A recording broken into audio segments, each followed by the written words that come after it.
respect and pride for each side where the motherfuckers try to slide and ride and find out it's a turn of the times. So keep it real if you feel what the fucking deal is about. Gunshot that will stop your motherfucking heart like boom when they enter the room. Into the stage, start to shake and quake. I'm gonna motherfucking break this house down. Bring it back to the floor, fucking begging for more. Till I score like a pedal, pushing down through the middle. Causing trouble in the treble when the bass is racing to a too fast motherfucking pace. This is the time, not the time, our time. Motherfucking time to shine like a diamond buried in the shit of a prick legit. Still picking through the ashes, left by the sick, unwell, hell-bent, spell-bent. Thinking time is well spent on these raps, we all fucking reset. Making what you can like a kid, a can't flinch. Shuttled up, bottled up like a motherfucking can. Generic raps.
Listen, you were writing the books. Imagine 6 dudes running rails and dropping down shots. Took one too many in the fire recall. Got left in gold tower standing 4 blocks tall. Now the tower got trashed and the gold would leave. Converted into power as it were designed to achieve. But the tower left a mystifying magical flare. Gold trophies, old houses, no one can compare. So a couple weeks drop with the race to bedrock. And running to the nether as the time is to restock. No matter how challenging the path they take, our wars were simply cheers and the up-and-coming handshake. So Jeff and Gavin knew they needed a plan. The micro days are running in before they even began. So they raced to build the tower where the fans got a glimpse of an aged star in the Tower of Pimps. T.O.P. Yeah. T.O.P. Yeah. To the Tower of Pimps. Yeah. T.O.P. Yeah. T.O.P. Yeah. To the Tower of Pimps.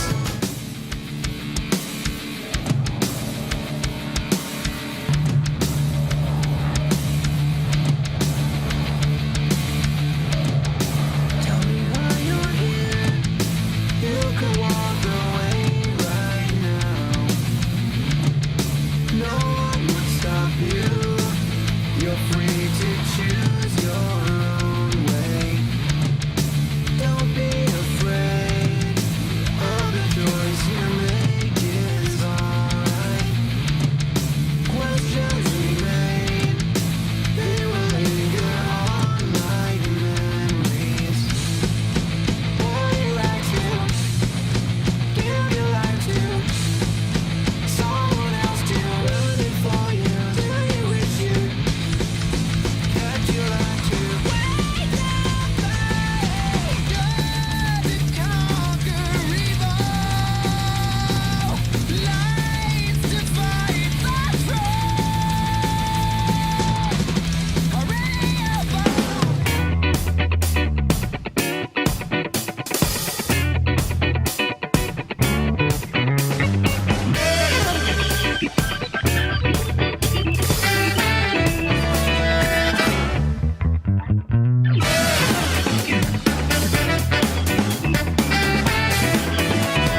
one, let's go. Hurry up, homeboy, you're moving too slow. I need gas cause I gotta move fast, make a quick getaway, disappear in a flash. But hold up, let me throw it in reverse. Instead of first things last, it's last things first. Gotta peel away as fast as I can, cause I'm not getting jacked by the pigs, my man. Now they got me jammed up, hot damn, how the hell I'ma shake this battering ram? Push to the max, leaving sick tire tracks. Smell a burnt rubber melting like hot wax.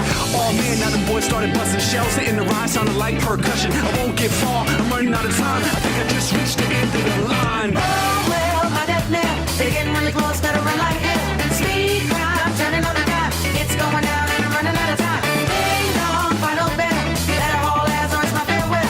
Oh my, slippity slide, might have just reached the end of the line. There's a point where it tips, there's a point where it breaks, there's a point where it bends, and a point we just can't take anymore.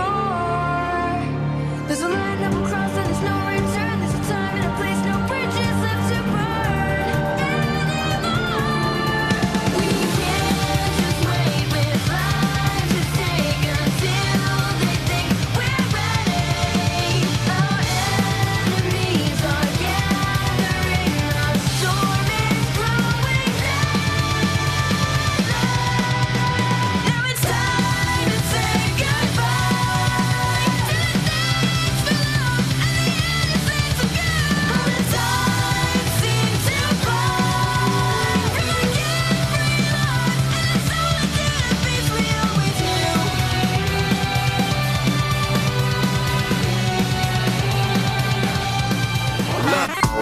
My intelligence is far from artificial. I swear to God, my mental sharper than the artist's pencil or the sharpest Ginsu. I got raw potential. Every song I make is classic like Atari systems. Not the type of guy succeeding in sports. Ever quest online, I was swinging a sword. I used to tell the ladies, hi, I'm just keeping it short. I wanna put my Cat 5 in your Ethernet port. Yeah, that'll get you slapped in the face. I was just a tad late at attracting a mate. Yeah, I never would've thought that I'd be rapping on stage. I'm making music every day, people actually play.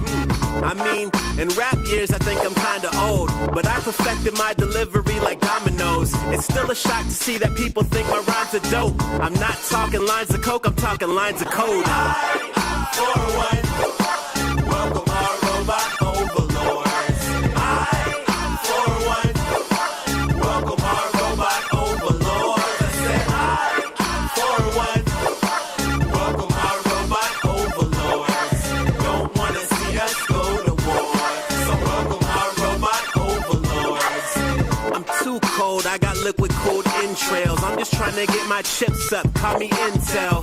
Uploaded to the cloud like a chemtrail. Weaving through these bars like T-1000 in jail.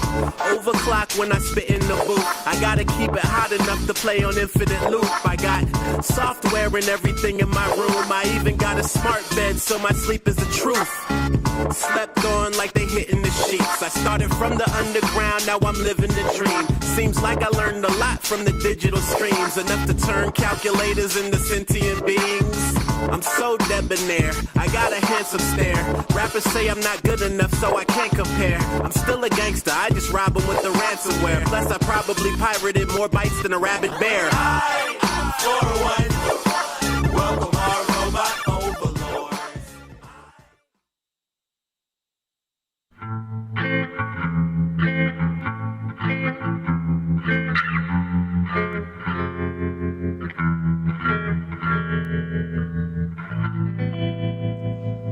Hello, everyone, and welcome to the final Rooster Teeth stream. I am Barbara Dunkelman. I'm here with my friend Carrie. Hi, I'm Carrie Shawcross, and yeah, I think we just really wanted to have a chance for as many people as who wanted to get a chance to talk with you all and share some of their favorite memories. No crying. It's been banned. There are definitely not 20 boxes of tissues. Covered in these everywhere. Everyone's on ketamine. But I hope there's a lot of laughter. I'm sure there's going to be some tears, but we just want to have one last chance to talk to you all. Yeah. I know I speak for Carrie. Both of us are extremely honored to be doing this and to be here today. There's going to be a lot of tears. From at least me. No. But yeah, we're very excited because we have people from all across Rooster Teeth who are going to be coming onto the stream, talking about their favorite memories and just a bunch of stuff that's happened over the last 21 years that we will never forget. And Yeah. we're really grateful that you guys are here with us today, and we hope that you'll stick around for the entirety of the stream. Not sure how long we're going to go. We'll see. We have a very detailed plan that I think is already out the window, Yeah. which is fitting, but I think good. I also think good, and I think that's something that's pretty appropriate for us. Is that everybody at this company is always trying to push and get things right, and of course this one too. Why not? And just at the start, too, I want to say how grateful we are for the entire crew here Yes. for putting this together. As Can we already get a round of applause for them? Yes.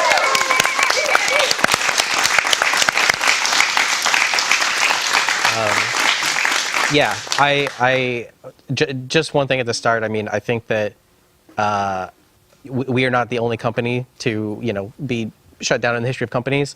Okay, we're the only one. We're the only ones that matter. It is unbelievable to me how many people have still been working and still trying to wind things down the way they want to and properly. And I'm so fortunate that we're able to do that. I feel Yeah. so fortunate that we're able to do that. And I think it's just also, again, so fitting and just says so much about all the people that work here is that, we know we're not going to have jobs soon and we're doing a stream. Yeah, it speaks to how much people really fucking care about Yeah. this place and about these people. And Yeah. I think that'll be extremely evident as Yeah. we get through all the different groups of people who are going to be coming on today. So Yeah. should we kick it off with our Speaking first group? of, yeah. So our first group, we got these lovely folks here. Welcome, everybody. Oh, and the crowd goes mild. Rooster Teeth Podcast. Rooster Teeth Podcast and BFT. And baby. BFT. Yeah. High five, team. Who are these people? Yeah. Do I put on deodorant? I just to be clear. That's for Elijah. It wasn't enough. Oh, okay. Yeah. Yeah. That was Eliyahu. Best friends today. Hey, best friends today. for Elijah Wood. Elijah Wood. Yeah. We've got him coming through. Well, yeah, if you guys want to introduce yourselves and go for it, please. Sure, yeah. Start. Yeah.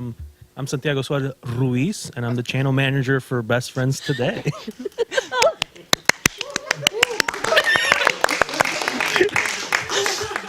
Hola, I am Armando. I thought we were doing this.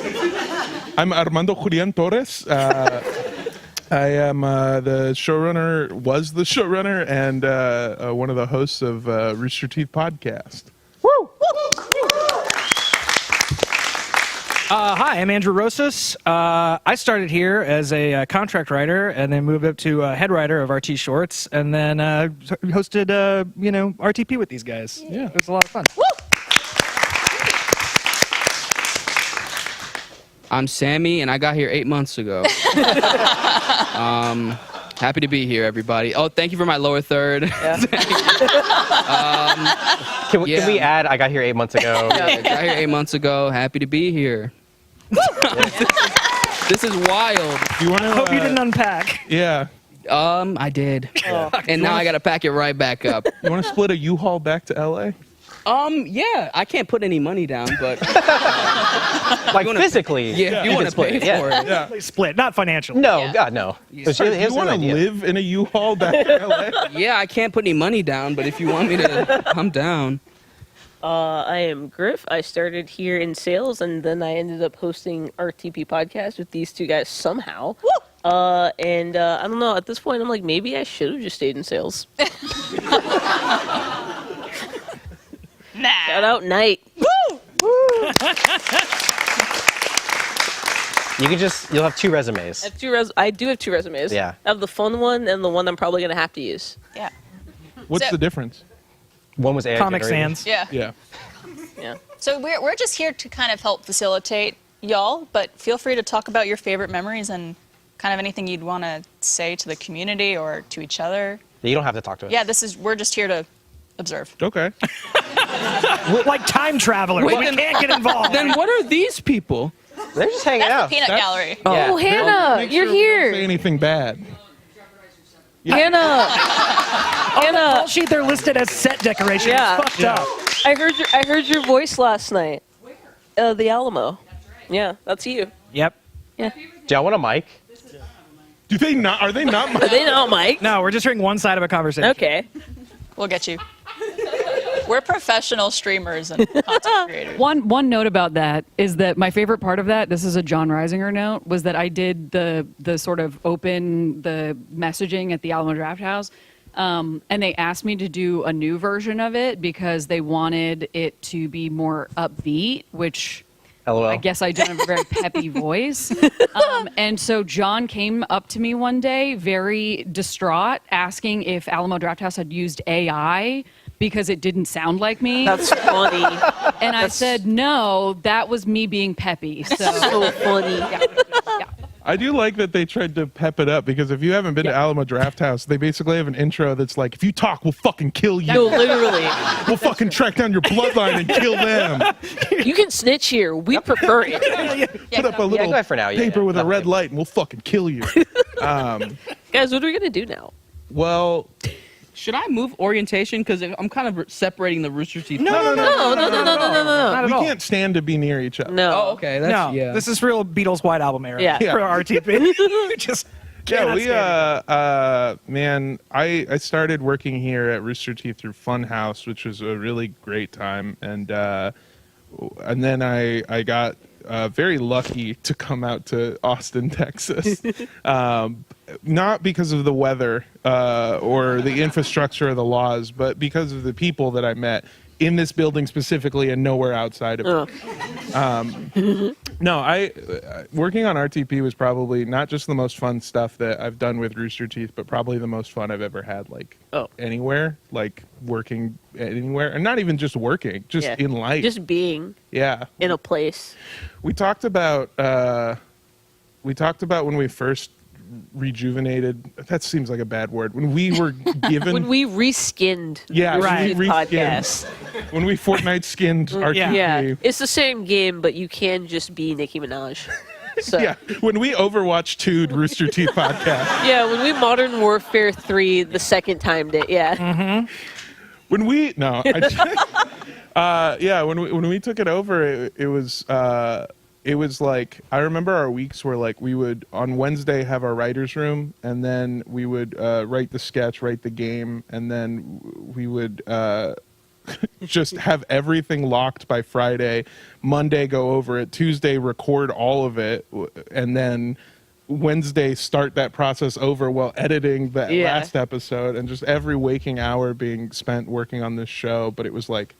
It was so good. It was so fun. The sketches were so The fun. sketches were really fun. The games were so fun. The Yeah. show was so great. So like, yeah, not just the best job I've ever had, but also just the most fun I Yeah. ever had in my entire life. Do you guys Absolutely. have any favorite standout memories that you could call back to? I remember when we recorded our second ever episode when the submersible was in the water. Oh, you mean the episode we had to come in? Oh, no. Well, hold on. So Yeah. we made a lot of jokes. Yeah. And then Oh, I immediately remember. afterward remembered that episode would come out a week later. And we had the foresight to go, they'll probably be dead. They're probably dead Well, now. they are 100% dead now, but we will for sure know their fate by Their a week fate, by yeah. a week from It's now. different when so- you don't know for Yeah. Yeah, exactly. So we had to come in again and re-record the whole podcast. Yeah, I don't know. Maybe asking for a lower third of remaining oxygen. Yeah, you wanted a billionaire oxygen tracker. billionaire oxygen tracker. I thought it at the time was a good idea. which is like the asterisk next to every episode of RTP. Sure. I thought it was a good idea at the time. At the time. At Can the we time. get a Rooster Teeth remaining oxygen lower? There's a lot of people in this room right now, so it's gonna be Yeah. gonna go quick. Gonna go quick. Yeah, I that just taking things too far over the line was, I think, maybe the favorite thing that I ever did Yeah. with you guys. What about you? Every single time. I guess my favorite thing is I don't know how we got pulled together into doing the podcast. I'm so happy that we did. It was a real because I knew Armando. I met him a few times. I spent like a month in LA. We hung out a lot, and that was a lot of fun. And I had talked to Andrew 3 times, Yeah. and now he's my sweet baby girl. And Armando is also my sweet baby girl. Move. And, No, this better. and Yeah, so I don't know, I guess I'm grateful for the company bringing you two, my sweet baby girls, into my life. Yeah. Yeah. We did. And also Squad Team Force. Oh yeah. I was gonna Yep. say. I wasn't gonna say that you didn't mention it in your time at Rooster Teeth. No. Not be offended at all. No, Squad Team Force is so much. Are you kidding me? I got to know you. I got to know Gus, end of list. No, I'm kidding. Squad Team. Chris is sitting right behind you. Barb. Brutal. There was Gus. Brutal. Yeah, There was Barb. There's the buff guy, the dad guy, the pasta guy. SDF gave us so much, including an office that looked like a 90s Taco Bell got cummed on, Yeah. which only makes sense if you've Yeah. seen the SDF. Yeah, exactly. Yeah, It's which spot not on. enough people Spot on. did, which was the issue. But no, I listen. I loved SCF. I loved our Thursday streams. I loved our Thursday streams. I loved our dumb little sketches on TikTok. I loved our writing rooms where we would come in with like one idea, and then by the time we left, it would be 3 separate TikToks. Yep. It was just it was not only like a really fun time, but just like a really good like lesson in like being creative. And for me, I felt very welcomed into it because like y'all were core before, and then like I got added into it. But just like seeing the professionalism and the ease with that you guys worked at, that you guys like worked with, I learned a lot, and you guys taught me a lot, and I will be forever grateful for it. Well, So we were who we were because you were part of it. So all right, R.I.P. SCF. love you, Griff. Salute. Yeah. Salute. The other ones, they're somewhere. Yeah. I was thinking about this the other day because I've been here almost 7 years, and wild to think that half of that was pandemic. Like almost half of it was Yeah. pandemic. Isn't Yeah. that fucked up? Like to think like A little bit. we had 3 great years when we were gonna make TV and movies and all that shit. It was like the best. Oh, it was the best. And then we got Core, and that was a total blast. That was so much fun. Making sketches like really well produced, too good. The sketches were good. they looked so. Cameron, they looked so good. Noelle, wherever you are out there somewhere, they looked so good. And they were so funny and so tight. And so much fun, and had so many cool different voices in it. And that was such a blast. And then bam, everybody go home.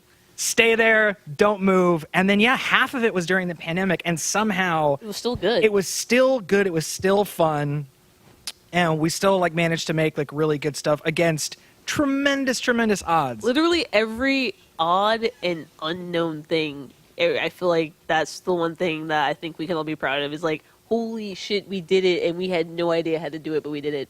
Yeah. We got all those. Everyone got all the. They packed us up. They sent us home. We still kept going. Yeah, no, truly. Does someone have a Nextel in here? What's going on? Did someone hit Did a you already Staples? start selling drugs Easy again?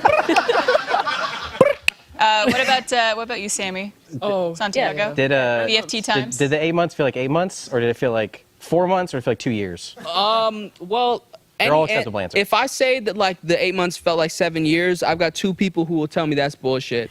So it did like objectively feel like 8 months, but there were times where it felt like I was in an Austin vortex and I couldn't escape. Yep. And there were times where the weeks just flew by because everything was so great. That's the trick. There's no windows, so you don't know the time is passing. Our room, it doesn't look like Taco Bell come, but our room is just like 4 blue walls, and it looks like it's always nighttime. Yeah. Yep. So It's a Taco You Bell guys are training in like center. a juvie room. yeah, it does feel kind of like jail with like sound paneling on the I side. said that, a Taco Bell training center. Yeah, That's like jail. all the desks are Yeah. nailed to the ground, so you can't so throw they them at can't the beat each teacher. other with them. Yeah, ISS rules. Yeah. The question was what? Well, I'm It's like sorry. your favorite memory. Oh, my favorite memory, yes. Santiago, what's your favorite memory? Oh, hi. Because I I can't. yield the floor. Yeah, I can't. Someone said in the chat, this is the one comment that I saw with my name. They said, I've seen Sammy in more goodbye videos than I've seen in actual videos. So, I want to clarify. I'm not just like the goodbye person. I'm in stuff. I guess I'm just not in a lot of Rooster Teeth stuff. So, hey, what's up, guys? How y'all doing? BFT, follow watch up with BFT. BFT, best friends. Oh yeah, today. best friends today. My Instagram is I am Sammy LOL. Help me hit 112. So all that to say, for you, You don't got to see my face for like the next 10 minutes, Santiago. Oh, you get to see my face. Yeah, take the floor. Well, I don't think people know this, but we didn't hire 3 creators. We just hired Sammy. He plays Caroline and Will. So talented. I say And all- Daniel. That's where all our budget's going. No. Not Daniel. Banyo is a separate entity owned by a different brand. owned by Night Media, actually. Well, Sammy, I was honestly the only one that did the homework here, and I have a couple memories that we can walk through, and you can tell us your perspective. Okay. We will have to go quick. Yeah, we'll do quick. We It's like are quick already PowerPoint. surprisingly, not surprisingly, very surprisingly over at all. time. What? Yeah. I know. I'm gonna walk. This was over. supposed to go until 2:15. I said nobody But we says also goodbye started like late. Sammy. Yeah, Thanks, we're- guys. We're okay. A couple You're minutes. so over. good at it. Yeah, I also want to clarify. Yeah. We yeah. bring you out anytime we have to say anything tough now. You're Yeah. Gen Yeah. Z Jeff. You're our Jeff. You Yeah. want to pull up your? You could have a career in like YouTube apology Yeah. goodbye video. Oh no. Just that, like, you play it the starts ukulele? just. No. So I think Hey, we guys. have a picture. Yeah, what just are a you quick sh- slideshow. What are you showing? I'm just showing. Oh, I like, thought you a just brought up a perspective. picture of us right currently. now. Yeah. all the swamp. memories. That's Can we get why. Andrew? Can we get it in the arms of an angel?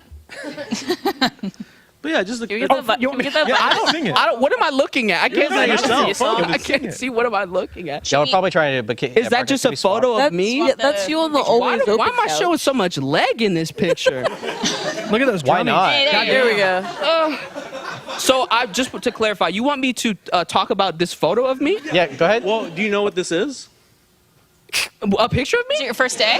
This is day one. Day This one? is day one. This is day one in the office. We got Oh. Sammy. We got little Caroline. We got Will. Look at them. Day one. Wow. Wow. They're still so young. They are Yeah. babies. Yeah, this Oh was my 8 God. months ago. Guys, just to clarify, you- The amount that we- you've changed is crazy. Yeah, We- a baby, yeah. a baby wouldn't have even been born in that time. Conception to birth would not even Not be born in that time. well. oh, Oh no. yeah, I find it so interesting that like, and this is a beautiful like moment for us to reminisce, but to think that this was like yesterday, like this was yesterday. This picture was. I don't look any different than how I do that's right Will. now. Yeah, you do. You have a hat on. That's You, you look pretty different No, that's in that me. photo. You did have hope and light behind your eyes. Yeah. So that was pretty cool. RTX. RTX. Aw. I remember this. That was an interesting because that was my first convention ever, Oh. and I was so hopeful that we go to more RTX. I was like, it'd be so fun when we go there next year. But it was When's BFX? Yeah. BFX. BFX. Hopefully, sometime. It's in that U-Haul. It'll be in that U-Haul. I was gonna say Taco Bell, but sure. Okay, yeah. Sure, yeah. Yeah. Catered. What is this photo? Oh, we got. What do you no think this money photo to is? count. Oh, the music video? We don't talk about that. The We don't music, talk yeah, about we don't talk about the music video. Simple Walk 3. We had. I wish I could laugh along with you guys. What does that mean? So there's like a. It's you know what? I'll show you later. I'll send you a link later. It's okay. It's Okay. actually a very complex walk. Yeah. Okay. I told you to watch it. You got like 7 days. So this was us on the set of Simple Walk 3.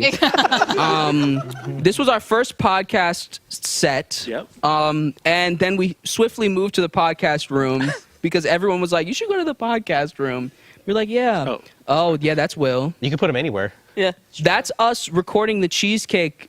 We tried every cheesecake on the Cheesecake Factory menu. Oh, God. And again, this was like 4 months ago. I have to say, Are you still recovering? BFT had so many things that involved food. Yeah. Oh, I want to, let me clarify. Y'all kept us. We had snacks every day. Yeah. Guys. I will clarify something. And Kat knows this. I love eating food, and I think that this is a byproduct of me not having food for a long time. So I'm kind of catching up. Right. So I would always like sleep yeah, When we found Sammy, he was eating a fish skeleton on a trash can lid. Yeah. yes. Which, I would- to be clear, that was 8 months ago. Yeah, that was- Yeah, I was licking the cum off. No. I would. Okay. All right. Well, hey. And with that, Bars, end of stream. Yeah, Off of the Taco Bell wall. There you Yeah, go. I was just doing a callback, and then it came. No, sorry. Okay. well, thank you guys Yeah. so much for everything. Yeah. for real. We are going to have What- to move to our next group. Yeah. And we just wanted to say that if you've enjoyed watching any of the stuff that the four of us have done, we're doing our own thing now. We're launching a little channel of podcast content and streaming called Midnight Snack. Woo! So Midnight snack. come rock with us, come hang out. We got the 3 of us, and then I convinced Sammy to do it too because I said I'll pay you in food. Yeah. Hungry little fuck. Yeah, I'd be hungry. And Will and Caroline do not like doing those food challenges. I'll be like, what if we had Wendy's? Wendy. Just had Wendy's. And then we have it because wouldn't it be funny if we were like eating a burger in the video? Yeah. Wouldn't that be funny? And update for BFT, we're gonna keep doing stuff. Hopefully, we just don't know where, but Yeah. we'll keep doing. Stay stuff. tuned. Yeah. Yeah, stay tuned. BFT will not die. It will continue on. Awesome. Well, thank you guys. 8 Thank you. more months. 8 more months. 8 more months.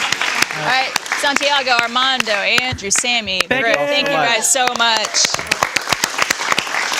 And yeah, go check out Midnight Snack. Yeah. That's when I do most of my eating. Midnight Snack. Yeah. It's a good name. They already have the social channels, so go check them out. Let's get our second group up here. We got Christina, Murphy, Brendan, Mark, Ashley, Allie, and Emily. We got more people. Anybody? Anybody else? That's fine. I didn't want to sit next to anybody but Barb. I'll sit. Oh, you know what? I'll sit with you. Kate. Well, no, then I won't be on. It's okay. You know Go what? over I'm there. It's just- okay. It's okay. Yep, we're here. There might be more. We're here. This is why we're Yeah. here. Anybody else? Mark Hessman. Yeah, Mark, come on in. Mark. Mark, and then we got John somewhere. John Mace. He's in the next one. The next. He is. And somehow I'm in both. Spoiler alert. Both. We get to just stay. like Emily. Sorry that I'm in both. No, please. That's fine. We Hi, have plenty of guys. couch space. Hello. How's it going? Would you like to go around and introduce everybody? Emily, would you like to start? Hi. Yeah. Yes. And let us know what you also did at Rooster Teeth. Hi. I'm Emily Weeks. Oh, you want to know everything I did? Please. We could Go stay here for for it. a couple hours. Yeah. No. Hi. I'm Emily Weeks. I started off as facilities office coordinator here. Can't remember my job titles. Now I'm facilities coordinator and one of the leads of the Women at Rooster Teeth BRG here.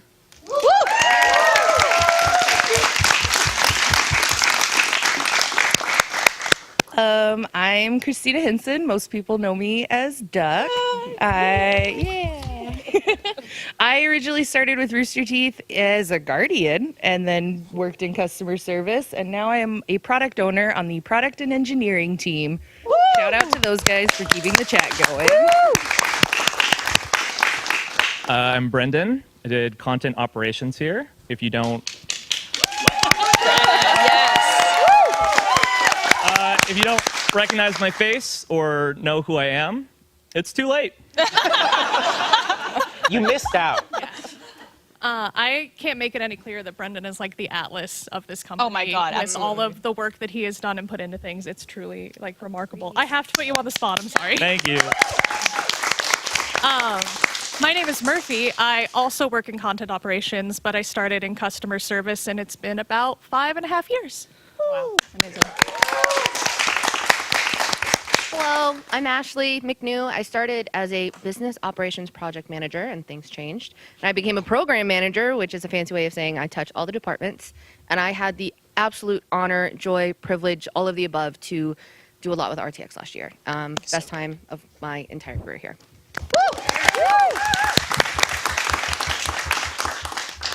And I'm Mark. I've been here a little over 2 years, and I'm in finance, and I've been in finance the whole time. So you can all blame me. No. Nobody in chat blame Mark. Nobody. Mark is the best. It's Absolutely. more of like bailing water, keeping things floating.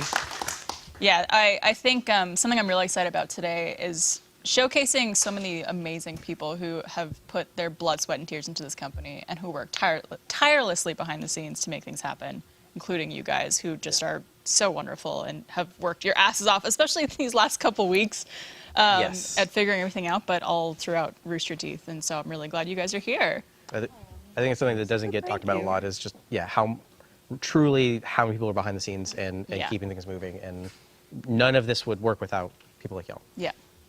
So yeah. Thank you. I also We'll forgot show. to say I'm a co-lead of women at Rooster Teeth with Miss Emily over here. Yes. Take your flowers. The leader of flowers. women. If only. Did anyone have media? Oh yeah, did you? No, I didn't bring any media. So yeah, if you guys want to just talk through some of your favorite memories or anything you'd like to kind of close out on for Rooster Teeth. Anyone want to kick it off? feel like I talk a lot. I'll go sit at the. Nothing was fun. Oh, okay. No favorite memories. No kidding. Here we go. Yeah, come on up. Most of my memories are just like terrifying customers that we received over the years.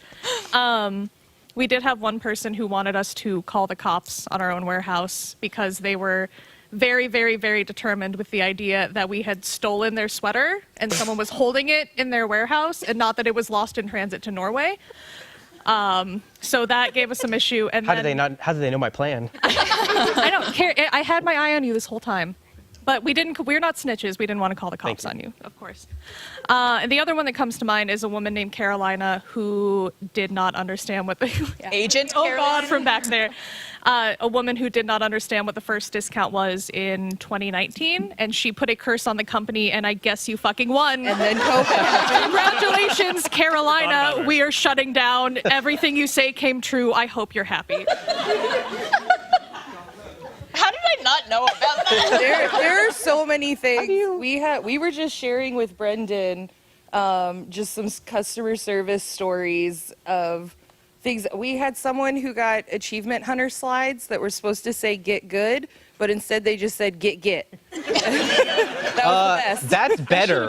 I'm sorry. Which also That's a means better there product. was another pair out there somewhere that just said good, and I want the hope good, that they good. meet someday. Yeah. I hope they meet one day. We got someone who got a T-shirt, because a warehouse hosts a lot of different products for different companies, and sometimes you grab the wrong bag.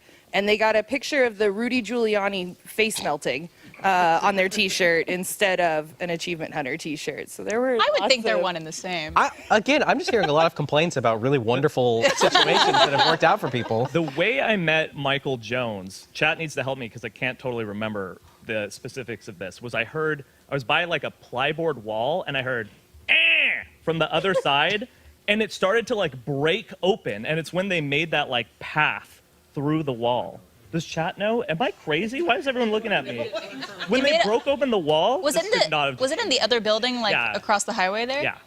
I think I know what you're talking about. Yes. Yeah. There is a video. This isn't like, it is out in the internet. I think I remember Trevor had a hard hat on, and they were Yeah. like digging their way through.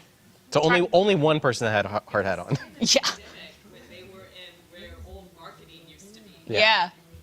The wall. But that's a good way to meet them for the Yeah, I first was like, time. what's up? Like, yeah, crawling through. I'm like, yeah, that checks out. Hannah has very kindly provided the actual screenshot of what Carolina said, word for word. And since we can't actually show this, I need to also state that her name is lowercase c, everything else capitalized, because she was typing with caps lock on the whole time. So she's Caroline. Yeah. Be prepared for your business to go downhill if you guys are taking advantage of people. No punctuation. Whenever I say something, my words come true. I am a spiritual person and trust and believe God is watching. Goodbye. Hello? She's here. Was that, yeah. Wow, we have summoned her back into the company. Oh my God. Trust and believe. That line was trust and believe. Something about toilet paper. God is watching. Goodbye. Wow. You're so Can we turn that into a new copy pasta, please?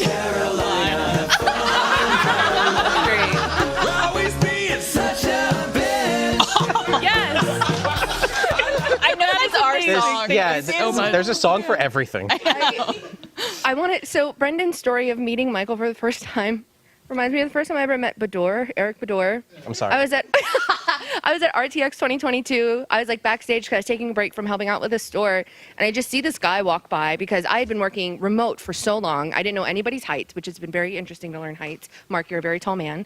And he just walks by and he's like talking to somebody, and in my brain I was like, who is this old graying man back here? And then I was like, I went over to somebody's like, who's that? They're like, that's Eric Bador. And I was like, oh my God. I was like, oh my God. I've never told him this story.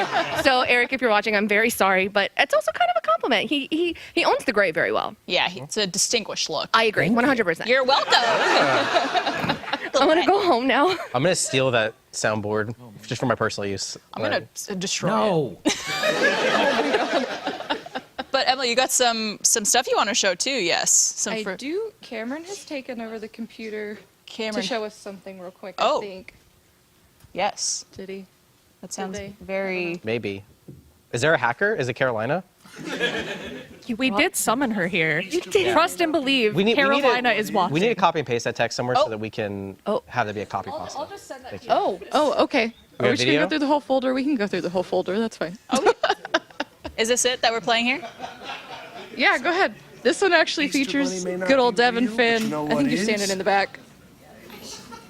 The Rooster Bunny. Let's get it. Oh my God. Did we? I'm trying to remember what year we did this. I'm looking out at like Hector and John. Was this 2019? 2019, yeah. We did an office-wide Easter egg hunt. This screams pre-pandemic. Right? Oh, this is Devin, That's your have that?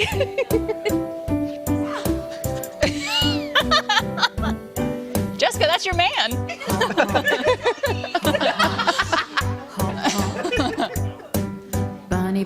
This is what facilities really does. Yeah. Yeah. I kind of miss Bungalow. Not gonna lie. Bungalow was fun.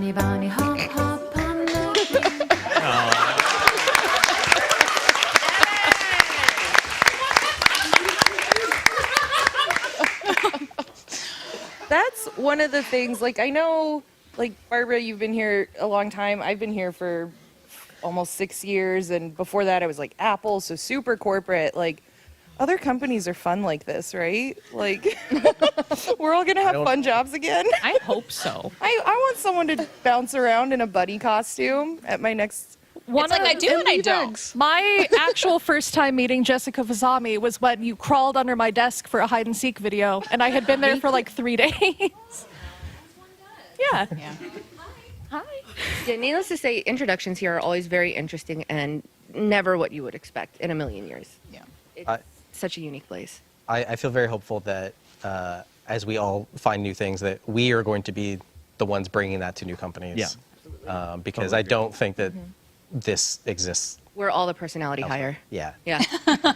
We're all going to be that one. Yeah, exactly. That is my favorite part, is really like, life is short and you need to have fun along the way. Like, everyone in this room gets that. I think everyone on chat gets that. Yeah. That's what I'm going to miss, but I think that's what, it's on us to sort of bring that wherever we go. Absolutely. That's the point. Very well said. Thank you. Well, any final goodbyes for the community that you guys want to say?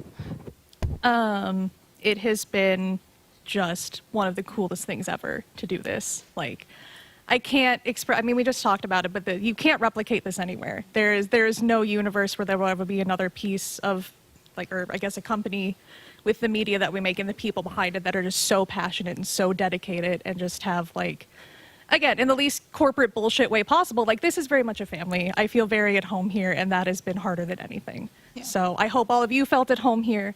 I hope you have a good time, and thank you very much.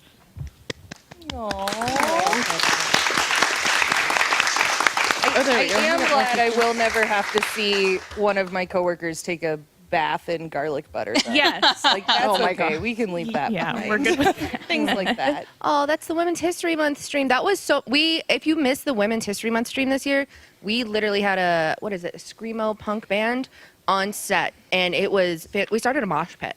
I haven't moshed in almost 15 years. It was so much fun. As my goodbye, I just want to say thank you to all of the fans who 100% welcomed me with open arms in very interesting times. There are so many people that came before me for RTX, Barb, Gus, Clarissa, Paige, Nicole, George, and it was, I was scared, just because I know, fans know who they are. You love them. They've been doing it for so long. You've been doing it for so long, and it was very heartwarming to meet so many people just to say thank you. Like, it doesn't even matter if you know who I am. Just to hear a thank you is just beyond amazing. I'm gonna miss so much. There's too much to mention. I definitely want to shout out all the names I see in chat. Mary, Sailor Tweak, I saw my friend Sasquatch, just all these friends that I've made because of the Rooster Teeth community, working alongside you as Guardians. Like, that's what I'm going to miss. Shout out to the Guardians. So, shout out to the Guardians all day, every day. And Chelsea. They're Thank you, crazy. Chelsea. But yeah, I'm just going to miss, like, instantly. It'll still be cool because you'll still come across Rooster Teeth fans out in the wild, and you'll see them wearing a shirt, and you'll be able to go like, oh, hey, I like that too. Instant friend. I'll piggyback off that. This is an RTX moment, and one of my favorites. There was someone from the community was walking around, and he had a poster that he was having Rooster Teeth people sign.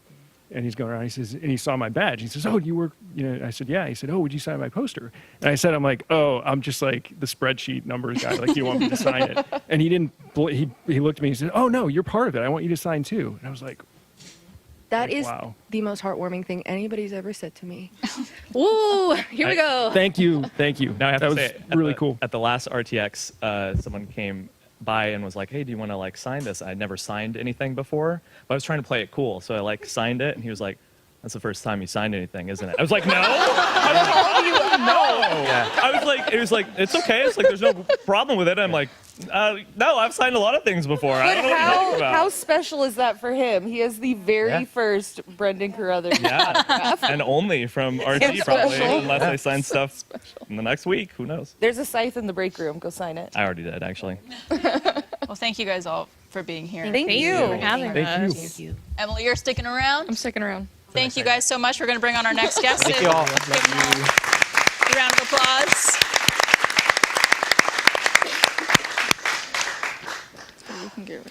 If we could get Marcus, Dante, Adam, Lauren, Emily, John, Mace, our tech facilities. Fact check in the house. Toby. Does anyone else want the hot seat? Did anyone anybody else have bring content? things? Well, you're welcome to sit up there. Okay. We'll go there. Well, I actually, some stuff? I've got a video that's perfect for this group. Uh-oh. Maybe real quick. That Maybe we can't be go good. through and introduce Okay, everybody. yeah. Yeah. Every Introduce time everyone. someone said, "Hey, watch this video," for me, it's not been a good thing. Yeah. Can we go through and let's introduce everybody? Yeah. Oh, need my. We start over there. This is the first time I've been on camera, but Welcome. Hello. You're doing great. My name is Marcos Mendez, and I am the IT tech intern for this year.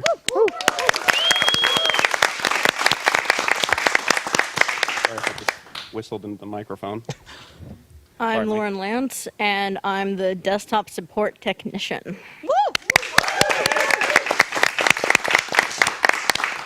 I am John Mace. I'm the senior facility manager. Are you sure? I don't know if I do, man. We believe in you. Senior facilities manager for Rooster Teeth. I did it. Hi, I'm Quentin, also known as Quicks. I've done community mod stuff. I worked with this guy in facilities for a number of years, and I voiced a couple of things here and there. And the voice of Artie. apparently. Play the game.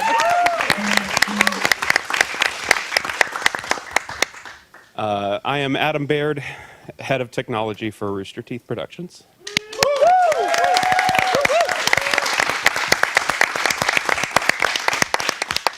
Hi, I'm Dante, also IT, been here about 6 years.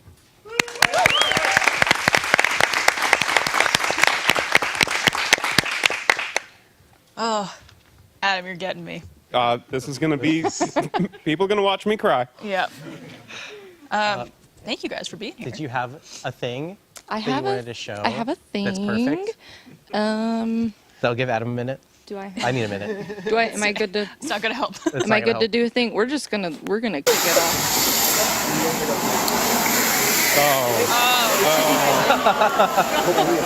I don't think water made it down that way. Yeah, this. Can we do that one more time? Yeah, go ahead Let's and do it roll one again, more yeah. time. No, it hurts still. It's different not. one. Even here. I wasn't. What do you mean it You hurt? called me though. Hang on. You called me, and the first don't words think out of your water mouth made it were, down "The studio flooded, and there's water in the server room." And then you just left it like that. And then you give me a photo, and there's like 1 inch of water intrusion at the bottom of the door, and I'm like, put a towel down. I was putting other towels down. I'm sure. I was figuring it out. You were the least of my concerns at that point. That should be your sign. Is like when John May says, "Hey, there's a little water," and then he goes radio silent. That means that my problem is no longer his big problem. You also downplayed it because I remember clearly I happened to wake up, I checked Slack, and you just posted, we're having some water problems in stage 4, so if you can work from home, please do. And I read that, I'm like, I think I work that was- out of a different building. And I go back to sleep, and I wake up to Ben, my boss, going, hey, if you could come in early and help out at stage 4, that'd be great. I'm like, oh, it's a bigger problem than just some water. That was not the vibe that we got that morning. So the message that I put in, so we have a facilities internal channel, and the message that I put in there said, I believe it said, all hands on deck, come in ASAP, get ready to have a bad day. I think you said No, you bring said extra bring an socks, extra too. pair Bring of extra socks. socks. Yeah. We actually said that this morning. Didn't say anything else. Yeah. Just said bring an Yeah. extra pair of socks and get here. And and same thing What's for today. happening? You're right, Carrie. Bring an extra pair of socks. I haven't told them why yet, but it'll. That's the fun part. It'll Safe become to say tradition. that was probably the least favorite memory. Yeah, no, that you it's guys great. have. Yeah, especially one to bring up on the last day. It's just the Well, it brought you all together more. Yeah, that's a word and- for it. Yeah. I would like to comment on that. Yeah. It's go ahead. both like worst and, we did have property and equipment destruction, and we had just finished construction renovation in that area of the I building. think you guys had just finished Achievement Hunter's office like that. Yeah. Like Yeah. a week prior or But- something, we had like the ribbon cutting ceremony Yeah. for the Achievement Hunter office. And then we were like, we should probably put cages on those sprinkler heads. Huh. Yeah. And then It that- kills me. We wanted to put them on the sprinkler heads to protect against Achievement Hunter. The irony is not lost. It's not lost. Yeah. I think that was the first thing. We had our post sprinkler meeting. And it was one of the first things I said was, yes, we were installing these to prevent the flood. The irony is not lost. I'm just going to take a beat. And then we just can't, But the second part of my thought Yeah. was watching our 3 team. It wasn't just our 3 teams, but the direct production team, some of y'all may know is broadcast, the tech team and the facilities team, plus many others, but us 3 core teams really trauma bonded, number one. Yeah. But also Yep.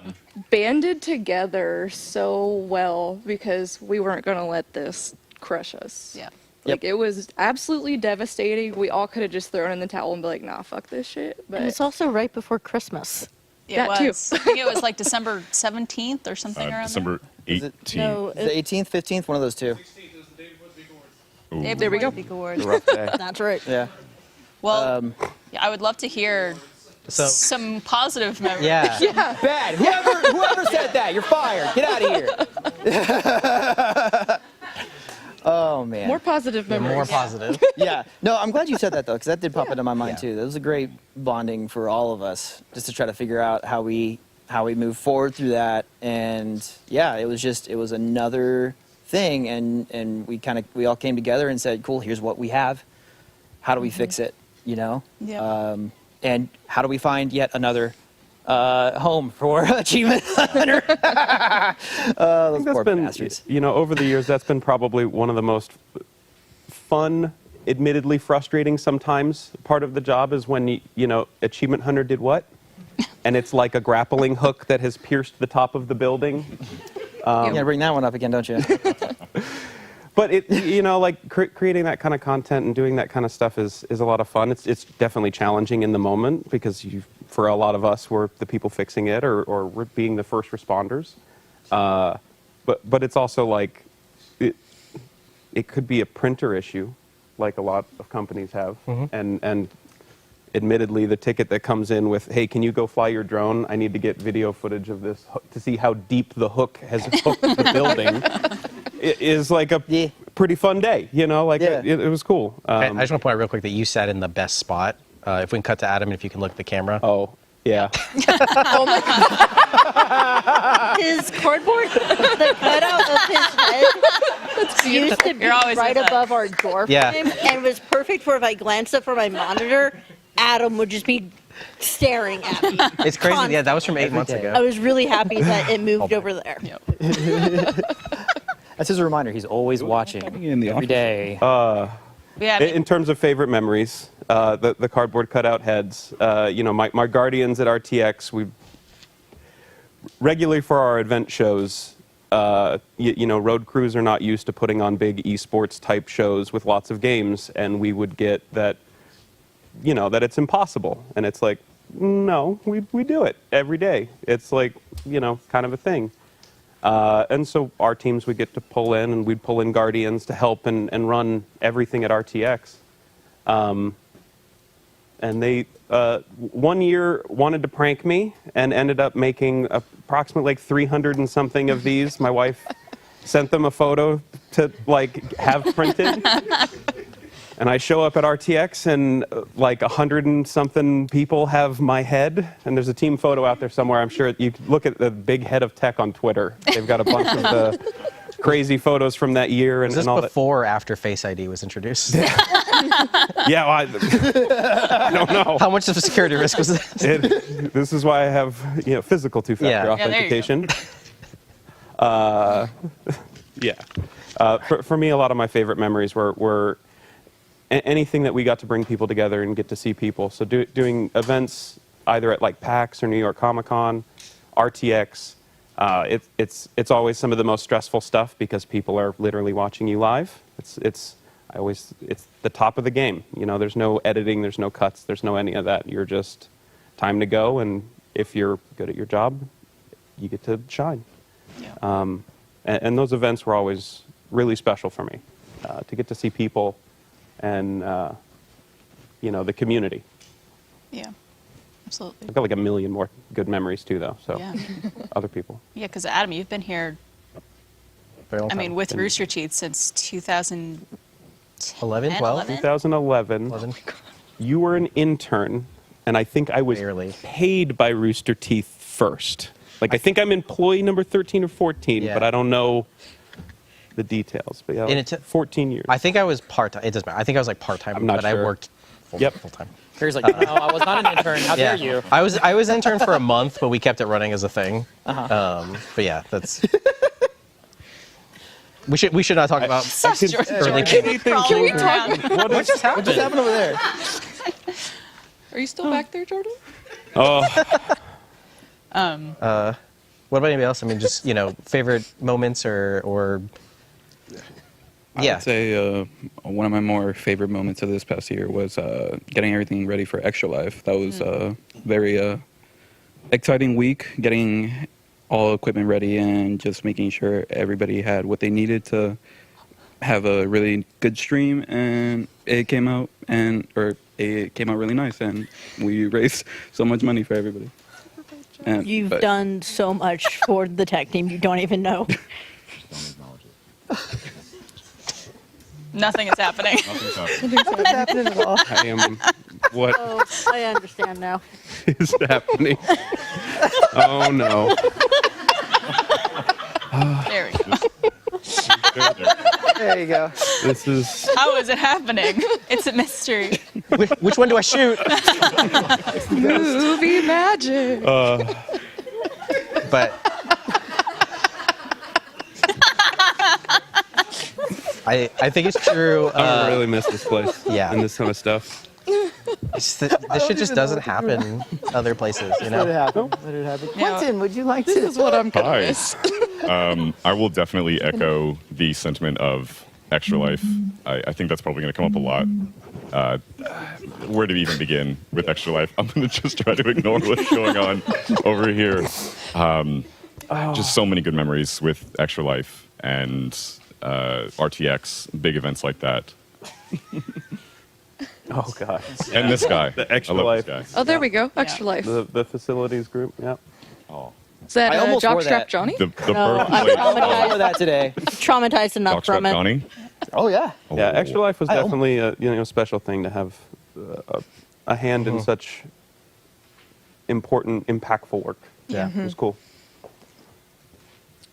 Definitely one of the most special times of the year. Yep. Working here.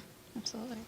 I think that's a big testament to all of y'all's teams. Is this is true for a lot of people, but y'all's team in particular a lot of times you're needed the most when things are hectic and going wrong. And I can't think of a time y'all have not risen to the occasion. You know, it's Truly had yeah. everyone's back all the time, and Adam and I were talking about this in the kitchen before, how like there's really no place like this. And I'm sure even working in a position like tech, which is typically a little more buttoned up, I'm sure there's still crazy things that you guys experience and have been privy to, and things like this, things like getting to do Extra Life, that is really unique and special. And just really grateful for you guys for. Yeah, it was, it's the part of the working at a place like this that you get to do a lot of special stuff that isn't the normal, yes, there are tickets and queues. Yes, there are JIRA tickets. Yes, there are this or that. But like, at the end of the day, we still get to have. We have a PTZ here? Yeah. Spotted. That's amazing.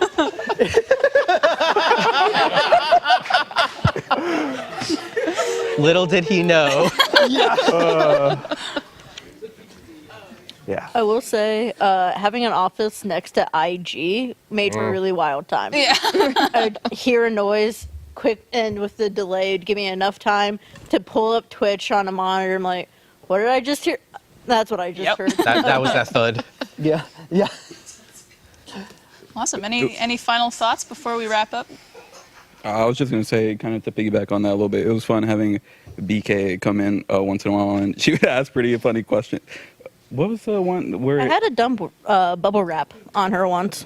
Oh, yeah. I remember she came in to ask you to throw bubble wrap on her for one of the streams.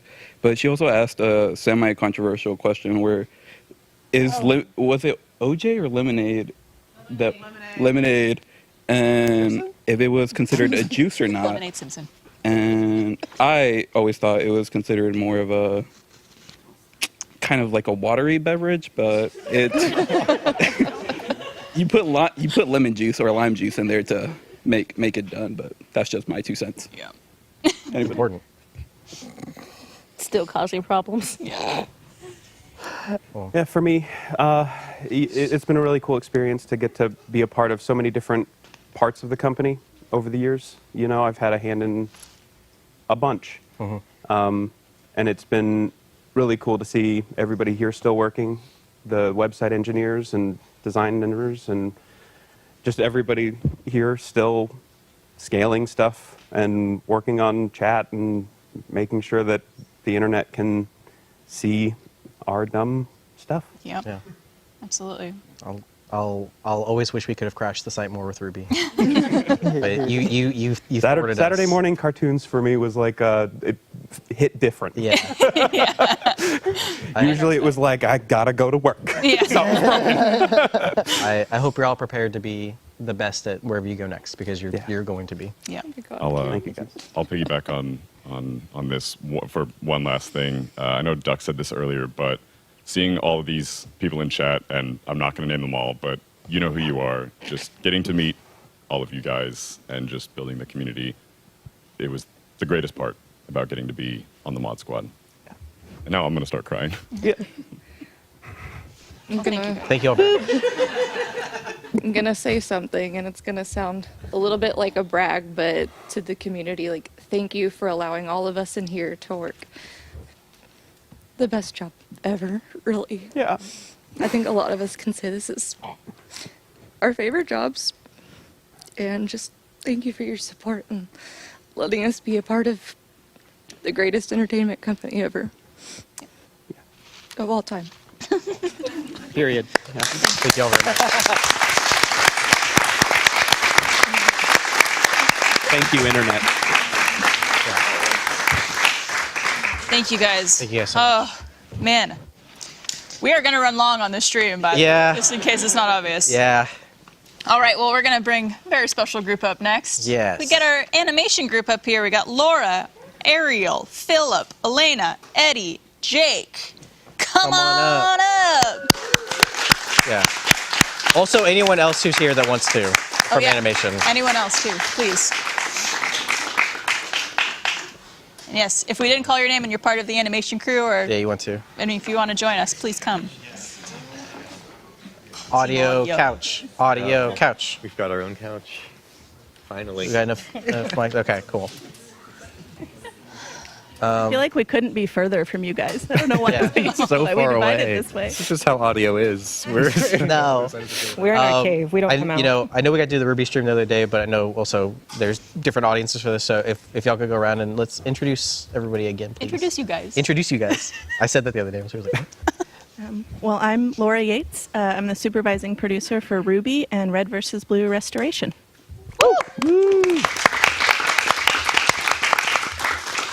Hi, I'm Eddie Rivas. I started contract writing for Rooster Teeth in 2011, I think, maybe 2012. Joined the company with the No in 2016. Joined animation in 2018. Now a head writer of animation since 2020, I think.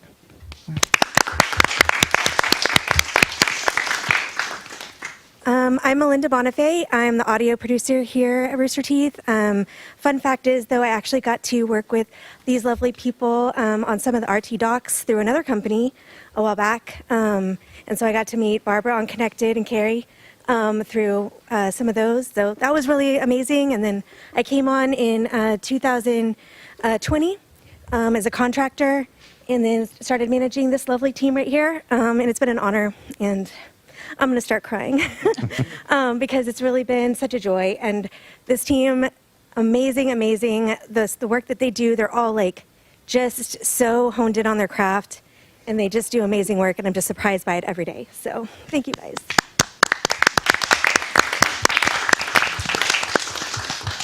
I'm Jake Comita, and I'm on the audio team. Nice. I'm Elena Lakorchik. I am also on the audio team. I've been here for 8 years. And I'm Philip Span, and I'm also on the audio team. I feel like we need to get Philip and Quentin in a room. Yeah. And have some type of voice off. Oh, You guys just see have how low we can. Yeah. Well, you'll boost yours in the mix. Yeah, see, I can cheat. You're gonna Yeah. Well, yeah, like I said, we got to kind of talk about, Ruby stuff the other day, but I mean, everybody here has worked on so many different shows, Yeah, Carrie, I have. Oh. I didn't see you back there. Sorry. There's a chair over there. Oh, you have stuff. That's right. I'm sorry. The clip. And Introduce we yourself. have- Yes. Ariel LaCroix. I've worked on so much stuff, it would take me a little while to say all my titles. Last thing is animator, so I'm going with that.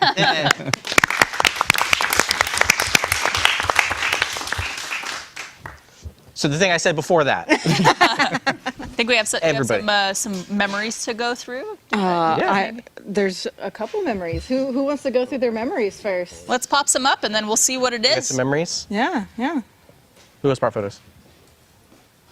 No? Thanks, Gabs.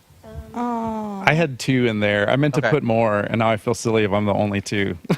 Hey. You should show them. I want to see it. Yeah. Just a couple of like goofy photos from, yeah. Don't want to swap, or can you pull them up? I mean, I pulled it up. Okay. Okay. Oh, here Did you I go. do it right? There we go. Okay, so I won a Cockbite of the Year award. We don't hand those out anymore, so I'm always proud that I feel like one of the few. That might be like the still has last one. year, yeah. Yeah, I have the ones after that. So Yeah. mine, I'm actually proud that mine doesn't say Cockbite personally, but that's fine. Each their own, Eddie. Yeah, I feel like it's like a relic of a of a time. So I have that in there. And then this is from when I very first met Matt and Bernie all the way back in 2008. You look like a different human. I do look like a different human. I was like, you're not in that picture. Yeah, this is the from when I Congress met them office. all the way back in 2008. Yeah, in the Congress office. It's just crazy to think back. Like I had wanted to work at this company like ever since. I mean, I first saw Red vs. Blue all the way back in 2003. I think I saw like episode 4 or 5, and I immediately was like, I want to do what they're doing, and then tried to start do what they were doing with some friends, and then ended up through those videos got to meet the people here, and then it's just crazy to like look back and think like, man, this started like so long ago. Yeah. But yeah, those are the only 2 I got to put in. I was going to put in more, but Oh, it's great. And now you've written the book on Red versus Blue. yeah, literally wrote the book on the show. Yeah. Guys, I'm not ready to not work with y'all. I'm just gonna be honest. Oh, don't make me cry. I'm sorry. It hit me. I was just like, we've been working together for so long, and I don't know. I just being able to like have a team, and I'm gonna say something. I'm gonna go back, but being able to have a team that like after this stream, we're gonna go finish a video that's coming out tomorrow. Like everybody here cares so much about what we do and making like the best thing we can make, and I just couldn't be more appreciative, because a lot of times like I'm, it's easy for me. I'm trying to think, like creatively, like I'm in charge of all of this stuff, and it makes sense that I'm putting in all this effort or whatever. But the fact that y'all do it for stuff that we're writing for, it's I don't know. It really means a lot, and I truly mean that to everybody. Obviously y'all, but just everybody that's ever worked on Ruby or Camp or RVB or just everything. And I You make it really easy, Carrie. Thank you. You make us want to work as hard and harder. Thank you. It's true. And I mean, at least for audio people, a lot of times, at least in my career, I've been solo, kind of working on my own, and if you're freelance, is the case. So coming here and being able to work with an incredible team has been amazing. I'm not sure I'll be able to do it again, so that makes it extra special. Yeah. But this team is incredibly talented. I mean, Chris Kokinos also, who's not here, put a huge effort in to kind of build up the team to what it is today. So shout out to him. But yeah, it's been incredible. And I was thinking we should have. For the media, we have some lines from Ruby that I would call alternate lines. Sometimes the voice talent wants to have a little fun, and they record some stuff that isn't exactly what it says in the script. I don't think we're ever allowed to play any of that stuff. No, I'm gonna get that on. What are they gonna do? I don't know. Maybe we'll play it later. I keep joking with y'all that if anybody has blackmail material on anybody in the company, it is this team. Yeah. Right? Like this team has so much stuff that I don't know what you're talking about, Eddie. We don't have folders of that. Yeah. We don't have it meticulously named after all of y'all and what date.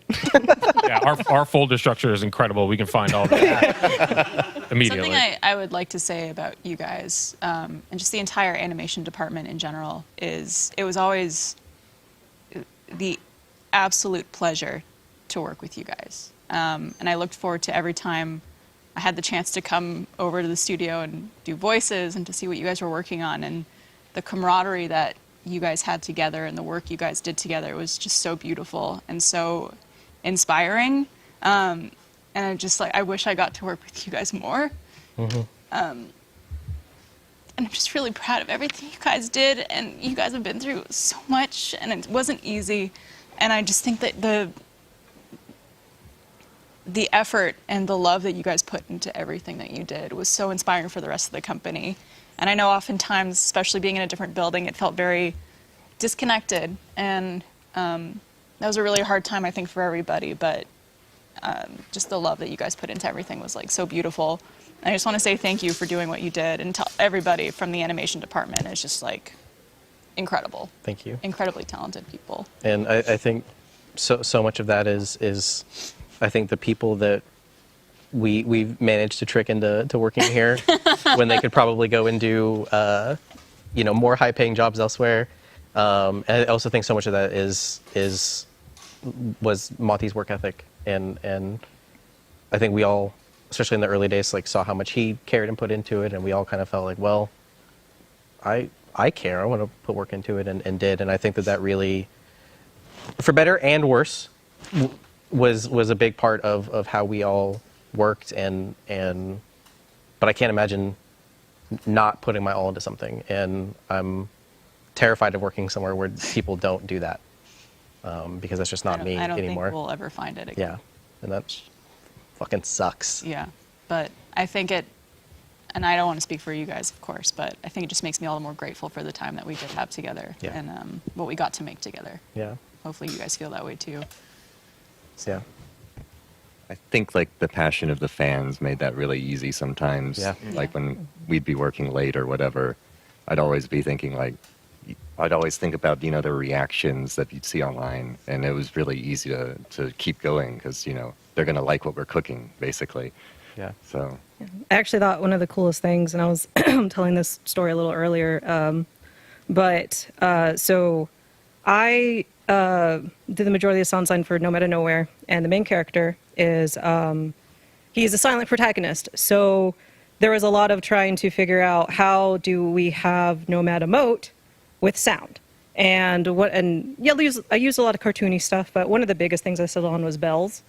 And just whatever type of bell there was, sleigh bells, high-pitched bells. I think one time I used a gong or something like that when he was like trying to be confident.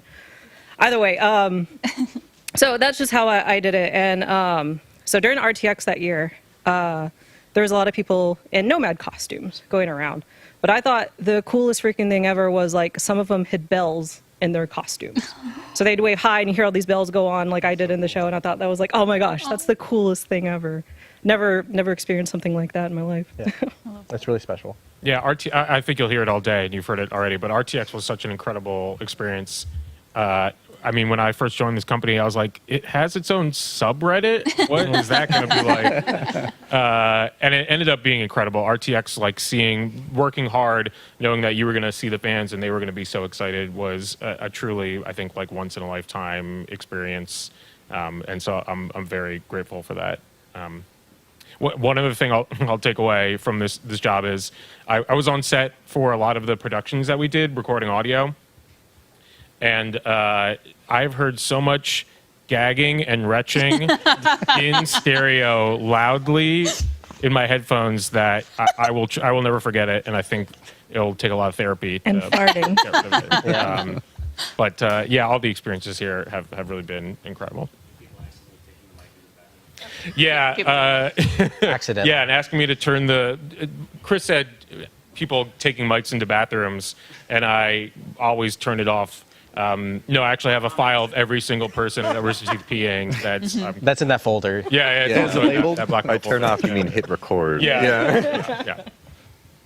Yeah, piggybacking off of the RTX stuff, that was probably one of the best experiences for me too, is getting to meet like a lot of the fans in person.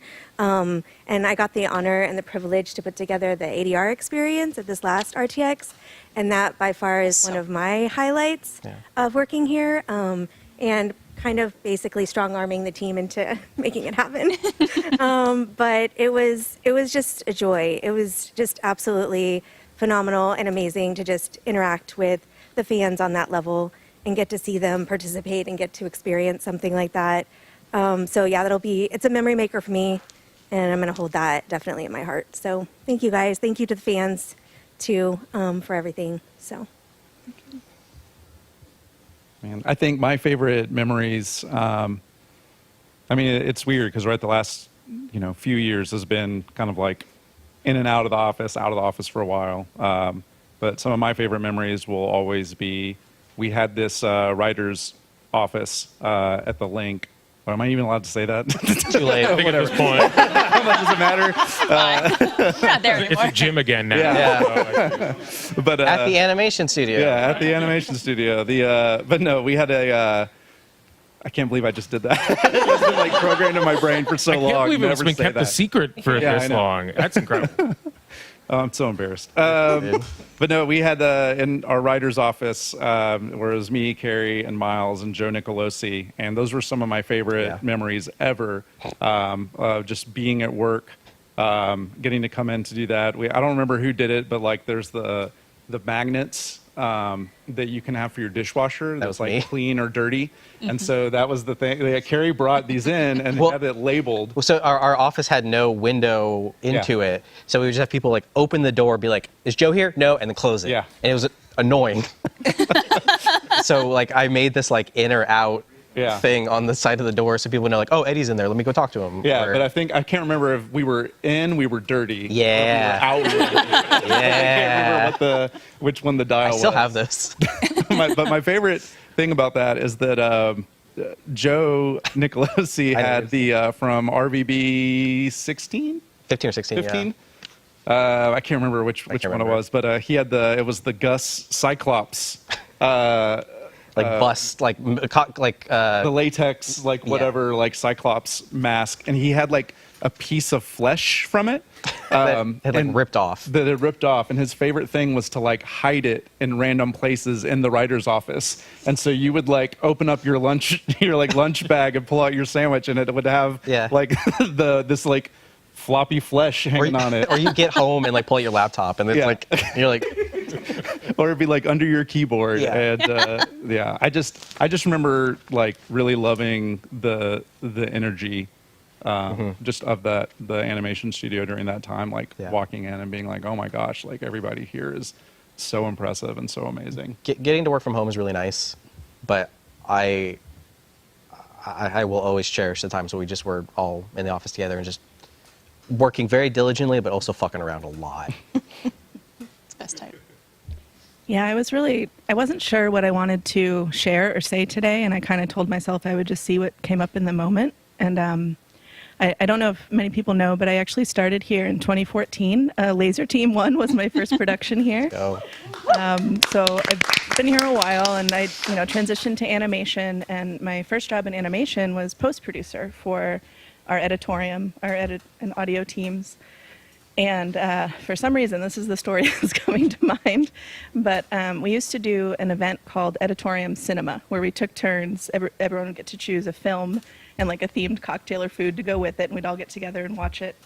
And it never went well. Every time, something always went horribly wrong. And the first time, it was Stan Lewis of Gauntlet 2 fame. It was his choice.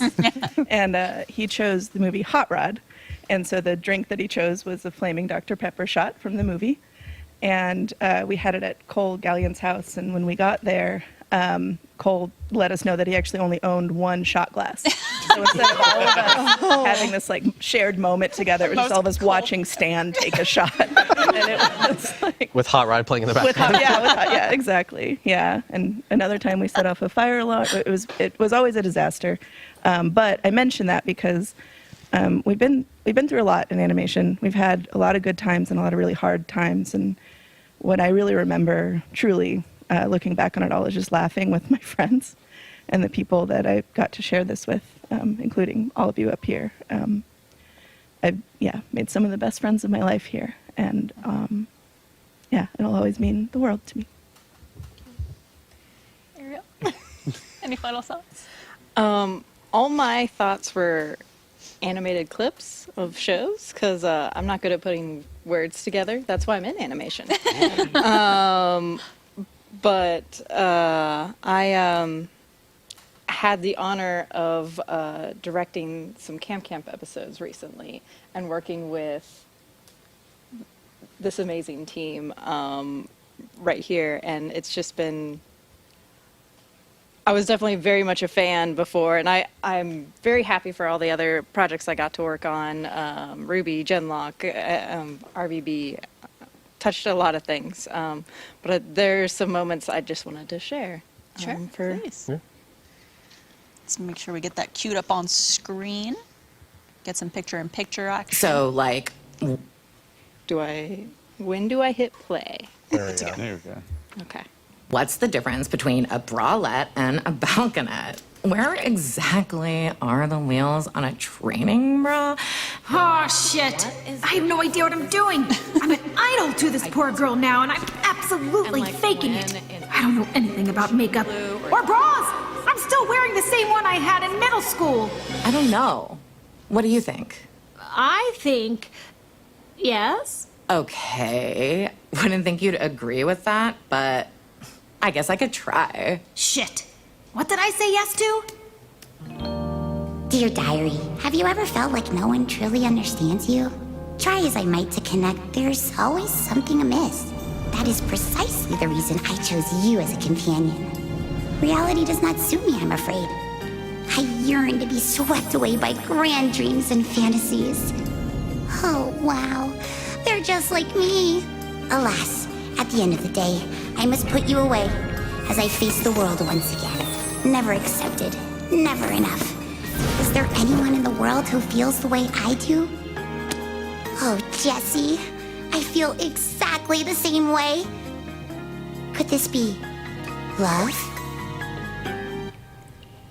Cucumbers. The ickiest of vegetables. Which are all disgusting. Gross!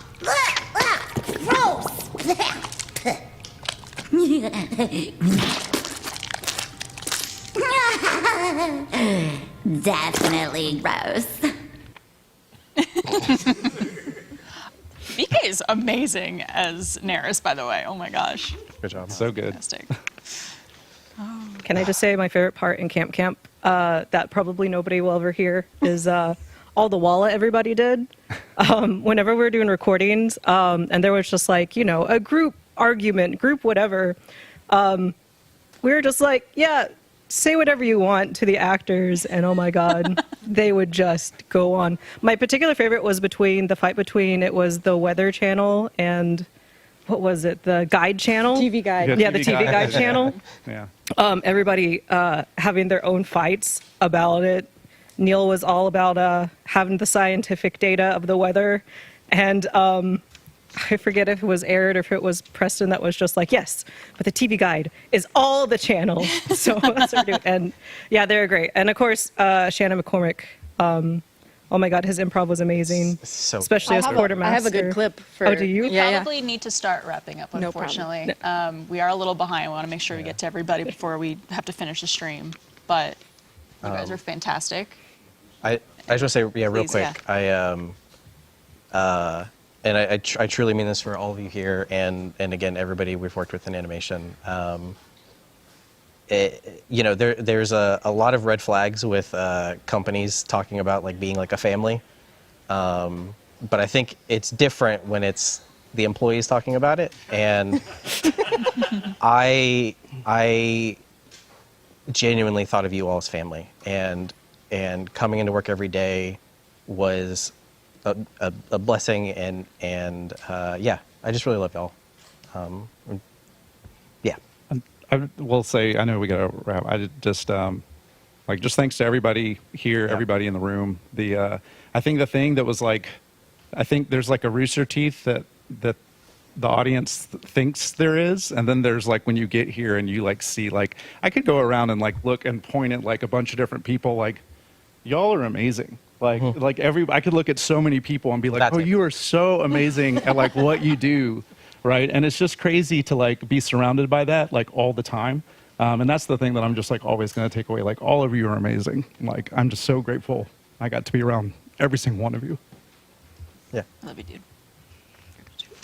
Thank you, guys. Thanks, everybody.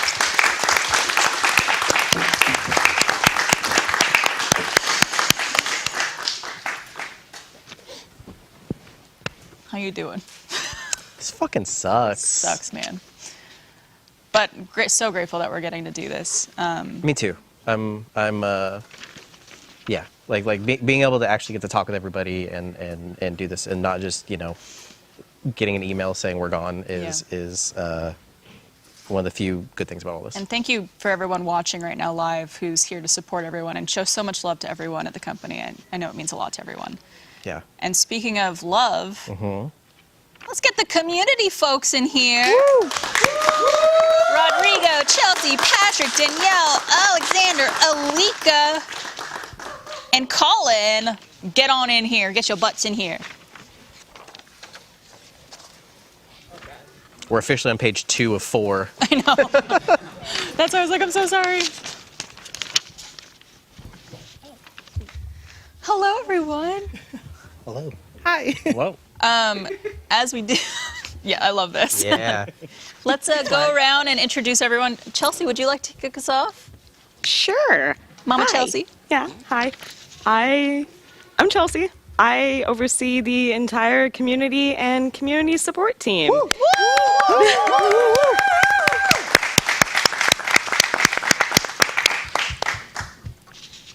Not pictured is about another 20 people from this team. Yes, absolutely. This, again, like every group we have is just tip of the iceberg of the people who work in these departments and with these groups. It's, you know, not everyone could be here today. Also, it's a very emotional time, so very appreciative of you guys being here to kind of represent the community team. So let's go around and introduce everybody. Hey, I'm Rodrigo. I am the support manager here at Rooster Teeth. Been here for about 2.5 years. What's up, everyone?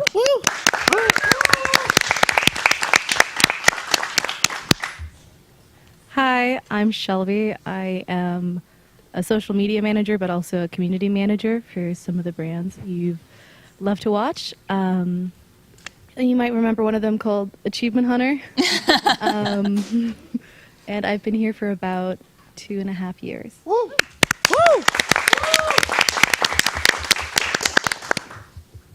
Hi, I'm Alika Zolfagari. I am the community manager for Rooster Teeth and the Disabilities BRG lead. Hi, I'm Danny, or Nubian Princess, as you guys might know me. I have been in the community since January of 2018, but I've been a part of the community team since 2021.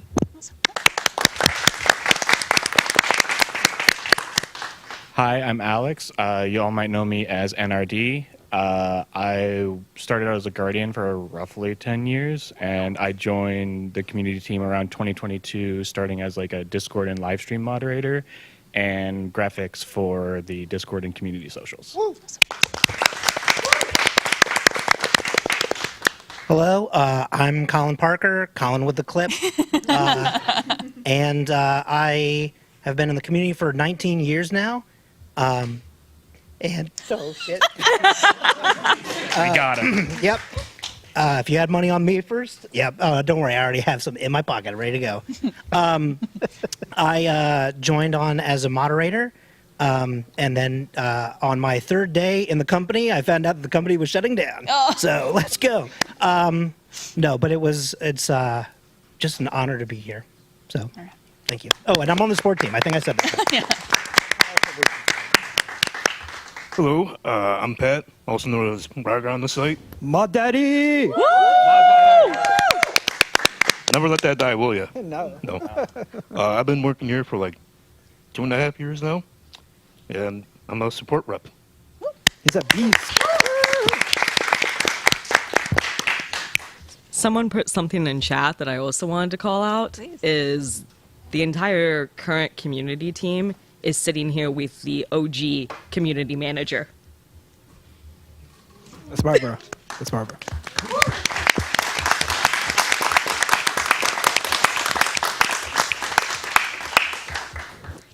Why'd you do that? I mean, chat did it. I was just doing what we do, which is reemphasize chat. I've just been so proud of you guys. This is the best community team, I think, of any company. And Chelsea, I thank you so much for your leadership and for you guys of just having so much passion and love for this community and for this company. I know firsthand as a community manager, like that's why you do what you do. And I'm just so honored to have worked with you guys and to see the dedication you've had. And it's not been easy.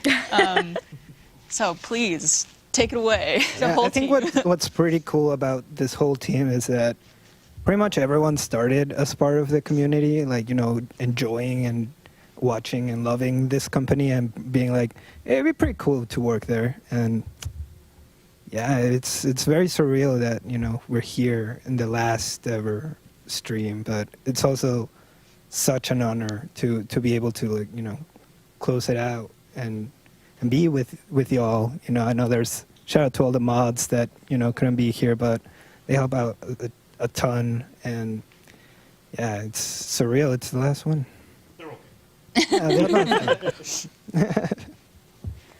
So I've got some photos to pull up.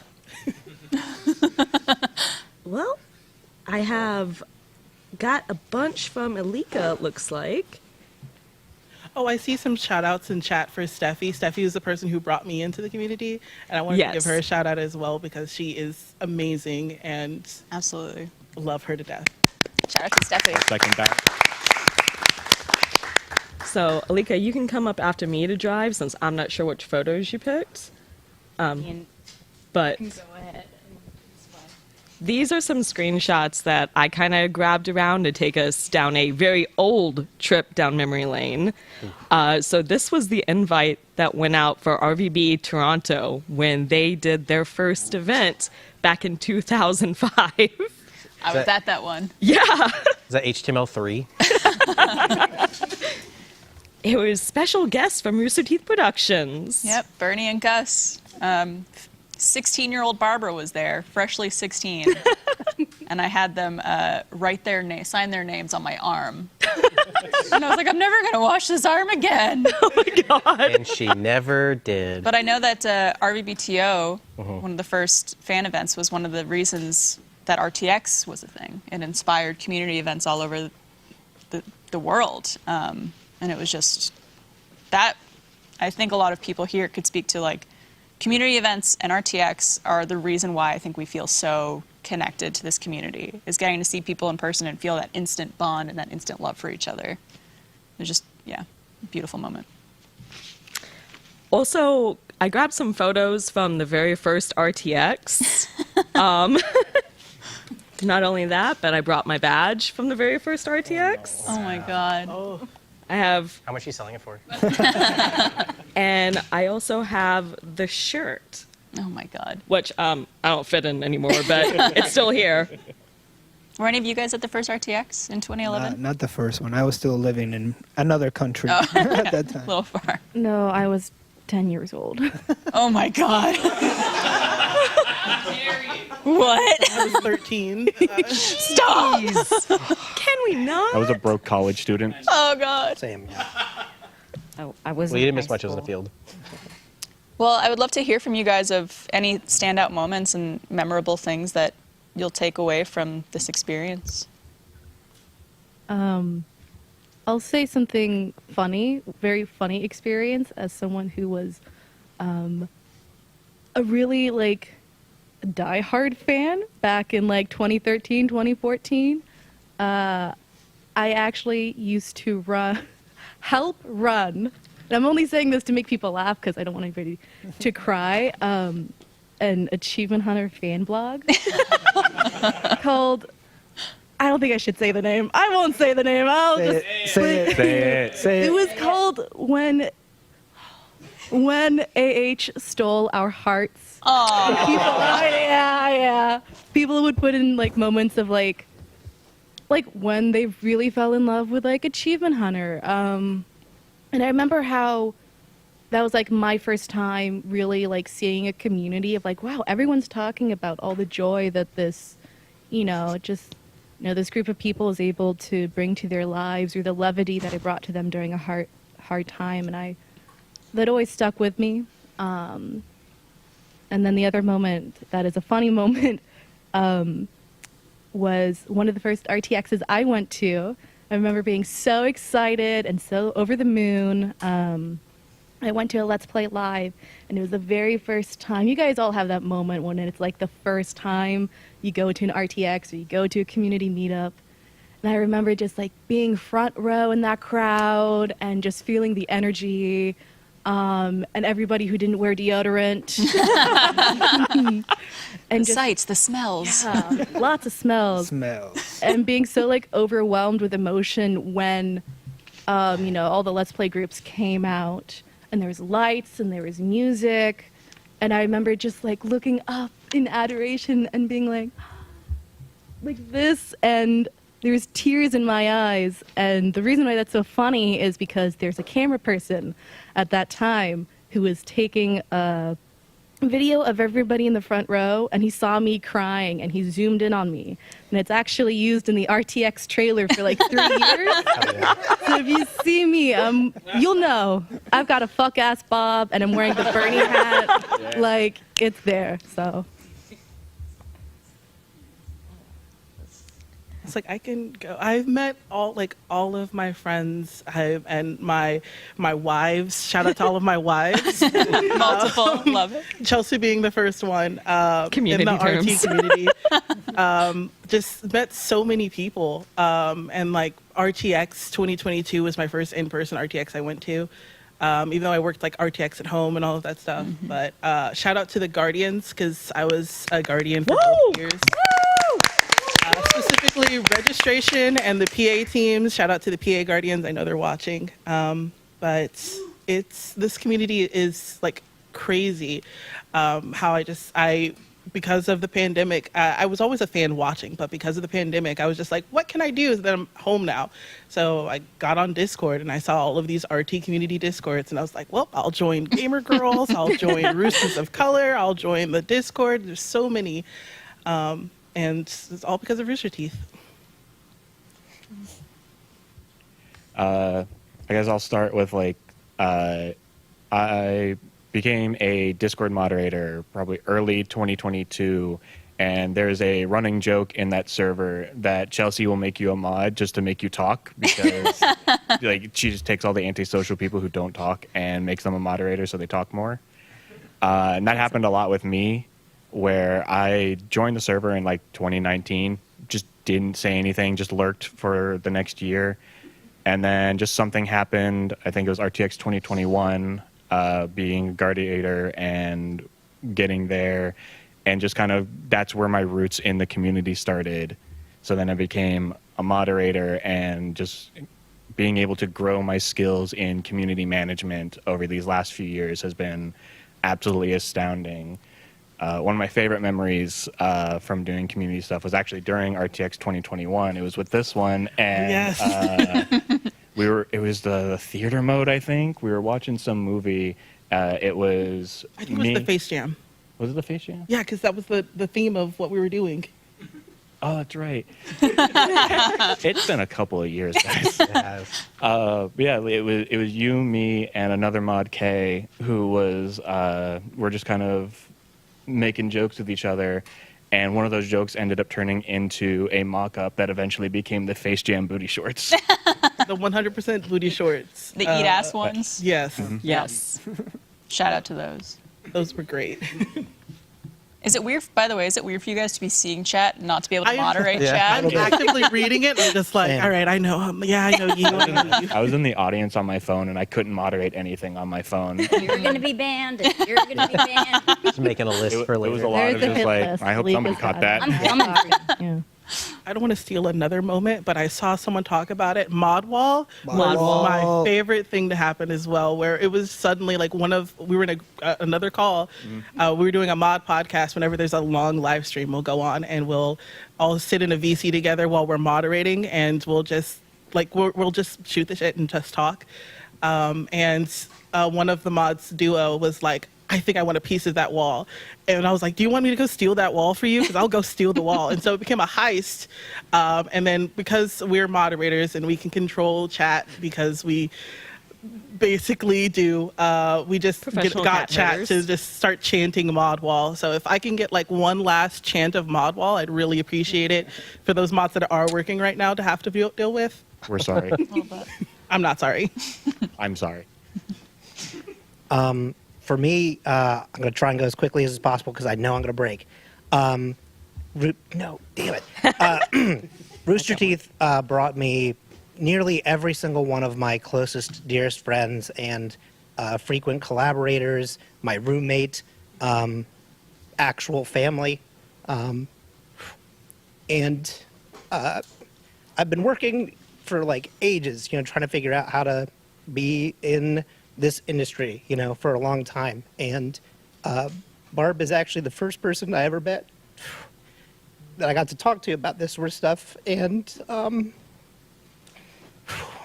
there are so many people in this room and in this building and watching online that were, oh God, sorry. It's okay. I promise I'm a professional speaker.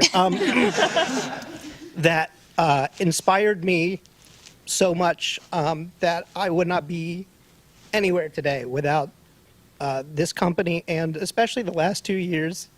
That one Extra Life thread just changed my life. And I can't imagine being anywhere else. And like I said, it's been an absolute honor. And there's too many people to thank, but just know that it's a thank you to everyone. Even if we haven't even had a chance to speak, you made this possible. And to end on something that isn't going to make me cry, I think, is simply to say that moments that are sometimes goodbyes, but also still beautiful and just so funny. I think about the final STF stream at least once a week. The final moments of the Pico Park gameplay Oh God. is some of the most crazy, chaotic, like love, but also like not hate, but you know, like that anger that you get into in that gamer mode. And I think about that all the time, and I appreciate that something like STF gave me a whole new like purpose and voice in this community, and finding friends that you can create with and be, I don't even know how to put it into words. Again, family is just a life-changing thing. So thank you for 21 years to everyone. Someone clip that. Hey, clip that one for me, thanks. Just the whole thing. The whole thing, yeah. Speaking of SDF, hashtag Squirties for life. Squirties. Amen. Can't get enough of the Squirties. Squirties. I forget if I was squatty or squirty. I was definitely a squatty. There you go. Oh boy, where do I start? Beginning. I don't know. Like to me, my favorite moment is honestly the journey. Like I remember having dreams about working here, and for some stupid reason, you hired me. You know, and just the last 2.5 years have been the best of my life. Everyone here, everyone out in the chat, all the fans, like you gave me the best job I ever had, and I'm really appreciative about that. And you know, it's hard to say just thank you, but thank you. You know, I am extremely lucky that I had this opportunity, and I worked a dream job. So thank you all. No, thank you, Pat. Yeah. Thank you. Thank you, Pat. Pat is honestly an amazing co-worker, and you know, he leads all the live stream mods, but he's also a part of my team, the support team.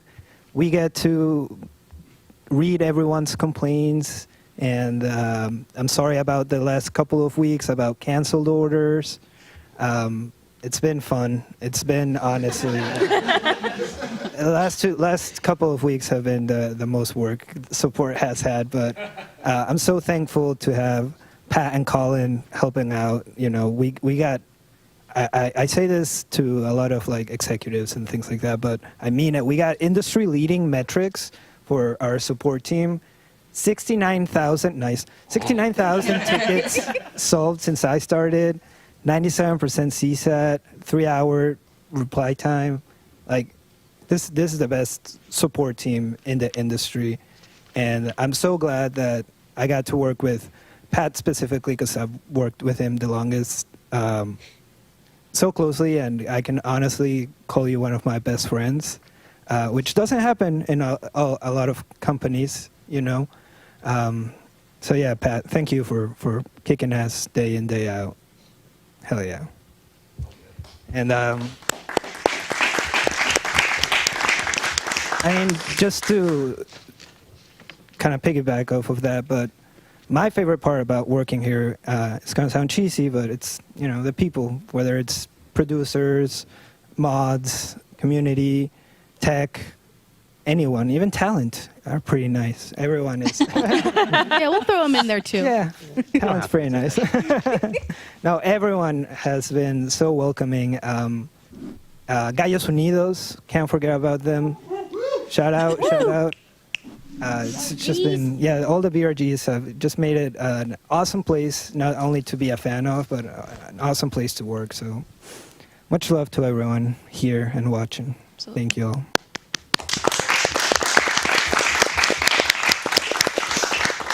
I guess I'll go. Yeah, it's really hard for me to narrow down like a single moment, but I can try. I didn't know what to expect when I first started. It was kind of got thrown in a really chaotic time. I believe it was. It's actually my 3-year anniversary. So happy anniversary! Congratulations! And it was during like the spring event series, and it was when everything was like virtual, and there was just so much going on, and I was like, okay, let's get to it. And I just kind of fell in love with the community. wasn't expecting it to be such a great bunch of people, but it really, really is. And I know that, people say that, oh, must be tough being a community manager. And, but I'm like, no, yeah, it's tough, but I love it. Honestly, I wouldn't want to do anything else. I've never enjoyed another job that I've done. I've done it because I've had to. This is the first time I've actually been happy. And there are times when even late at night, somebody will message me and I'll be there to answer a question, or I'll see what I can do to help them. I'm willing to go to war for this community because they are such a great bunch of people. And I think one of my favorite things I did is that we had a really active community member who is just one of the sweetest people, and I'm sorry I'm calling you out here, whose son came down with cancer, and just a little boy, and he asked me if, I was willing to do just like something small, but I was like, I'm not going to do something small. So I got him like all this merch and had it sent out. And then he had a bracelet made for his son. So I went around in RTX and got every single talent member that I could find to take a photo with the bracelet and send it to him. And just like the messages that he sent in return were just so sweet. And like everyone has been so sweet during this time. It's been nonstop support, love, compassion. It was an outcry of like love and support. And it's what's made me get through this time, because I know everyone keeps saying it, like family, and it seems to be kind of a regurgitated term right now, but it's really true. You're really family here.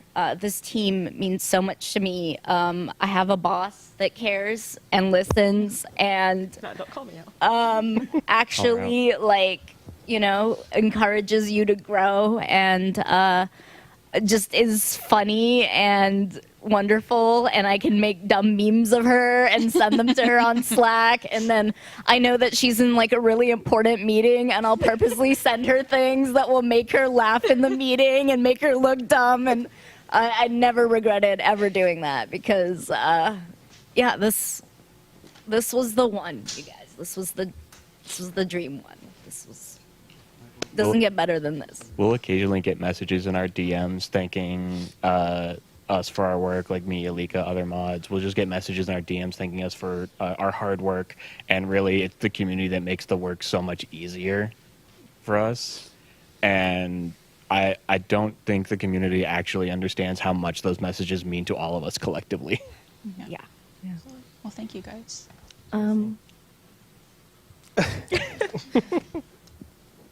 I love y'all. Like, period. End of story. Like, all of us came from the community.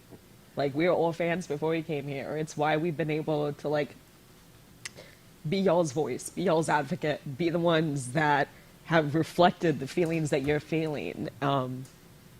Wouldn't have changed any of it.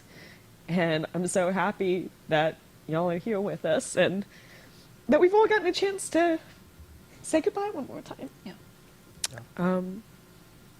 So, we love you, FERT members. FERT in the chat, please. FERT in the chat. There it is. The original coaster that on the other side says, "Drink water, you dumb bitch." Thank you, Carrie and Barbara, for Thank you, guys. giving this. Thank y'all for saying that. We really appreciate y'all. Shelby, did you want to say? I know you'll also be joining us with AH Post Team as well, but Yeah. I just wanted to say one really quick thing. Please, yes. Chelsea's on stage here. Oh, fuck. We're talking about community and our favorite memories here, and Oh. Oh no. need the tissues. Yeah. I just really want to shout out. Where is this going? Going to you. I really want to give flowers and shout out to one of my favorite communities here at Rooster Teeth, which is all the women who work here. It couldn't be what it is today without you. And it's not an easy thing to be a woman in this industry, especially if you are a woman of color or a queer woman.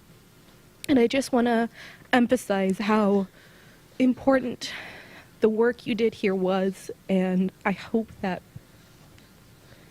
you know, you walk out of here with your heads held high and your shoulders back, and you strut the fuck out of here. And there's one woman I really want to say thank you to, and who was a big reason why I enjoy my time here and I stayed here, which is my manager and my mentor, Chelsea. Chelsea is,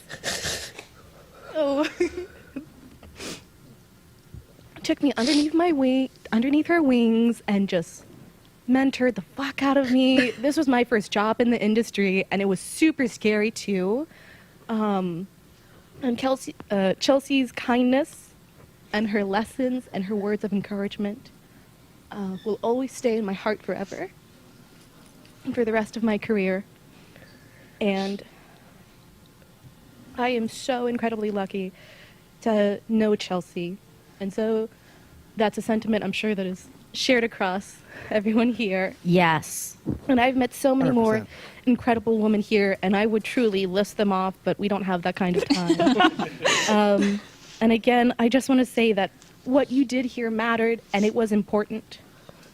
And this is kind of sentimental and maybe a little pretentious, but you were a part of history. Like, Rooster Teeth was a really big thing for the internet, an absolute, like, just like a pillar, you know? And it matters that you were here and it meant something. Somewhere out there, there is a kid, and she's maybe 12 or 13 or 14, and she wants to be a streamer, but she could never be confident enough to go in front of that camera. Or maybe she loves to take photographs, but she could never call herself a photographer. Or she loves to play Minecraft, but she could never call herself a gamer. It is important that we are here, and we're here for them and for each other. And so when somebody asks you why you're here, take a look around the room and count how many women are there and how many of them are women of color. And that's why we're here. So thank you for listening to that, and I'm so sorry for crying. Well, thank you.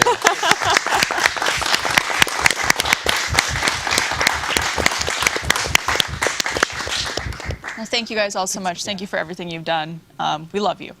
Thank you guys. Thank you. Say thank you to the community team, everybody. You too. Thank you all so much. And we've also got a thank you mods in the chat. Oh, man. Yeah, this is a lot. Well, that was our time, so I guess we'll. I'm just kidding. Just want to also thank everyone for their patience as we go through. And thank you, broadcast team, for being able to roll with the fact that we're absolutely going long. Very going long. Thank you.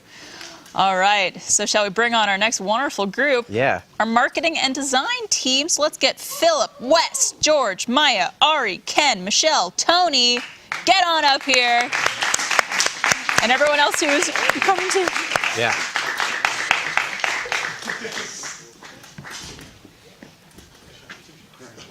Hello, everyone. Hi. How's it going? I like how none of you picked up a microphone. Yeah. Y'all want to, We all There we go. did not Oh, speak. yeah. It's going to be a really interesting segment. Well, I would at least love everyone to introduce themselves if you're comfortable with that. Yes. Start here and go around? We'll go around, yes. Yeah. How do you guys do this?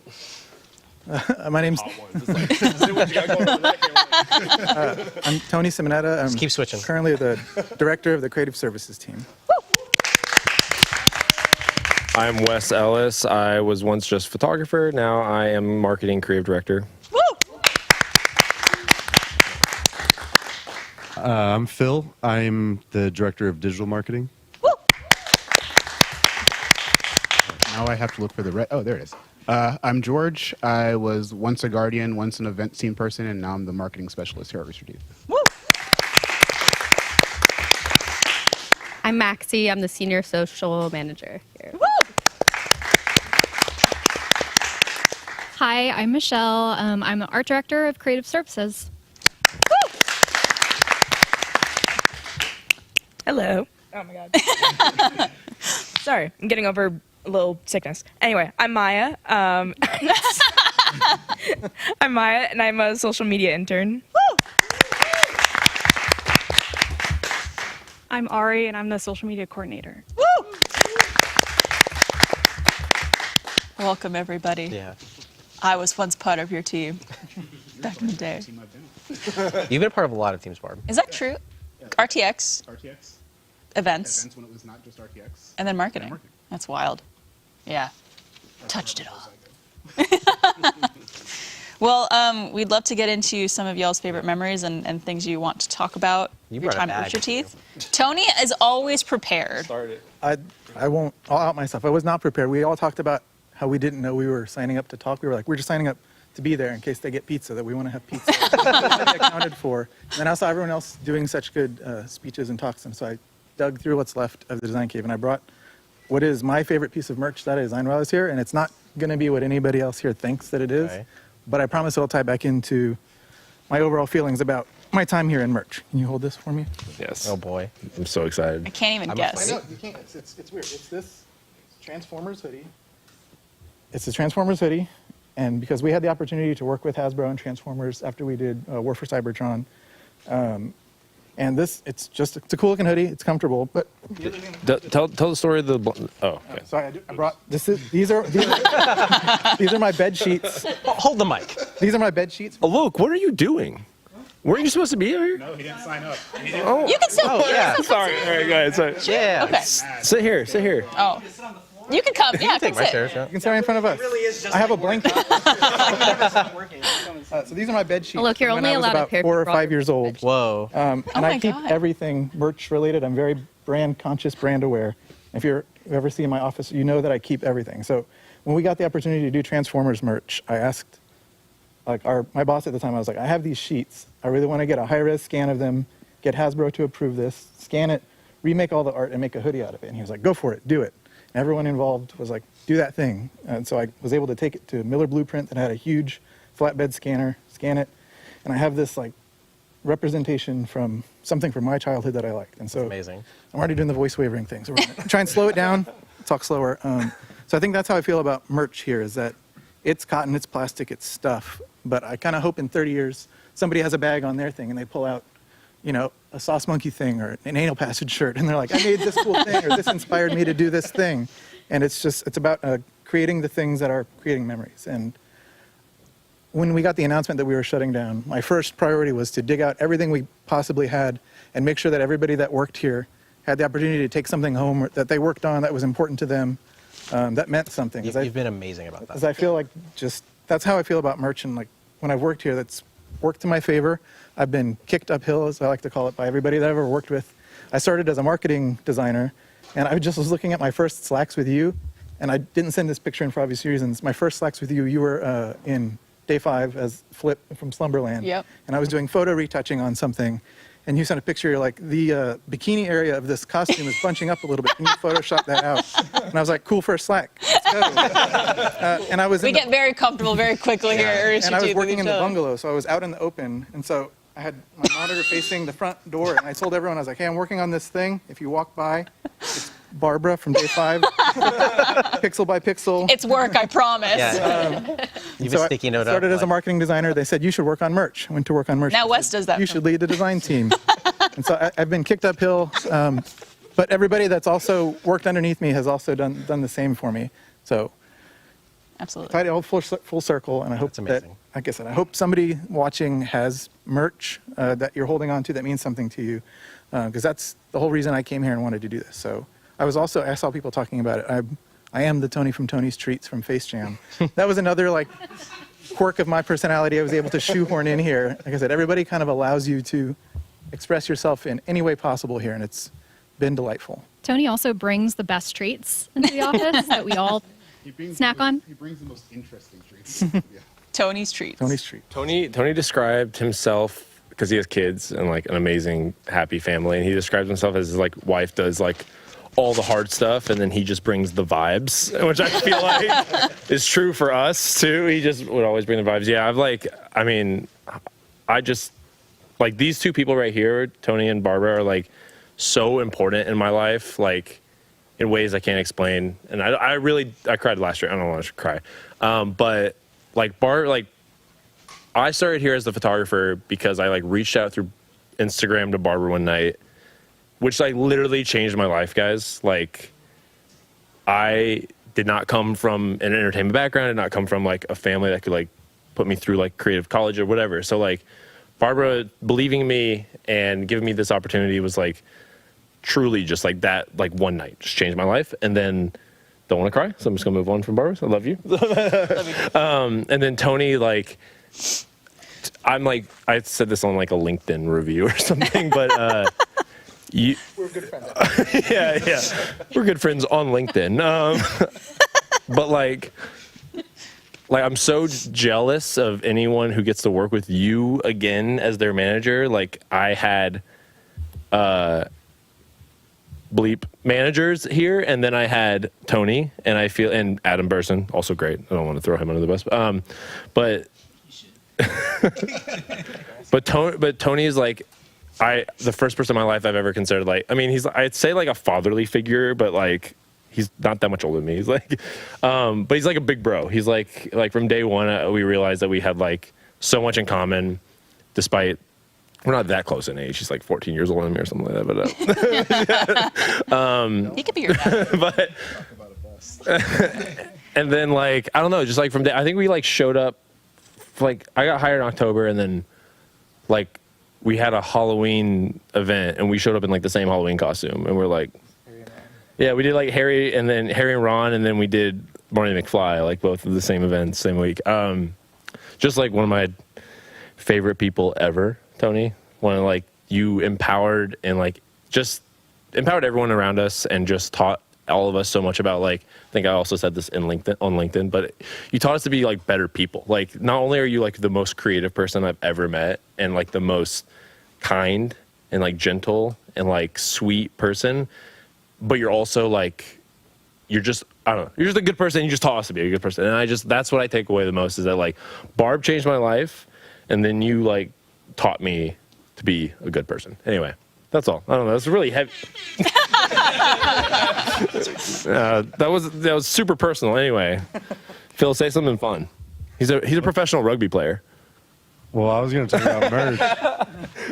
Talking about merch that people have. All of our Rooster Teeth gift cards that we get every year, I use to send like Ruby body pillows or mouse pads to friends just unexpectedly, or eat ass shorts. So they just will randomly get a package from Rooster Teeth, and it's like, booty shorts. The best memories. Yeah. So there's some people cherishing some of your merch out there. But yeah, I mean, Rooster Teeth I've been here for a little over 6 years now. Definitely flew by. It doesn't seem like that long ago. Chelsea was giving me the office tours around here. But yeah, this place, like I've gone through a lot of very significant life events here. It's like I came here, I had one job here for a brief time before, like out of college, and then I got hired here. But then I moved in with my now wife, girlfriend at the time, now wife, got married, had a kid, bought a house. Not in that order. Yeah, the order of these things is kind of fuzzy, but yeah, had like a ton of my life happen while I was working here. And then today I just got a phone call 30 minutes ago. My brother's having his baby right now, so like add another one to the list. But yeah, like this place, we talk about how we like enable like you guys, the creators, to pursue your passions and create whatever you guys want. But I think it applies to everybody that works here, because I got to, for 3 or 4 years here, got to play professional rugby and just like do a flexible schedule, and like we made it work with everybody here. I got to travel around the world playing rugby while still working here, and like that was my passion. So Rooster Teeth like still allowed me to pursue what I loved, and I will be forever grateful, and I don't think that would have worked anywhere else. So yeah, this has definitely been the experience of a lifetime amongst all the other things. Like my first RTX, first convention. This is my first time being on camera also. So first and last, it looks like. But You got a lot of compliments on your mustache. I've seen a couple. Yeah, thanks everybody. So yeah, love this place. I'll never forget it. Love everybody that works here. Never forget you guys either. Yeah.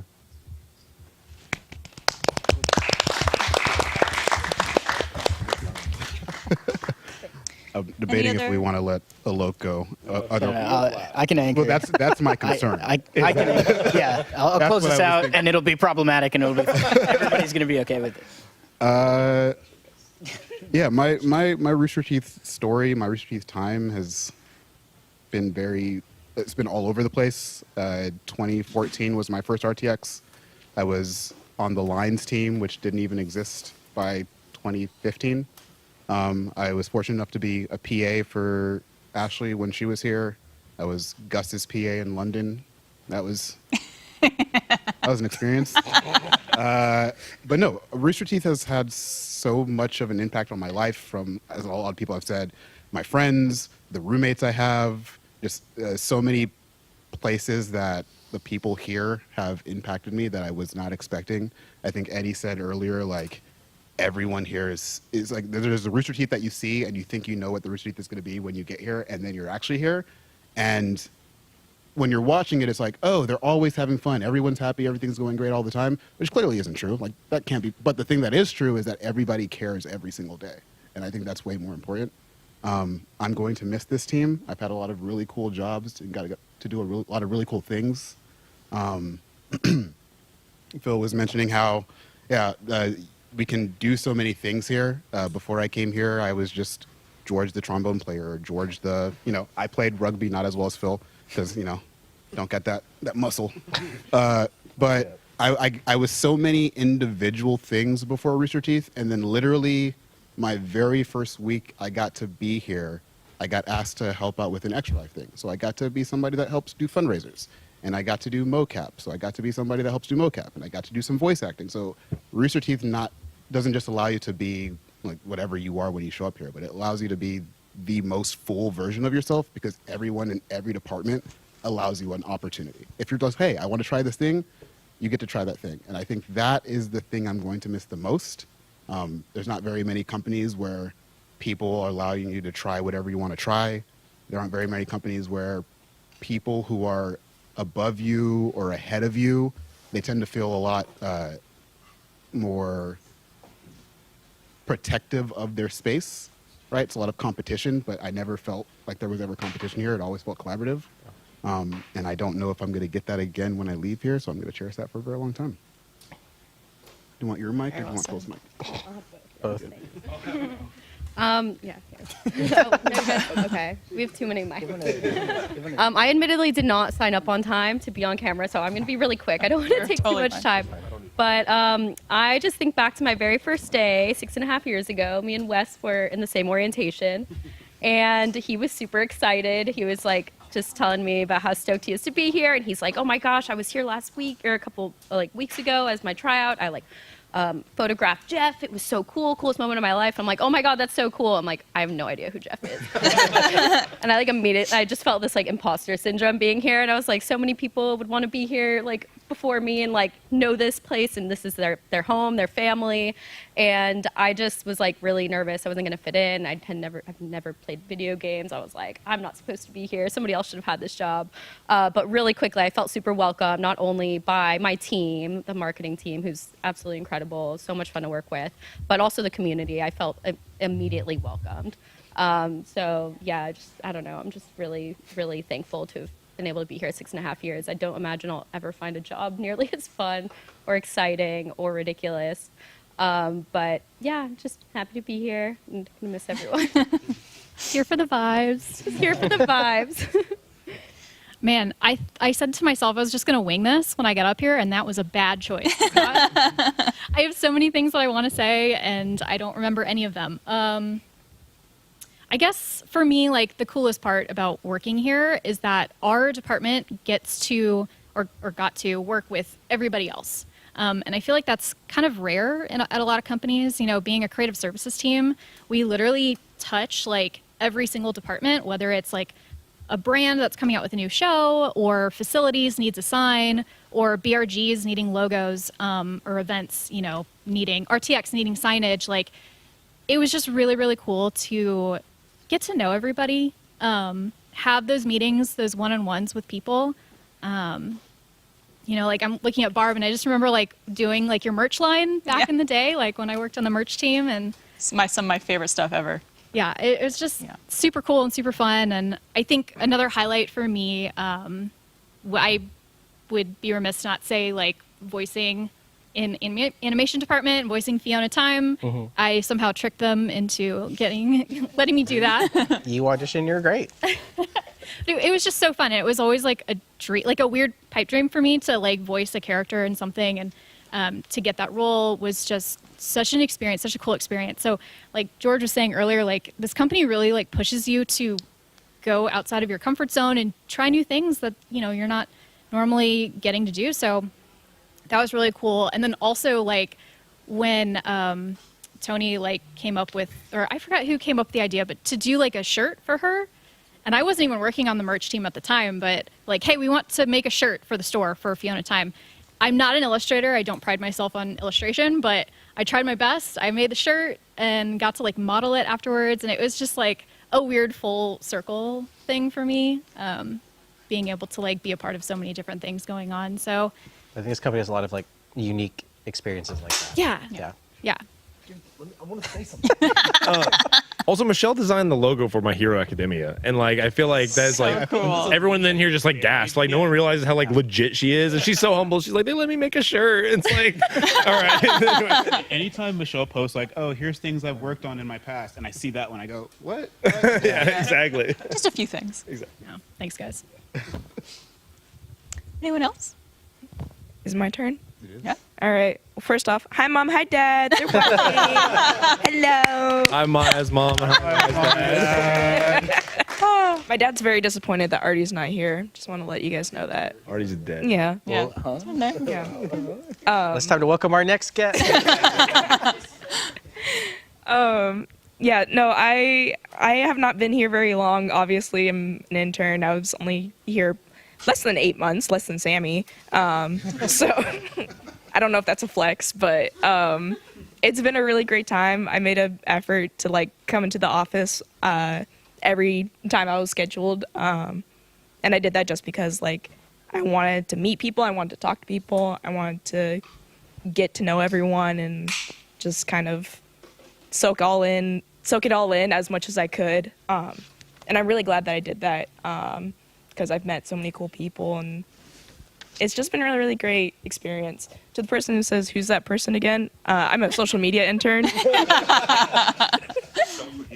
You're a fake fan. If you don't know who Maya is, you're a fake ass fan. What the fuck? Been here for 20 Follow me on social media. No. Yeah, I've probably made a dumb TikTok that you've seen before, so that's what I did. But it's been a really great time, and I'm just very thankful that I've gotten this opportunity. There you go. Yeah. My turn. I'm not good at public speaking, but There's only there's no not a whole lot of cameras. people watching or anything. it's fine. So I started here 2 years ago. My 2-year anniversary was actually 2 weeks after the company got shut down. Oh no. But it's fine. I applied on LinkedIn, and somehow Maxie found me and hired me, which is crazy. I didn't know anything about Rooster Teeth either, so I did not know what I was getting into, but it was like a dream come true. I'm surrounded by amazing people and an amazing social team, and I don't even like have the words. Like, I'm very speechless by like how much of a dream this was. I used to work at like very corporate-y jobs, and I always knew that I like belonged in like an entertainment world, and this was like the perfect beginning to that. And everyone here is so incredibly welcoming and kind. And yeah, I think one thing I want to mention also that I wanted to talk about on here was that on Ruby, I work on Ruby socials, and there's a She's the Ruby, the Ruby intern face reveal. it's Yeah. fun to do the Ruby intern reveal, and that is all 4 of us. So you will never know exactly who it is, but it is a mystery. It's like It's a conglomerate. it's like Batman. It's usually Ari. usually Ari. Ari, the intern. You know those like AI face morph things? Yeah. I want to see that happen. Ew. Someone else in the chat was also like, "Oh, Maya, do you have the list of all the official RT accounts?" Yeah, they're all in my brain. Yeah. Because when I first started, I didn't realize just how many I had to keep track of, and I had to make a whole list of it. And I was like, eventually it got easier, but it was like I made like a spreadsheet, like connecting all the brands to each other. And I was like, I have to keep track of that There's one, a that lot. one, that one. Ruby reveal, let's go. Also, another memory that I have that from my RTX, I attended my first RTX 2022, and a couple weeks before, this is Ruby related as well, there was someone that tweeted, like, that I found of them, like a picture of them in a Garfield costume with the Ruby dress on, standing in a corner of the room. It had 0 likes, 0 retweets. Oh, no. And I was like, what the hell? And I had to respond quickly. And I was like, I'm going to find you. And we kind of started off as a joke, being like, okay, we'll find them there. But then Maxie was like, no, you really do need to find them. And so the whole weekend, I scoured around RTX and I found them and I made a TikTok. I think I put it in the media thing, but yeah, I made a TikTok with them and they were really cool and it was really funny. So That's yeah. amazing. I'll be brief, kind of. My name's Devin. I started here saw you earlier. 8 years ago. Yeah, I didn't authorize that fucking bunny video. That was an Too late. internal video only to inspire my coworkers when I used to be the house mom back in the day. But yeah, 8 years. The first thing I did, I was Pongo, I think, in immersion, Five Nights at Freddy's. Yep. And then I was the facilities You're coordinator terrifying. for a few years, but like AKA the house mom, AKA the snack god. That's when we didn't have a snack budget, which is probably why we're here. But those are the good days, food-wise. The Topo Chico days. The Topo Chico Man, days. I kept it stocked. Yeah, we went through like 40,000 topos a year. But then from like, doing stuff like the bunny video led me to the social team. So now I'm the social content producer. I've also made a bunch of the TikToks that y'all have left very honest comments on, and we appreciate it. Come May 10th, I never have to read them again. So we appreciate you. Although, real talk, the majority of the people in the chat are probably not the ones leaving the shitty comments. So we love y'all. Yeah. But get on those other people. They need to touch some grass. All right.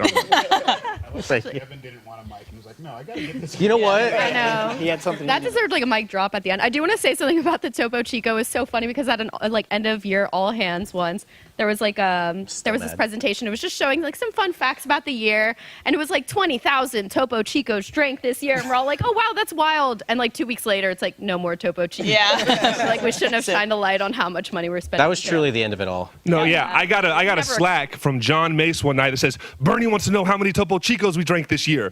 So I like pull up all the spreadsheets and I'm doing math for the all hands, and that was it. It's for nothing. You're like Zach Galifianakis in The Hangover. You're like, I made that deck. I made the graphic. Look, you want to close us out? Yeah. Yeah, I'll close this out. I also did not sign up, so unlike everybody else, I'm going to do my best. Yeah. Oh yeah, I'm Alok. just remember, you can lose your severance. Oh, that's true. Shit, Hannah's not here. Yeah, she's right there. I'm Alok. I do digital marketing, so this mustachioed man I spend every day just doing whatever he tells me to do. There's a lot of crazy shit. I'm so glad that Vina is not here to see what I'm about to talk about.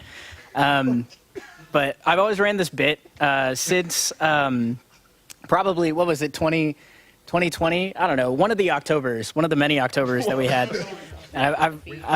Don't cut the feed. All right. Keep going. I've always You have ran to this wrap up bit soon. of saying anytime there was any sort of minor inconvenience, it would be like, all right, that's going in my twit longer when I leave. And, I thought about it after the announcement was made. I thought about it. I was like, and it was all in a joking manner. I was like, what would I actually put in there? And I think out of everything, it would just be, other than my love for Wes Ellis in a purely romantic way, would probably just be that every single person on this team, every single person at this company that I ever had the pleasure of interacting with, I don't think I could think of a bad time. Like everybody here is so positive. They're so great at giving affirmation to one another. There is only building up of everybody here from every angle and every opportunity that people have to support one another, whether something went really well, whether something went really badly, it doesn't matter. It was all just good vibes from moment one till the very end. And I hope I can speak for all of us that we're so proud to have been here for that and proud to have been a part of that. And we really did. I know, I think Shelby said it earlier, like, it's cheesy, whatever, but Rooster Teeth is absolutely a mark on the history of the internet, and to be a part of that and to be a part of that influence that this company has had, something that was a huge part of my life growing up, and to be a huge part of my life now is just an honor, and it's something that I don't think any of us are ever going to forget. Maxie put it really well when she said, we're never going to find anywhere that's as fun to work and as great to work at as RT. So, yeah, thanks. Thanks for being here for this Thank stream. you guys. Thank you all so much. Shout out. Oh, no, I'm good. Do you want a beer? Please. All right, so we're going to take a quick pause before our next group because peek behind the curtain, we got to change some batteries on some microphones. Yeah. They're not meant to go this long. I saw a couple questions in chat talking about how long we're going to go. We are very behind because obviously people have a lot to say and we want to make sure everyone has time to talk. So It's a very difficult balance. yes, we're probably going to be going for at least another 7 more segments, So we're probably going to be going for at least another hour or so. And for those wondering, too, if you're watching this live, which obviously you are right now, the video will go private after we're done being live, but don't worry because this will go up as a VOD eventually, I think a few days later, next week at some point. So if you do have to leave at any point if you're watching the live stream, don't worry, you will get to see the whole VOD at some point. Cool, are we good to go for the next group? That was the fastest battery change. I was about like, should we talk about something? But no, we're good. Awesome. Well, let's bring on our next group. I see them waiting in the wings. It's the 8 post. Sarah's already here. Get on here, post team. Yeah. Can we get Mason, Cameron, Sarah, Jacob, Larry, Tyler, Ashley, Shelby, Ash, and anybody else that is on the post team? Come on up. Oh. No, they said they were done. Oh, I thought they were back on the set. Okay, so we're going to vamp a little bit more. Yeah, well, y'all can hang out. There's a mic there. Maybe it works. Who knows?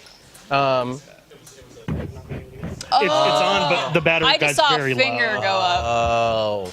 I mean, there's going to be a technical difficulty on the last stream. Yeah, that's fine. There If we has get once working, we could just pass it around to do introductions. Absolutely. So let's start over there with introductions. Ash, let's start off with you. Hi. Hi, I'm Ash Hildreth. I was originally an Achievement Hunter intern, then became a junior editor for Achievement. Oh, just kidding. Oh my God. There might be a button on it.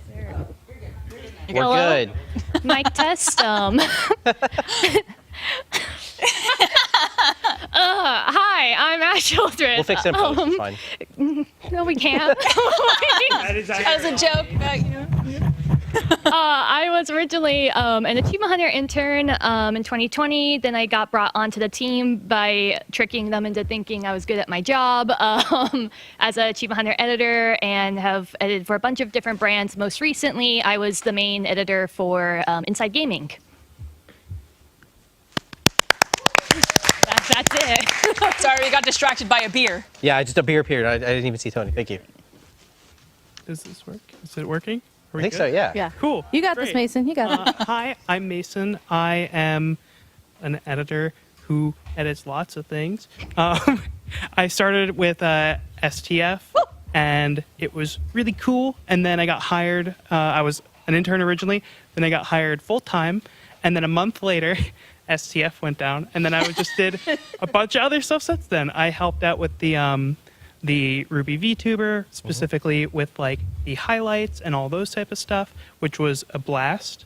RTP, Fuckface, Face Jam. If you saw those clips, I've seen your comments. If you saw those clips and you were like, who's that person who edited that? That was me.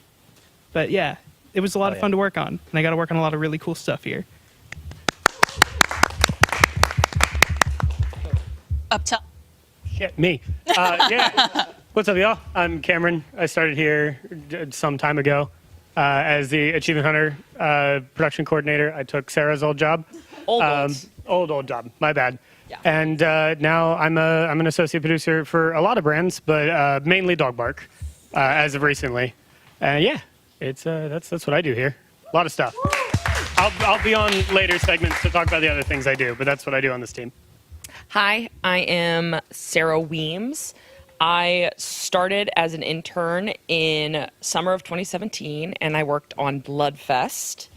Then there was not like immediate work afterwards, so I kind of went home, and then I applied for a job for Achievement Hunter production coordinator, and Trevor and Lewis ever so graciously gave me that job, and I kind of just worked my way through the Achievement Hunter power.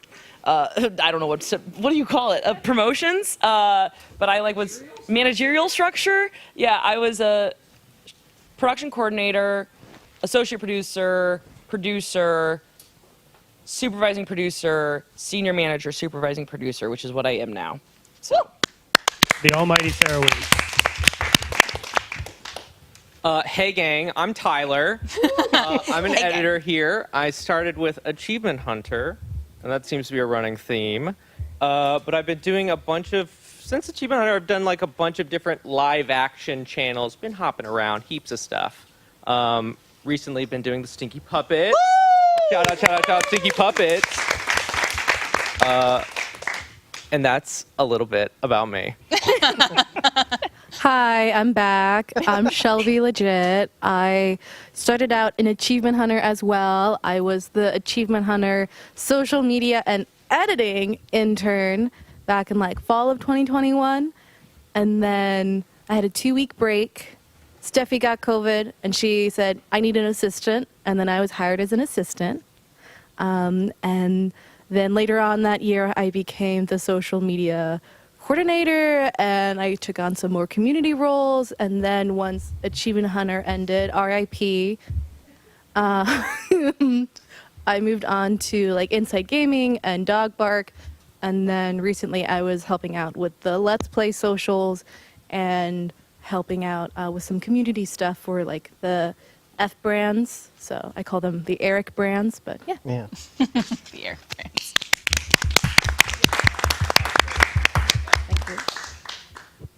Hey gang, Jacob here. I interned with Funhouse in 2017. I applied for a production coordinator job for Achievement Hunter, but someone got it over me. But it was fine because then I got hired as video editor for Achievement Hunter. And I worked on Minecraft and Gmod and all that hodgepodge that you know and love. And then moved on to lead editor, worked primarily on Dog Bark. And now I'm sitting on this couch. Woo! Wow. Wow. That's your biggest achievement. That last one is amazing. Hero story. You're doing great. Howdy, y'all. My name is Larry. I started back here, late 2014, assistant editing for a little movie called Laser Team, followed by Rooster Teeth's greatest hidden gem, Crunch Time. And there's one person back going, woo! Yeah! That's a great show. And then I got brought on to edit for Achievement Hunter, lead editor for Achievement Hunter, produce for Achievement Hunter, showrun for Achievement Hunter. And then Achievement Hunter, did a Rooster Teeth just 6 months early. Then, got to work with all the great brands that sprouted from it, such as Dog Bark and Let's Play. And working on, gonna transition something really quick, which is just, I was producing for something that will never see the light of day, unfortunately, because Rooster's getting shut down. And I think that's the thing that's the hardest about the shutdown is not just seeing the stuff that we got to make and all the memories, but missing out on the memories that we don't get to make and all the shows that you don't get to see. And it's seeing the amount of talent and passion being put into these projects, and you'll never know. And that's the hardest thing. We're dying with those secrets. So on that bummer note, I was going to say something else, which is that there are other post team members and AH Gaming and other teams that are not able to be on this. And I just wanted to shout out, or even the lead, most of your guys' lead, Ashley, or I guess she's post producer. She's like, her and Jaren are off in Vegas, and like you've got some people. We have some editors that are at home, and I just want to say Not like, getting married. shout out to them too. We just, this team is so much robust, and like, we would not be able to be where we're at today without all of the hard work that like so many people put in, and like, I don't know. It's like I remember starting at Rooster Teeth, and like, it was a smaller team then, or like a different team. Like it was like, Ken was still an editor, and like Jacob.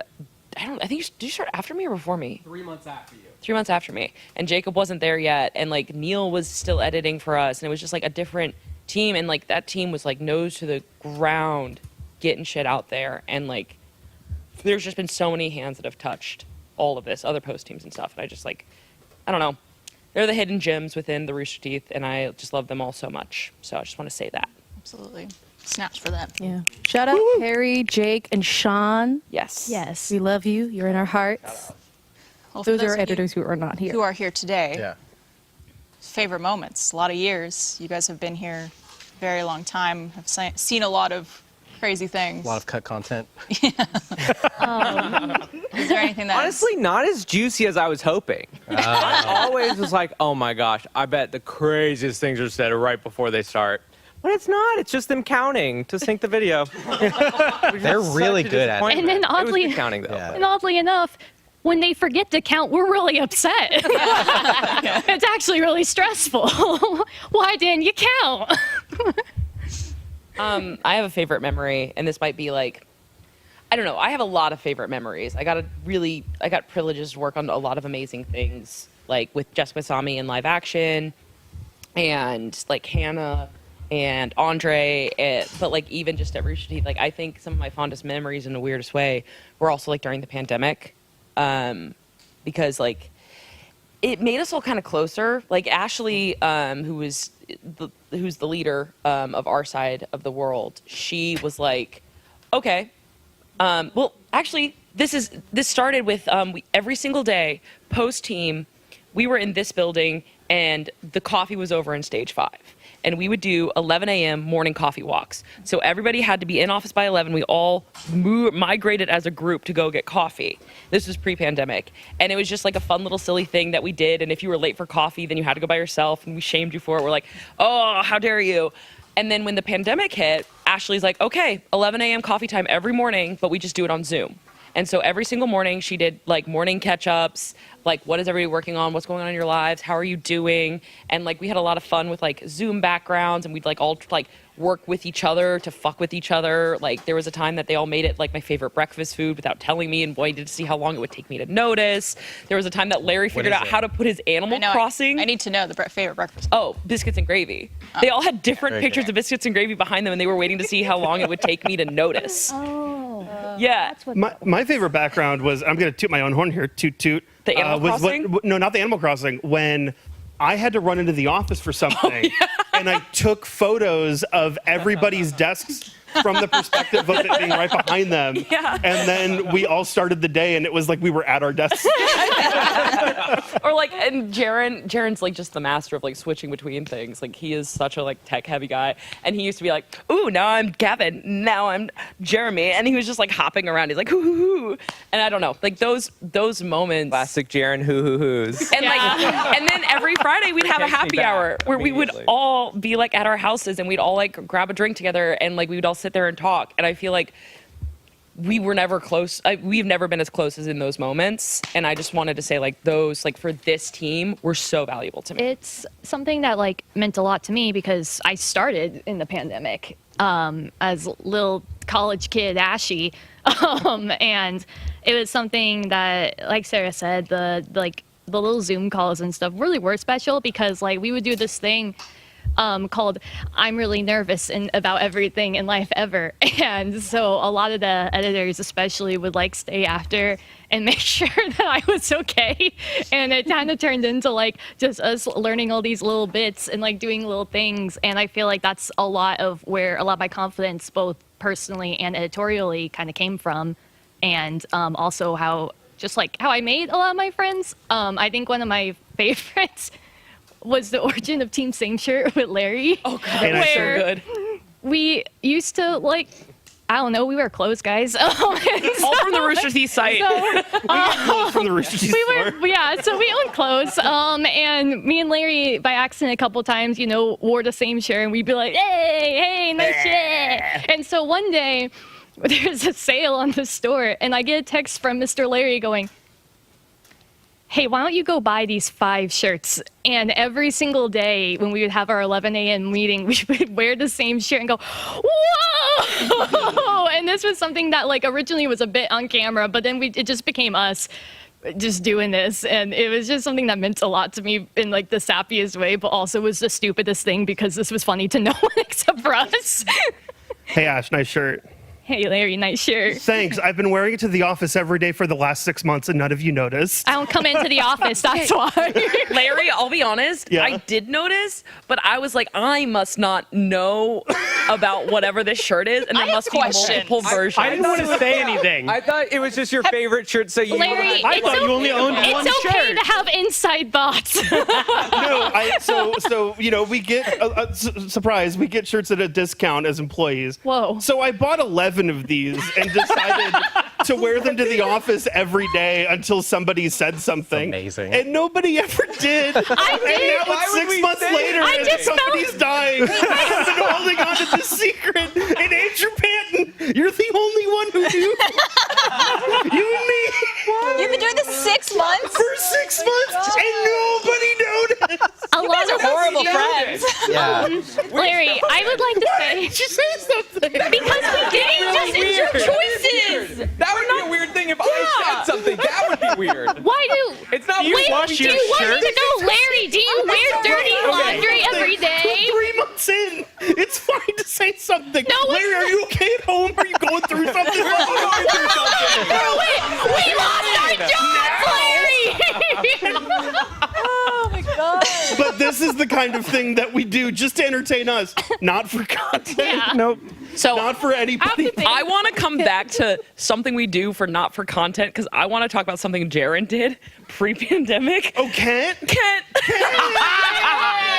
Oh, so pre-pandemic, Kent is the sweetest sweetheart on the planet Earth, and Kent is a loving father with children, and he was always so excited to go home and see his children. But at the same time, he didn't want to leave because he was having fun. And so every single day, this man would say goodbye like 7 times, and he'd be like, "All right, time to go. Bye, everybody. See you tomorrow." And then he'd be like, "Oh, well, what's going on over here?" And then he would be like, "All right, time to go." And so Jaren started keeping track of it to see how many times Kent would like say goodbye. And then you guys started making a game out of it to see how many times you could get him to say it. And Kent never knew because the pandemic hit, and then Kent moved to sales. Thanks for. But we love you, Kent. We love you so much. But like, right? Do you have anything to add to that, Larry? Oh, no. I do want to make sure we get to everybody. Sorry, yeah, no, I'll just shut Because the we do fuck have up. to wrap things up a little. This is the worst part about it is these stories are amazing, and I want to hear all of them. Well, I mean, and thank you, audience, for listening to us. We've Yes, gone absolutely. hours over, and we ain't stopping anytime soon. And it's just such a testament to how magical the place Rooster Teeth was. And you see a certain Rooster Teeth that is on the camera, and there's such an amazing Rooster Teeth behind the camera. And I really hope that if you've never realized that, and so many of you have, because so many people here shouting post-team and being excited are the lovely people who during the VOD are not going to go, "Where's Gus? Where's Gus? Where's Gus?" Who do care about everybody who's here, and it's so amazing. And thank you so much for watching, and thank you for letting us one last time kind of indulge ourselves as we really get to reminisce and just have this like little moment, between us, but between y'all, to just kind of share about how wonderful it was to work here. Absolutely. Any other final words? Wait. Did nobody else have any favorite memories? Okay. Well, I was just going to say one of my favorite parts, like everybody else, is like the little jokes we play on each other that don't make into content. I have like a bunch of rubber ducks I keep at my desk, and they were just for jokes. And I like to line them up in a row, and then Larry likes to come and knock them all down. Or they hide them around the office and I can't find them. So those are jokes that people play on me. And then one of my favorite ones is It's bullying. Let me tell you about the time they all Hey, glued hold shit down to my on. desk. One of my favorite times was in the first 2 weeks of me working in office and meeting Tyler. I didn't know a whole lot of people, and I've probably spoken 2 words to Tyler virtually, but I found out because he told me and Aaron Porter, shout out Aaron, love you, that he hates eggs, but he was also the editor for Egg Jeopardy, which is something we did not know. He hated eggs to disgusting amount. He hates them. So I thought it'd be really funny that whenever he was editing Egg Jeopardy, I would write a smiley face on an egg and leave it at his desk. And then I never talked to him about it. Okay, great. Yeah, real quick, we're all about to get new coworkers, so I guess just a quick tip is that's not a great first impression. for all of our new workplaces that we'll find, do not leave eggs on people's desks when they don't like eggs. No. Or if they do like eggs. So I guess that's something we can take away from this. It's all about growth. That's a really good heartfelt sentiment. Yeah. Thank you. About eggs. Thank you, Post Team. Woo! Post Team did stuff. Wait, but did everybody say something? Did everybody feel good? I know that we're supposed to be rushing, but I just want to say. I'm in later segments. I will save my stuff for when I'm in later segments so that everybody here that isn't in the later segment gets time. But Also, for the record, it was Trevor Collins and Matt Bragg who super glued ceramic things to my desk that I could barely use my desk. Yep. Andy glued stuff too. Andy, oh my God, Andy Blanchard glued a giant dildo to the bottom of my desk at one point. Allegedly. And it took me weeks to notice. Thank you all so much. We really appreciate it. It only took 3 goodbyes to kick us out. All right. Thank y'all. Thank you guys so much. And again, No, you're fine. Yeah. It sucks. We want. I wish we could have more time. 5 hours for every group each. Yeah. You know. You could hang out here. Barb, who do we have next? We got some very stinky folks relevant coming. here. Some Live action stinkers? folk. Come on up. We got live action and Stinky Dragon folks coming on. Do you want to switch from this? Hannah, you're in this. Hannah. I have a lot to say.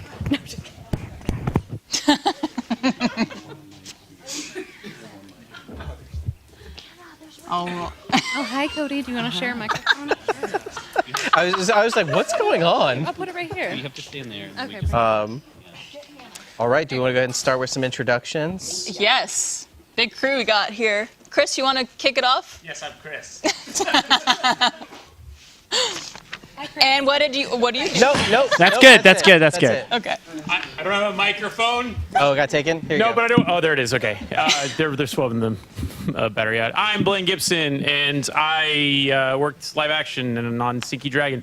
Man, summing up 10 years is very difficult. Very difficult. It really Yeah, that's why I just stuck with Chris. Short Yeah. $1 million spot, Arizona Circle. Yeah.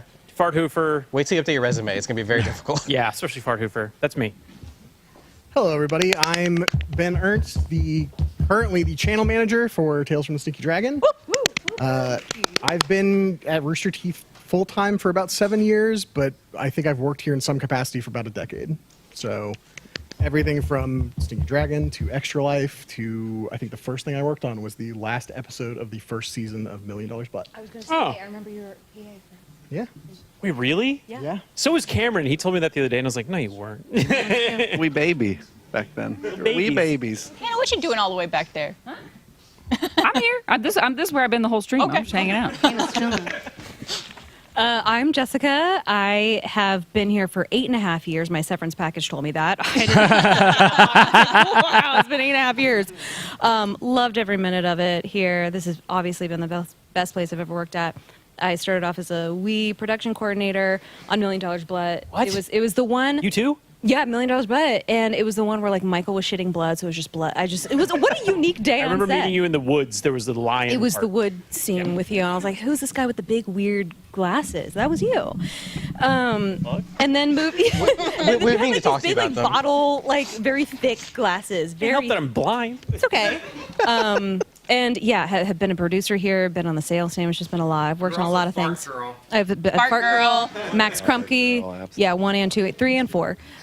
So yeah, been good times. And 30 more minutes. Well, how could I forget that? Also 30 more minutes. Shout out to Elise, love her. Hi, yeah, I'm Cody Graham. I'm a assistant editor and editor over in, well, I came on as live action. I've been here, what, like 6.5, 7 years or so. I get to work with awesome Andre over there every day. But yeah, I came on 6 or 7 or so years ago working on MDB, M&A, and I got to be an editor on Stinky Dragon Adventures. You were on MDB too? Yeah. I was, yeah. It was one of my first ones, yeah. Blaine's over here like, you were on MD? That was my show. You're welcome, by the way. Hi, I'm Cameron. Came on for MDB way back in the day. I was the last PA to be hired full-time at the company, which I was telling somebody earlier was great because like PAs do a ton of things, but one of the big things is they kind of like set up the snack rotation for sets. And I got to set it, and then no one changed it for a while, and it was like my dream snack rotation. So that paid off really well. So that's your legacy? That's my legacy. Mostly that. Not all the snacks, amazing work or anything. Fruit snacks. We were going off-brand fruit snacks for a while, and I fixed it. We're back to Welch's. That's key. God intended. Yeah. Fools. Yeah, you're welcome.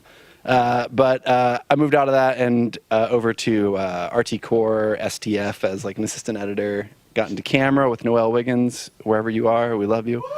Like 8 shouts for Noelle. That's great. And now I'm the director of photography for all of production. So for this show and for Sneaky Dragon Adventures, and even got to make it full circle and DP half of a. That's if you don't work in film, people say DP all the time, and that's not what they mean. Don't explain it. Okay, sure. I got to shoot half of the anniversary episode of MDB, which was super cool, super full circle for me.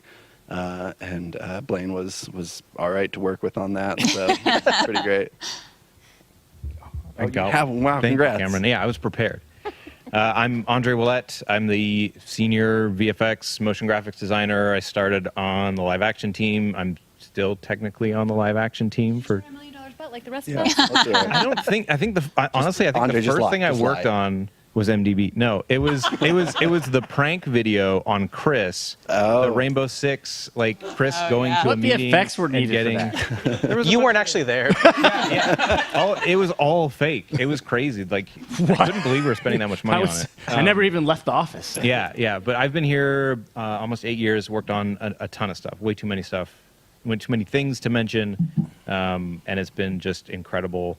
Of course, and then I got to work on Stinky Dragon Adventures, which was, such a delight, and something I never really knew that I wanted to do, like to be on a puppet show. Same. But incredible. It was so much fun, and yeah, just an absolute blast. I'm previously Ash Schmidt, last 5 days, Ash Willette.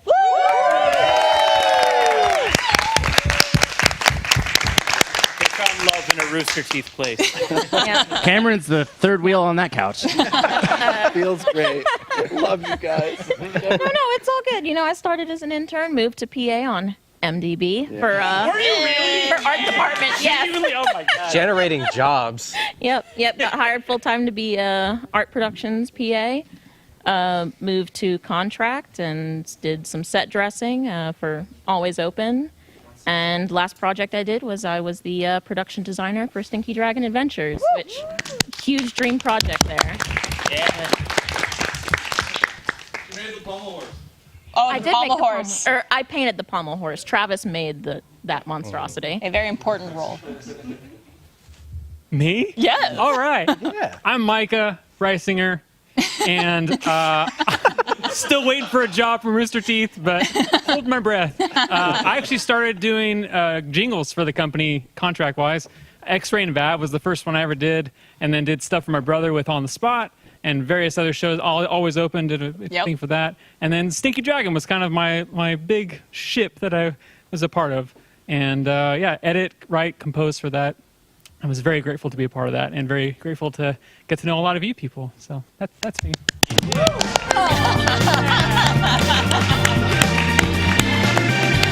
Oh, God.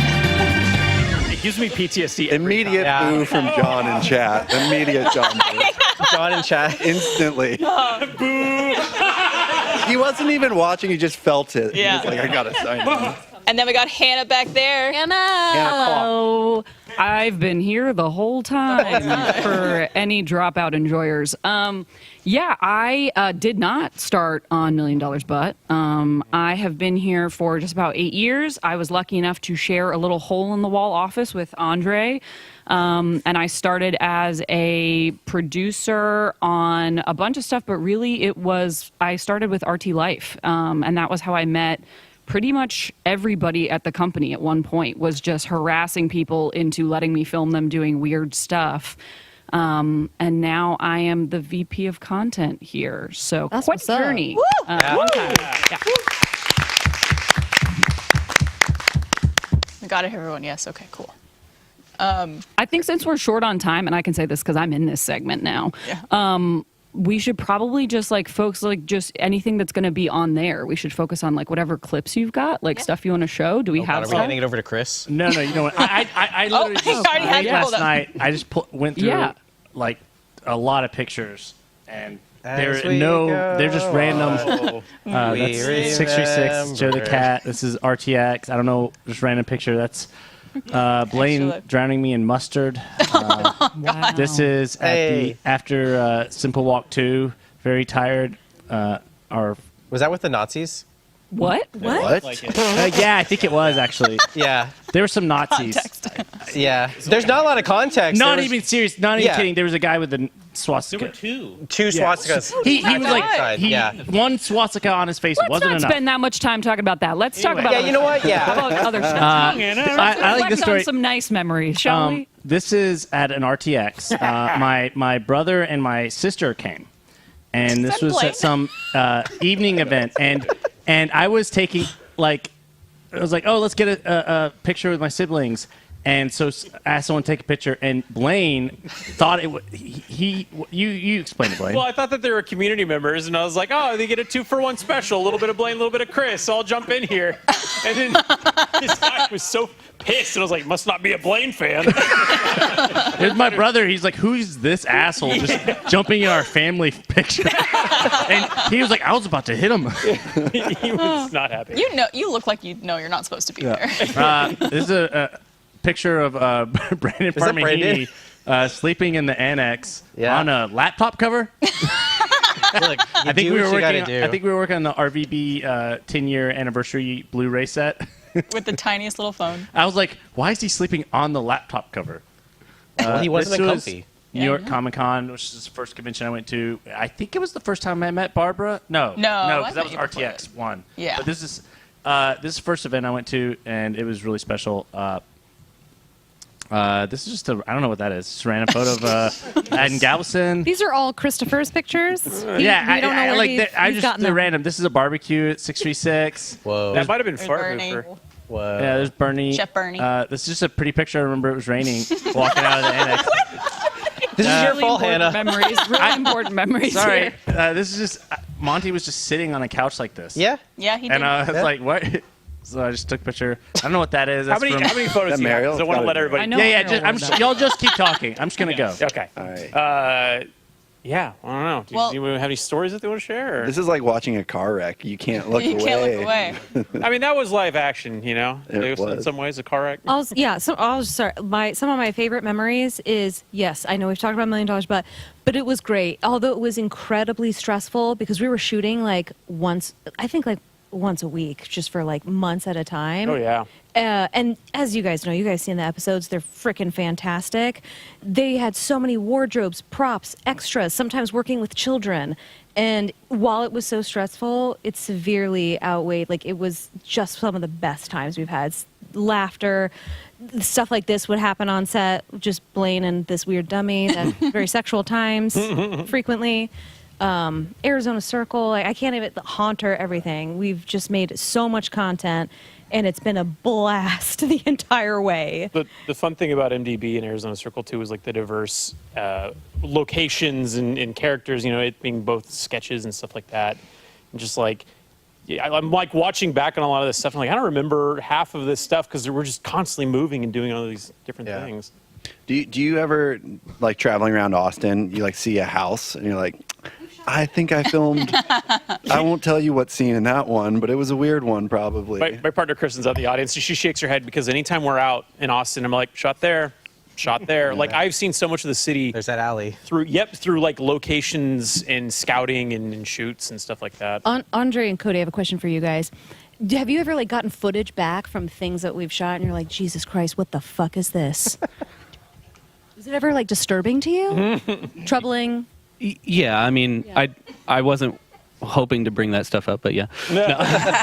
No. I mean, you know, I think a lot of times, like what you were saying, there were times where I think we were just shooting so much and we were getting so much footage in. I mean, there were times where like we were working on multiple episodes or multiple shows, I would say, at the same time. And there was just a lot of times, you know, like I was an assistant editor, so I was just seeing all the footage. And a lot of the times I didn't know what we were getting. And I was just like, I don't think I've seen the script yet. I don't know what the hell. It's just like, yeah, there's like dildos and then there's an alien and then now they're in a scene together. Yeah, no. So yeah. I was doing this thing during SDA, Sneaky Dragon Adventures, when we were filming, where Chris or Blaine would be like, all right, let's roll. And then they'd immediately change something. So there'd be 45 seconds at the top of the clip where nothing's happening. So I'd just lean in and start talking into the microphone on the camera like, hey, Cody, it's Cameron. Played some more Starfield last night. So ruining any context you might have gathered. A full audiobook worth of content. Yeah, you know, just talking, hey, Cody. It's on the supplemental material. If we ever make a Blu-ray, yeah, we'll just hide it. It's like one of those hidden things in the menu. You know, it's like you got to go down to the languages, and then you got to hit down twice, and then you'll get the camera cut. I think you weren't. I didn't know if you were seeing it or not, and I didn't want to tell you to look for it. And then one day you just randomly slacked me like, I did that in Starfield last night too, and it was great. Oh, 3 weeks ago. Yeah. I told you about that. Something that I feel like I would be remiss not to talk about this, but I've been in a lot of different departments at Rooster Teeth, marketing, community, social, everything like that. The time I had doing live action stuff, like $1 Million Butt and Immersion, Stinky Dragon, and like those projects, every single time I was doing those with you guys and like getting to film these like weird, fucked up, crazy shit, I would often find myself thinking, I'm getting paid to do this. Yeah. Like, what the fuck? It's just like such a strong level of gratitude and just joy that you guys brought to my life. And I feel like you guys are the people I spent so much time with this company, and like, you guys are family to me. Everyone here is family to me. But like Chris was just scrolling through some of those photos, and it's like you almost forget some of these moments. Yeah, I did. Yeah. But in the moment, you're just like, this is the craziest thing I've ever done. How could I ever forget about this? And I'm so grateful to have these memories and to have the videos that we made together to help think about those throughout. We're locked in for life. Like, we're family now. We've gone through insane scenarios. Yeah. Just, you know, everyone was talking about cum earlier. Like, we're growing old together at this point. I think that's like, I can't speak for everybody, but I feel like everyone's had that moment that's kind of clicked for them on set where you've had that like, oh shit, I could do this for the rest of my life. Yeah. Like if anyone we were trying. if anyone ever asks me how to get a job at Rooster Teeth, I'm the last person you want to ask. I feel ass backwards to this place. I have a degree in computer science. I'm not using it at all. But like, there was a day I think it was the Fallout immersion shoot where we had like 2 locations. It was shot over 2 days. It was at some Air Force base, I think, and where there were a bunch of like asbestos. It looked real bad. It was probably not safe. Well, it was supposed to look like post-apocalyptic. It did. There's definitely asbestos in there. Yeah. But I mean, we started at like 8 a.m., 9 a.m., and ended at 11 p.m. And we're in stage 5. We just pulled the production truck up. We were still offloading stuff back to like just get it in storage. And I remember like Blaine came around the corner. I think you'd already wrapped for the day. You could have gone home, but you just came in to help us like finish unloading. And then pulled a 6-pack out of your car, tossed it to like everybody that was still there, just kind of sitting and like sweating our asses off. And like that was the moment I was like, oh, I fucking love this. Yeah. You know, I could do this forever. A really quick note about that Fallout thing. It's hard not to break off into all these side stories, but there was a moment on that where the smell from the place we were in was so bad and it was so dirty that they gave out masks this is years before the pandemic, and I remember having it on. I was like, I don't like this. This thing hurts my face. Art department gave me like 40 that I threw in the back of my car, and I still had them. So when the pandemic hit, I was like, oh, perfect. Oh, great. Way to go, Rooster Teeth. Yeah. Yeah, I mean, I think one of the like craziest things that I learned about being here was like when I started here, I was really excited about just what the opportunity was. I was a fan back when RVB started coming out, and then I forgot about Rooster Teeth, and then I was in college, and it was like, oh shit, they're still around, and they're still making really cool stuff. This is awesome. And there are so many things I got to do here that I didn't realize were bucket list things until I got to do them. And like working on a puppet show, I got to make a fucking intro for Transformers on Netflix, and I didn't even know, like, I was a huge Transformers fan as a kid, and I didn't even know that was something that I wanted to do. And just the opportunities of being able to work with so many incredibly talented, inspiring people, and having a community that supported it so wholeheartedly. You know, it was just like, it was so much greater than I ever could have expected it to. Dude, you elevated every piece of content. You really did. did. Absolutely. I remember, like, we always talk about, we're all talking about MDB. We all kind of have roots in it. I remember it was black background with white text, Times New Roman, $1 million butt. And that was like this, that was how it looked before you came on, I think season 3 or something. And someone was like, these look like shit. Let's get Andre on it. And then you just like did this amazing title sequence and everything. So props, man. Thank you. Anything you guys want to say to the audience or to each other, closing out your time here at Rooster Teeth? Real quick, one favorite thing. It was a behind-the-scenes thing. I don't think it ever came out. And John Mace, I'm so sorry it happened, but God, I miss the axe throwing alley in stage 2. Secret axe throwing alley. Art department. Wait, what? You never heard of this? I only learned this like 6 Coming months out ago. now. Art department. We secretly built an axe throwing alley. The stage. We had all the old sets. It was like a maze. We made a little maze to go to a. We built it to safety regulation. Yeah, but it was still We hidden built from it HR. properly.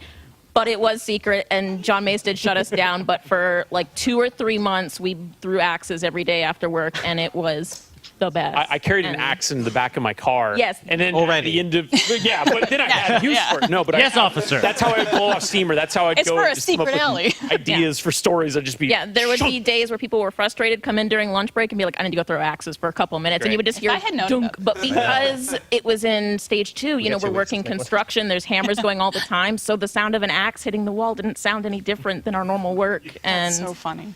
yeah, I will God, say. I miss those days. Yeah. I'll say really quickly, I also came up from, like a lot of us, from the audience and from the community. And I remember the first Rooster Teeth shoot I was technically on was the day 5 shoot, you know, at RTX. And I remember seeing Chris from afar. I remember seeing you at Bad Checkout. I'm Carrie, I'm sure I saw you at some point. Just seeing all these like legends, you know, like Bernie and Jeff and Gus, and just being filled with so much like excitement because these are these larger than life people that I could see on the screen, and now I see it in person. And to be able to work with you guys was so fucking cool. And you got me my job, Barbara, being your personal assistant guardian and stuff. And then you just put a word in for me, dude. Like, you changed the course of my life, and all of you guys have. I'm so grateful for this friendship and for working for Rooster Teeth. This has been such a magical place, and I didn't expect to cry, goddammit. This is why I was like begging not to do this stream. Blaine, I have to say this about you. You are easily one of, if not the most talented person that I know. And I'm so honored that I was able to help you get here. But honestly, it's all the work that you've done and the person you are and the creative genius that you are. And you've become one of my best friends over the course of these past years. And I'm so grateful that this place has brought me you and all of you guys and all of these people who are my best friends and who nothing's going to change when this goes away because those friendships are going to last forever. Yeah. But I just want you to know like how incredible of a person you are. And well, thank you. A lot of these people are saying like, I got them to Rooster Teeth, I got them their job, but like you guys got here. It's the talent and the drive that you guys have shown. And Well, and I remember my entrance, you know, thing. I was talking to Matt, and he was like, "What do you want to do?" And I was like, "I want to do what Chris does." You regretted that. I want to be a little Chris. That's exactly what I said. And look what I put him to do. Look what I made him do. Yeah. Blaine's in there. Do you know where Blaine? Guess where Blaine is? was that Bella? Oh my God, yeah. I'm wearing that same belt buckle right now. Yeah. Do you still want to be a little Chris?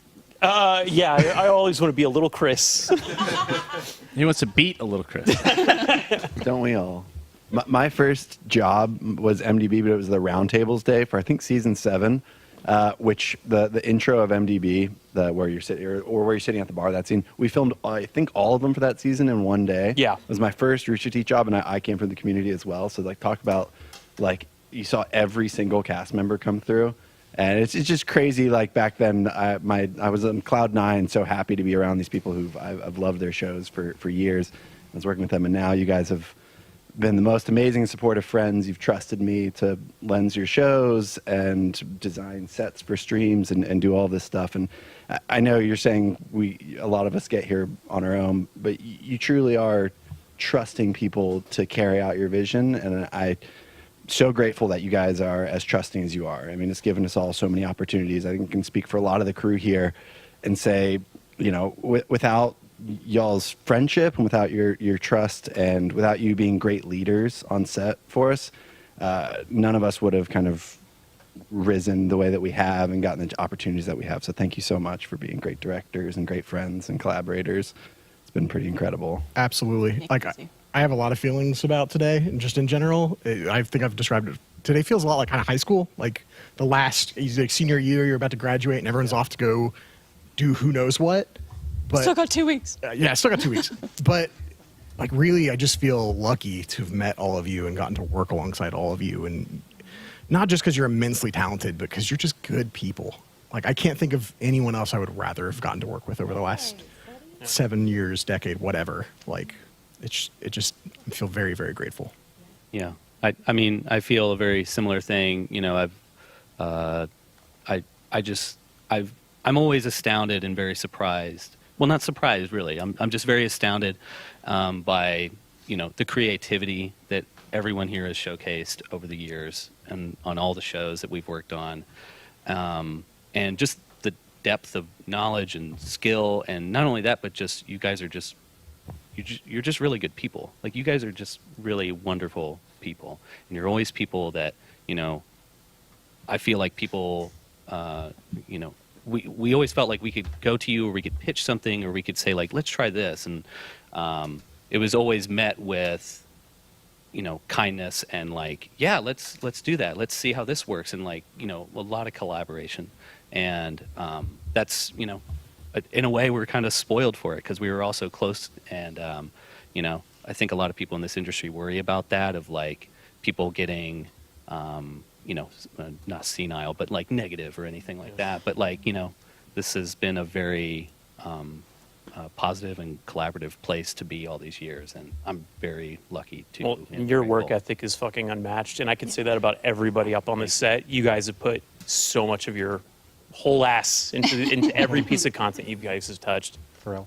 Yeah, I mean, it's just, imagine working for a company where there are just hundreds of people that are hyping you up every day. And they're people that you look up to and are inspired by, and to feel that they are also excited about what you're making is just unparalleled. And then blow that up a million times with the community. Like, it just, the immediate feedback of being able to make something and see someone react to it and see how much they're enjoying it, yeah, like it's an environment that's just impossible to recreate.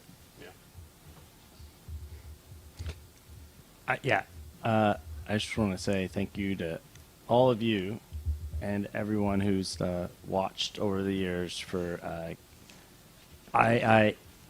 you think about your life, and it's like it doesn't feel real sometimes, you know, because it feels like pretend. You know, does that make sense? That is the opposite Like, of real.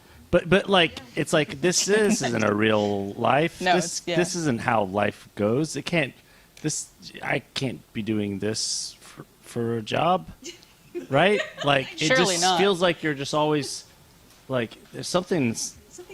Yeah, Dude, like, did we fucking walk to Mordor twice? I know. Yeah. Like, are you fucking Yeah, serious? yeah, exactly. It's like, and I think of all the adventures and experiences that I've had, and with so many people, and it's been a very special.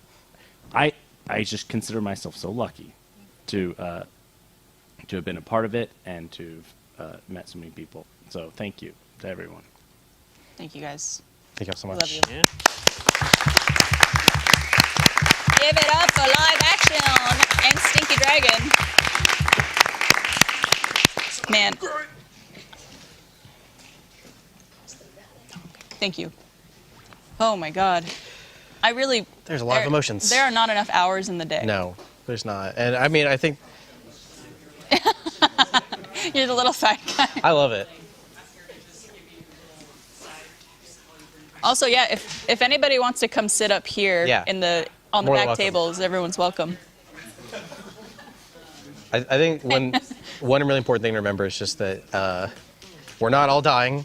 Right. We're all going to continue to hang out and work together as possible, and you can continue to follow all of us as much as you want. And I think that's a big thing is, stick around to people's personal socials and try to support and follow the projects that they're going to be working on next, because there's a lot of very talented people here who are moving on to new things, and they're going to need your support more than ever. So. And we really appreciate it. All right. Coming up Oh. next, we've got the Death Battle team. Y'all want to come on up? Y'all are about to introduce us. I just realized we've been saying everybody's name and then Right before they say their own name. Amongst Death Battle, I also made a lot of animated adventures. And seeing Chris, I think at the final hour, docs Bernie's phone number. I was like, oh shit, give me a couple weeks. He'll tell the story on a podcast, and we got ourselves an episode, baby. So good. Well, hi guys. How's it going? Good. Welcome. It's been wild. So many laughter and much crying, and it's y'all have gone through the gauntlet today. Yeah, right. It's a lot. I'm hanging on by Red Bull right now. Yeah, y'all haven't had, I think, the opportunity to go outside the studio. There's an outside where there's drinking. The vibe is way different. Yeah. Okay. I was going to say when you walk through, it's like party and hugs and reminiscing, but it's just like so much energy. And then sometimes you'll walk in here, and it's one of the very sweet emotional moments. And it's like you walk through the wall, and the vibes have just changed. They're both important. One of my favorite moments from earlier in the stream, I didn't want to call it out in the moment, but Adam Baird was having a really sweet, sentimental moment, and Jordan Levin was just behind, doing little dances with his face mask, and I was like, oh God. It's all needed. Sweet moment. We should do some introductions, right? Yes, please. Sure. Hi, I'm Sam. I've worked on Death Battle a long time, since the Obama administration. Is that how we're measuring things now? That is true. Hi, I'm Ben. I created the Death Battle show in 2010. Jesus. Yeah. And now I'm here, so yay. Yeah. Yeah, you get clapped. Fuck you, Sam. Ricky's going for Sam.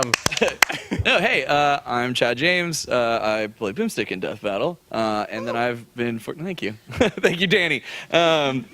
Yeah, and then I've been fortunate enough to, since becoming a part of Rooster Teeth, explore many different things in the company, including the crazy shit we did in Core. Oh boy. If there was a Core segment, I have so much footage because you know that I would always I would whip my phone out immediately when something was happening, just trying to get any of those RT life in the moment. That's content. like a stream on its own. Yeah. The one I should have brought, I didn't think about it, you would be sitting here hosting while we were talking, is we were doing a merch photo shoot, and Barb had these gigantic pants. I don't know why they get, but they were humongous, so big that she pulls them up to her shoulders. And so just imagine that. Barb in pants that are covering up over her shoulders. I'm a giant pair of legs! And so we're all giggling about it, and then she just turns and looks, and she just crab walk, and then I have my phone out, and then she just nightmare runs at me. Anyway. That sounds like my sleep paralysis demon. Yeah, I am your sleep paralysis demon. So I was fortunate to be able to do a lot of stuff. We could talk about that, but we're here to focus on Death Battle for right now. So. Hey, what's up? I'm Austin Harper. I've also Obama administration, I believe. Over 10 years on Sunday, actually. Damn. So supervising producer of Death Battle, a lot of stuff in the 2D team, Nomad, Camp, and a lot of secret development projects that'll never get to see the light of day, but were a ton of fun to work on. A lot. He told me about some of those the other day, and I was like, what? So yeah. I did not tell you about anything. What are you talking about? I mean, whatever. Okay. I just real quick before I introduce myself, I like that we didn't even get through introductions before Chad launched with the story. I'm sorry. It's just the kind of Time person Chad management is. today. Yeah, I'm Josh. I was hired about 7 years ago as an editor, and now I write and direct on Death Battle, among some other things. Awesome. Thank you guys for being here. Woo. Yeah. Thanks for having us, which I feel is a very good sentiment of Death Battle joining Rooster Teeth, because it's very weird in the scenario because this could sound bad, but it don't mean it bad. But it's we weren't asked for, right? From Rooster Teeth. Whoa! No, this is really real. sad. This is real. Nobody wanted us. No. As I said, I know, but listen, like, because it's an important part of the story and us like becoming part of Rooster Teeth. Like, it was basically like, you know, parents got remarried and we were a kid, and then now we're, and then now we're being told like, okay, hey, like, so basically, Screw Attack got bought by Fullscreen first, and so we were under there, and we were going to kind of help shape their like gaming vertical and everything like that, and then Fullscreen bought Rooster Teeth. And then they looked and like, we have two gaming entertainment companies, both in Texas, like one in Dallas, one in Austin. And it's like, it just makes sense to put Screw Attack under the other one. Like, and so that's how the relationship with Rooster Teeth started. Yeah. And like, we had known each other, and like, you know, like I think you guys came out to an SGC even before we were under RTX, or under RT. And but that was like the beginning. So it was like, okay, mom and dad say we need to play together. So like, let's see how this works out. And it was a super cool experience because we were able to take the show like to places we never, ever like thought we could do because of getting to work and getting on board into the animation team and meeting so many talented, creative people who then got to work on the show. And I'm talking a lot, so I'm going to let other people talk. But that was the way it began, and it was really cool to see like departments and everybody embrace us and just find out how we could work together. Yeah, and so it was a really cool welcome. Y'all were always the cool kids. Were we? Yeah. Really? Well, I was like afraid we were the that cool y'all were too kids. cool to talk to. Okay. Yeah. I still Oh, feel like that. Yeah. That's why I'm not talking now. I'm too cool for this. No, I was honestly terrified when we first joined because it was through these like all these hoops of company changings and whatnots. So when we moved down here, I was concerned that like we wouldn't fit in, or you know, RT wouldn't know what to do with us, or the RT audience would be like, who are these death metal guys? They don't belong here. So it was incredible seeing just what being a part of Rooster Teeth allowed us to do, and all of you guys being welcoming and letting us do our thing. And then, I mean, you can see it from the growth of the show itself. Like it's on the internet for people to see. If you look at the year before we were with RT and then the year after, like the show evolved drastically in so many amazing ways. And there's so many other additional people who joined on. Like we wouldn't have brought on people like Josh, for example, to work on it. My first Austin hire, and such a good one. And it's, I mean, I've talked about like the origin of Death Battle and stuff before, and how like Monty's animation was an inspiration for it. But I don't know if I've necessarily talked about like my origin, which is Ben's origin story. Yeah, when my mom and my dad met. No, thank God we're ahead on timing for this stream. It's quick. When I first joined Screw Attack, which was the company that Death Metal was made under, I had already been a fan of Rooster Teeth, and so I had actually made for a school project a machinima video using Halo 2 of like me getting sucked into Halo 2 and a Spartan runs around chasing after me or whatever it was. And the guy who ran Screw Attack came in looking for interns the same day that was due. And I was like, can you just stick around while I show this? And see if, you know, maybe it'd be a good fit. And so that's how I got into this in the first place. And I'd always kind of figured like I'll stick with this weird internet company for like a couple years and I'll go to college because I was in high school at the time. Yeah, I'll get a real job. And then it was a very different environment back then, right? Like this is a while back. I didn't really understand the media environment I was jumping into. But as I watched Rooster Teeth grow and evolve, and you guys come into the scene and turn it into what it became, that changed my entire outlook on where I wanted to go from there. I was planning on figuring out how to enter this film industry thing as some kid from a suburb in Texas. I didn't stand a chance, right? But then Rooster Teeth grew and grew and grew, and I'm over here in Dallas thinking, I want to do that. And that's what made me stick around the Screw Attack space for so long, eventually build Death Battle. And then lo and behold, later on, I was like, oh, one day, maybe I could be a part of a company like Rooster Teeth. Oh, guess what? And now I'm here. So that was a wild circle for me. Yeah, and I would say beyond just the development of the show and just the show kind of increasing in quality and scope over time is the development of the people on the team, being able to work with Rooster Teeth gave us a lot more resources, but a lot of mentorship and the ability to like collaborate with a lot of people who are super talented in everything that you do. You know, like I had the fortune to work with Carrie before, you know, on some camp stuff. And dictator in the VO booth. But no, I I mean, had the fortune like, to work with you, so. you know, we learned a lot from our peers, and we got to kind of like level up what we thought production could be. There's all these systems and tools and ways of thinking that like we had never really broached before back in Dallas, and we just really kind of got to learn from all of you. And I think we're all better for it. So plus, yeah, everybody. Rooster Teeth gave us raises, which That was is true. That is pretty true. sick. As a Cialis rep will tell you, a raise is a raise. We're in. Shit, right. That was good. That's good. Well, it's so crazy that we ended up under RT because like I remember like probably one of the first things I guess watched online was I'm sitting in Sam's house because if anybody doesn't know, Sam and I have known each other since he was 13 and I was 15. Which president? No. yeah. I was at least Bush administration. Yeah, I might have Bush. But anyway, yeah, and so I remember like we were on his couch playing Halo 1, right? And he's like, "You've got to watch this internet video or whatever. It's like they made a series but with Halo and it's funny." And Sam put it on, and I was like, so like I remember that so vividly. Like the first time we're playing Halo, and then there's this Halo show and watching it, and like. I wasn't even into content creation. This is when I thought, like, oh, I'm going to be a pro skater. Like, like Sam. He thought a lot about his life. Let me tell you. Well, it's like, I mean, you know, we were sponsored at the time, and that's what we like all day, every day. We would skate, and then we'd get back and we'd play some video games, and I guess watch Red versus Blue in the beginning, and then I eventually found my way into content creation, and then discovered that I have a huge passion for it, and I love this, and so that was cool, and then. The just most insane full circle moment that not only did we end up under Rooster Teeth, we got to write an episode of Red versus Blue in the anthology season or whatever we called it, the collaborator one.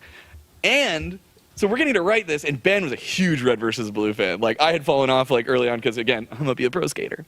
But like there's still time. Yeah. So for me, I was like, this is so cool. And then Ben's There's like, not, yes, Carrie. like, yeah, there's still time. Yeah, that's gonna be great, dude. I got thrown off of a mechanical bull the other day, and I felt it for What the days. fuck were you doing on a mechanic? We don't need it. The time. Think of the we'll time. talk about it later. We're trying to be professional. That's He what misses that is. the pommel horse. That was there. just coming off the bull. Anyway. But yeah, so not only do we get to like write an episode of Red versus Blue, but then I remember we were talking and like when I was creating the boomstick voice, like, you know, we talked about it's like it's a stereotype of like redneck weapons expert kind of guy is what we were thinking. And so I was like, oh, let me do like a little bit of Adam Baldwin, and then also like I loved the Sarge character. Mm-hmm. And so that's, you know, and Sarge is a little bit more lipping up, and then so like it was the combination. I was like, how do I do my version and add these other elements?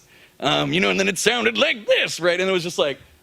So then Death Battle has already become a thing, and now we're there, and then we get to write an episode, and then I got to be like, hey, Matt, this is a crazy idea, but Sarge is kind of part of the inspiration for the boomstick voice. What if we kind of implied that Sarge is Boomstick's father? And Matt was just like, absolutely. Like, I mean, didn't even wait to consider it. He was just like, yes, absolutely. And I'm just like, that's so cool. Because in retrospect, one of the only times Matt didn't have notes. That's how you know it's true.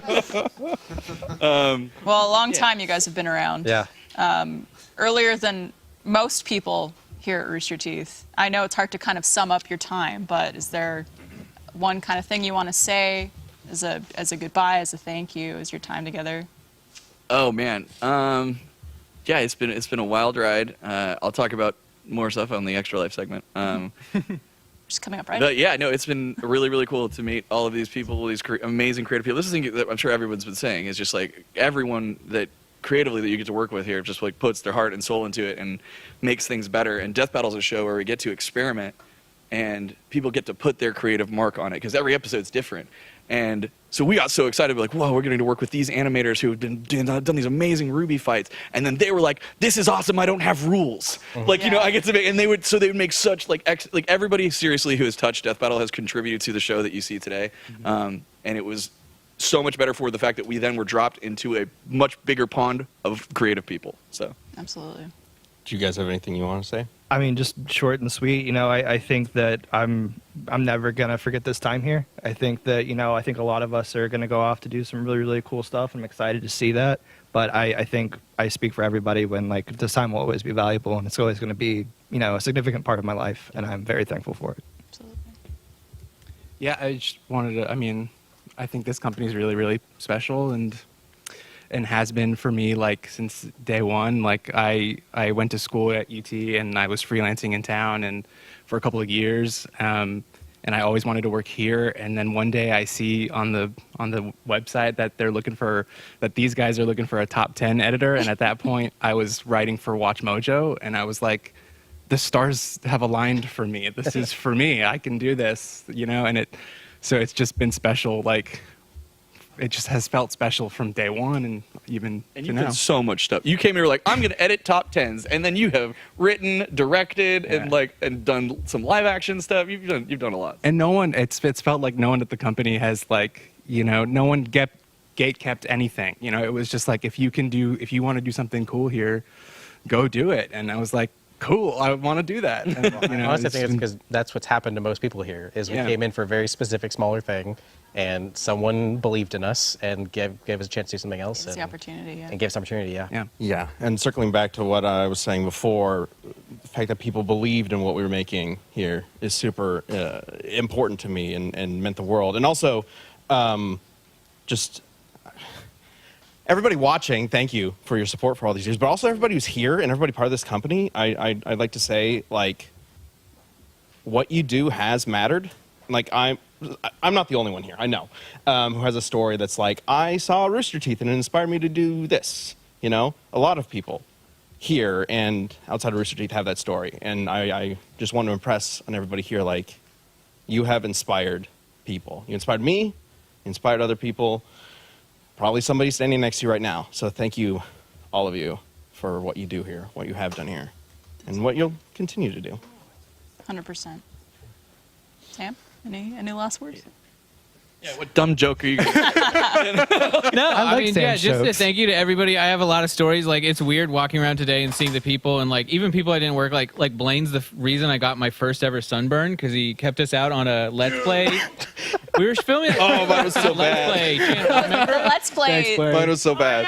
First time in my life I ever got a sunburn. We were out there so long. Anyways, Jessica Visemi had to kick me for some cucks show we filmed for Funhouse. Cut the whole thing. I was there from like noon to midnight. Every bit was cut. Anyways, it was a great time. I do love this company. I've had the best time of my life. I was a weird, like, I grew up in cults. I literally didn't receive an education, and then now I have a career. Like, it's been a weird fucking ride, and it's thanks to these people letting me try. And that's the thing I'll take forward for the rest of my life is give people the opportunity to try, because if you do, sometimes you get surprised. Sometimes. Don't worry about that little drop of cults. Yeah, I got tattooed and drugged in with Jack. Like, dude, it's been a good time. It's been a really good time. Ben drops the most sweet and inspiring way, like the perfect close. And Well, there's a close that I have in mind. Yeah. So just to wrap this up, I saw Duplicate X mention in the chat. All you want to hear is Chad say one more time, it's time for a death battle. Fine. But right before I do that, I will say we got Barbara to voice Mama Boomstick as like the longest callback ever. I love a good callback, good. and I told her on a live stream because she tried to do the voice, and so I was like, if we ever voice Mama Boomstick, like I'm going to hit you up. And we had the opportunity so many years later. Yep. And then 8 years later. and I was just like, So it's long. time, it's happening. Like, so, anyway. Honored to be a part of it. Yeah, we appreciate it because you're always down, and so is anyway. Okay, it's time. It's time to move on. All right, I guess last time for now. It's time for a death battle. Woo! Oh, this song.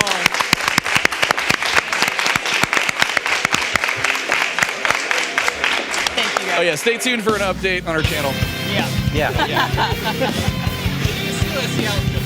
Hey, thank you. There's more I need to steal that. Thank you guys. Thank you, Death Battle. Thank y'all so much. Yeah, you're staying here. You should leave and come back. So just what you said at the end, there will be updates on Death Battle. Yeah, so we're still employed until the 10th, and Yep. so we will keep an eye on the Death Battle channel for an update before the 10th. The video will be posted. Great. Awesome. Yep. All right, well, let's move on to our Extra Life segment. So Come on up. Katie, Jack, Chelsea, come join us. What? You're kicking me out of my... What? Is that my phone? Hi, Internet. It's falling out of my pockets. Really? This is just as organized as a real Extra Life. I guess you can move over there. I Yeah, can you move can over here. That was the Just point. for the I camera's want sake. yeah, I like this big old light. Okay. Have you all nice and close. Hi, Yeah, welcome. Hey. This is definitely not going to be an emotional segment at all. No. Dude. Not even a little They're bit. pretty hot lists, actually. Yeah. I don't know if You know are. that about. I'm done crying. I just want to Get point it all out that we are exactly 2 hours behind where we're Yeah. supposed to be. Yes. We started This noticing was that meant we to were be 2 hours. getting a little further and further behind as we were going, and it's like, okay, we're At a certain point, it's just like, what are we going to do? Yeah, yeah. As well, long as we're here, they can't shut us down, right? That's how it Can works. anyone kick us I off keep the saying. internet?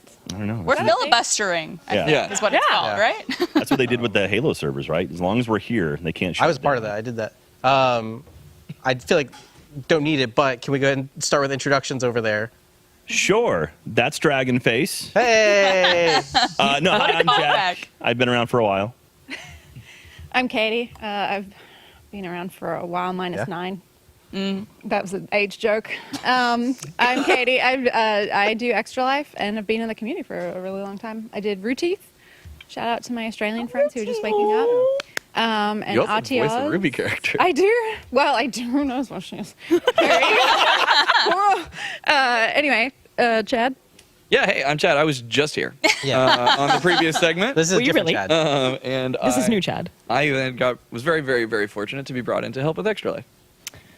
I'm Chelsea. I was here earlier, and same as Chad, I had the wonderful opportunity to come and join y'all for Extra Life. Well, the work you guys have done over the last 10? 11 12? years? 11, 12. 12 years? How long have y'all been married? Oh my God.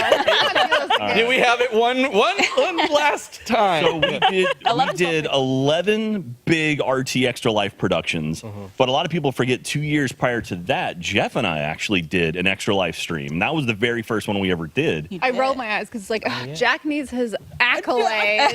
Just kidding. I'm qualifying it. No, that was, so Jeff and I did it because it was the thing I read on like Kotaku or somewhere. I was like, oh, there's this gaming charity going on where you play video games for like 24 hours. And it's like, oh, cool, yeah, we can do that. And so I talked to Jeff about it, and it was, I think at that point it was just him and I in the office. And we played video games for 24 hours straight. A bunch of people came by, like Monty came in and played Ninja Gaiden for a while, and it was wild. And and actually Katie was watching from Australia at the time. That sounds creepy. As we're She knew what she wanted. Yeah. Oh, that's what. Oh my God. But then, it was really cool to actually see people like donating money for a good cause.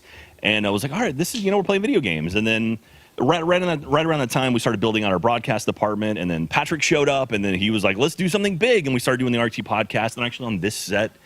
And so it's like, let's do Extra Life again, and we'll do it real big and huge, and it'll be a lot of fun. It's funny, I see Blaine's here because the very first RT Extra Life we did, the first official RT Extra Life, to start the stream at 8 a.m. because it was 8 to 8. It was myself, Katie, and Blaine was there as an intern at that point. And they just gave us an iPad that had camera switching on the iPad, where it was like, just do it yourself. And so That's how we. Sorry to interrupt you, but that's how we figured out how when you do elite donation and we get to spin the wheel, but the cameras all shoot at different crazy. things. That's because we were just literally pressing buttons on this iPad. That's where it came from. And so it was the three of us, and we set it up, and it was like 8 o'clock hit, and it's like, all right. And so we started the stream. We went on for about 10 minutes, and then we checked the site and realized that we were not live. We were just private. Yeah, we were private. Yeah, That's we what it were was. private. So I think Blaine then ran to the production area and actually made us public. It was like, oh, hey, everybody, now we're doing Extra Life. But we had to do the whole first bout of energy all over again. It was just a dry run. We were, yeah. This is a rehearsal. You burn off all that real like super energy to start it, and it's like, oh, hey, we're doing it again now. And anyway, but yeah, and that was 11 years ago at this point. And so, and then we just kept 12? going and going and going. I think that year we made we raised like $80,000 or something, and the next year was like 150. And then it just over the years, I mean, did you reach out to Mike Kinney? Did we get a number of how much we've raised? I was about to ask. Yeah. So we've raised over $8.5 million, and with That's that, wild. I know that is wild. Y'all did that. Yeah, Like- right. like- Yeah, so we're clapping for everyone here and everyone who's watching. I will be the one that said that y'all deserve a lot of credit too. Really. Thank Thank you. We call ourselves the facilitators. Right. Yeah. Yeah, we just sit here and look pretty, and that too. They do Yeah. everything else. Horrible things for their money. Just torture his balls. Torture Chad over and over again. But yeah, and so that was the first year we did that, and then we kept going on, and it started getting bigger and bigger, and it became almost like this sort of like party. It was like a Rooster Teeth party because we could do stuff that we would never do anywhere else at any other time. And so it was like people would try things, and then we eventually moved over to stage 5, and we started doing it there, and that's when Chad came down. Dude, okay, yeah. So we had just been. I don't even know if we weren't even going to be put under you guys yet. We didn't know, but we knew like, hey. Screw Attack's here, Rooster Teeth is here, and you guys were like, oh yeah, you guys should have a segment, an Extra Life. You guys want to come down? And we're like, yeah, absolutely. So we came down, and I think, was that the Amiibo cockfight? Yeah. Was that the first? Was it Sean was the killer? Who was Sean Bolin was the executioner. Yeah. The mask and everything, Yeah, right? yeah. Well, Oh. so this is very quickly, but the concept was like in Smash Bros. You could train an amiibo to fight, and then you could do 2 of them, and you could just make them 1v1 and fight. And so we like, wouldn't it be funny if we like had people train like their amiibos, and we put them in to fight each other, but the losing ones got destroyed. As an amiibo collector, it really hurt. Yeah. Oh, and so we had done it at SGC, and a golden Mario died, by the way. And so anyway, don't worry, I have. So we're like, this will be great. This seems like this will be a good vibe for Extra Life and whatever. And I came down, and I was just in awe.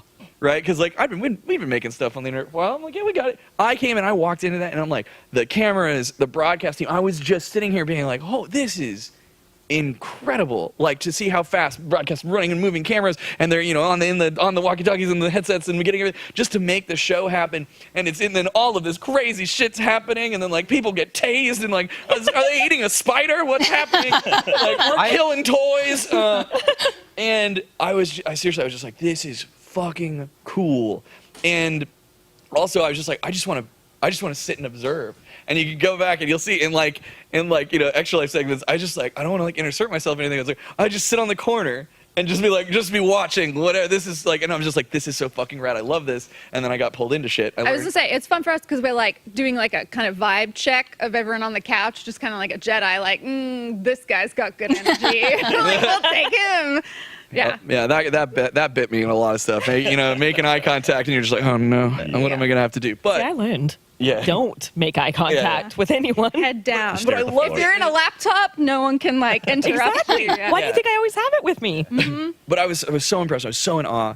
And that I was just like, wow. And that's what it made, like first it was like, this could be really cool, us being under Rooster Teeth, right? Like, because I want to do more of that. And then I think we did another segment the next year, and then we became official, and it might have been one more year where we produced a segment. I can't remember. What year did you slap Matt? That was that year. That was day one. Oh, really? That was day one. Day one. That was because Chad showed up and it's like someone's like, someone should slap Matt. And Matt's like, okay, I'll let someone slap me. And no one would do it. Matt was the CEO, and everyone's like, nope. And Chad's like, I'll hit him in the face. No problem. Yeah, let's go. And so Chad rocked and you up did. and dropped him. Yeah.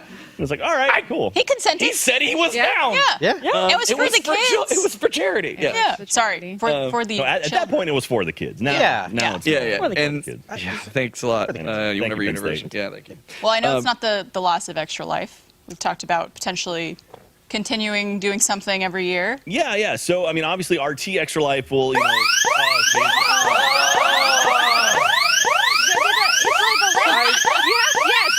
You gotta get some movement in Chad, there. give me your balls. It's the movement. We took it apart. I was wondering why there was someone on each camera doing this. It's like, immediate PTSD. this is intriguing. Did y'all see me? I jumped. Yeah. Pain. That is both such a good and bad sound. Yeah. I know. Exactly. It is. Yeah, no, RT Extra Life obviously is no longer going to be around because RT is no longer going to be around, but Extra Life will continue in some form or fashion. Our friends at Hang Time have already reached out and said, hey, our studio is your studio. Amazing. We have a lot of people in the Austin area that want to do stuff. I mean, there's going to be something. We don't know exactly what it'll be, but obviously Extra Life, it's not a Rooster Teeth thing. Extra Life exists outside of Rooster Teeth. If you go to extra-life.org, you can sign up right now. You can join a team. You can make a team. Please do so. Please support those guys. We love them. Children's Miracle Network has been so good to us.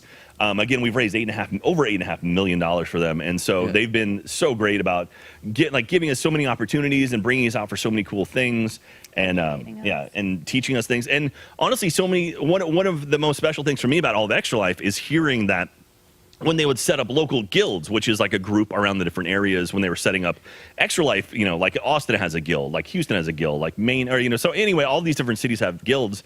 They would always ask, where did you learn about Extra Life? And the people at Extra Life would tell us half the room would say from Rooster Teeth.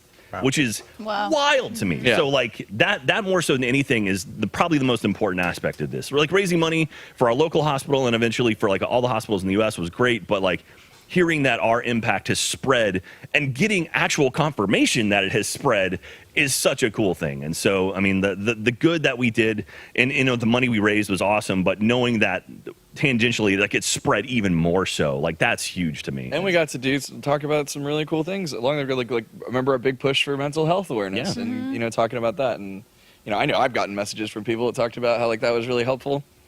Yeah. Oh, it's sneaking up on me. Oh, there you go. Oh boy. Anyway. I at some point I do want to share a story about the unit, but yeah, I don't want to interrupt you right Yeah, now. I was going to say, like Chad was saying, we had specific targets, and one of which was the mental health facility here in Austin, the mental health healing garden at Dell Children's Hospital is just down the street from us, like 4 blocks away from Rooster Teeth from our studio here. And you can drive down Philomena Street in Austin, Texas, and see on the side Rooster Teeth Healing Garden. And that's not going to go away. Yeah, see? That's going to be there forever. As long as that hospital exists. That's because of you guys. Yeah. I think it's, I mean, kind of touching on the mental health unit specifically, one of my very favorite stories. As Jack mentioned, Children's Miracle Network, Extra Life, Dell Children's, these places that we had worked with for a really, really long time, would help educate us to make sure that, to help us feel really informed about the things that we were sharing and that we were telling people. And so we got to do these behind the scenes kind of walkthroughs of the hospital.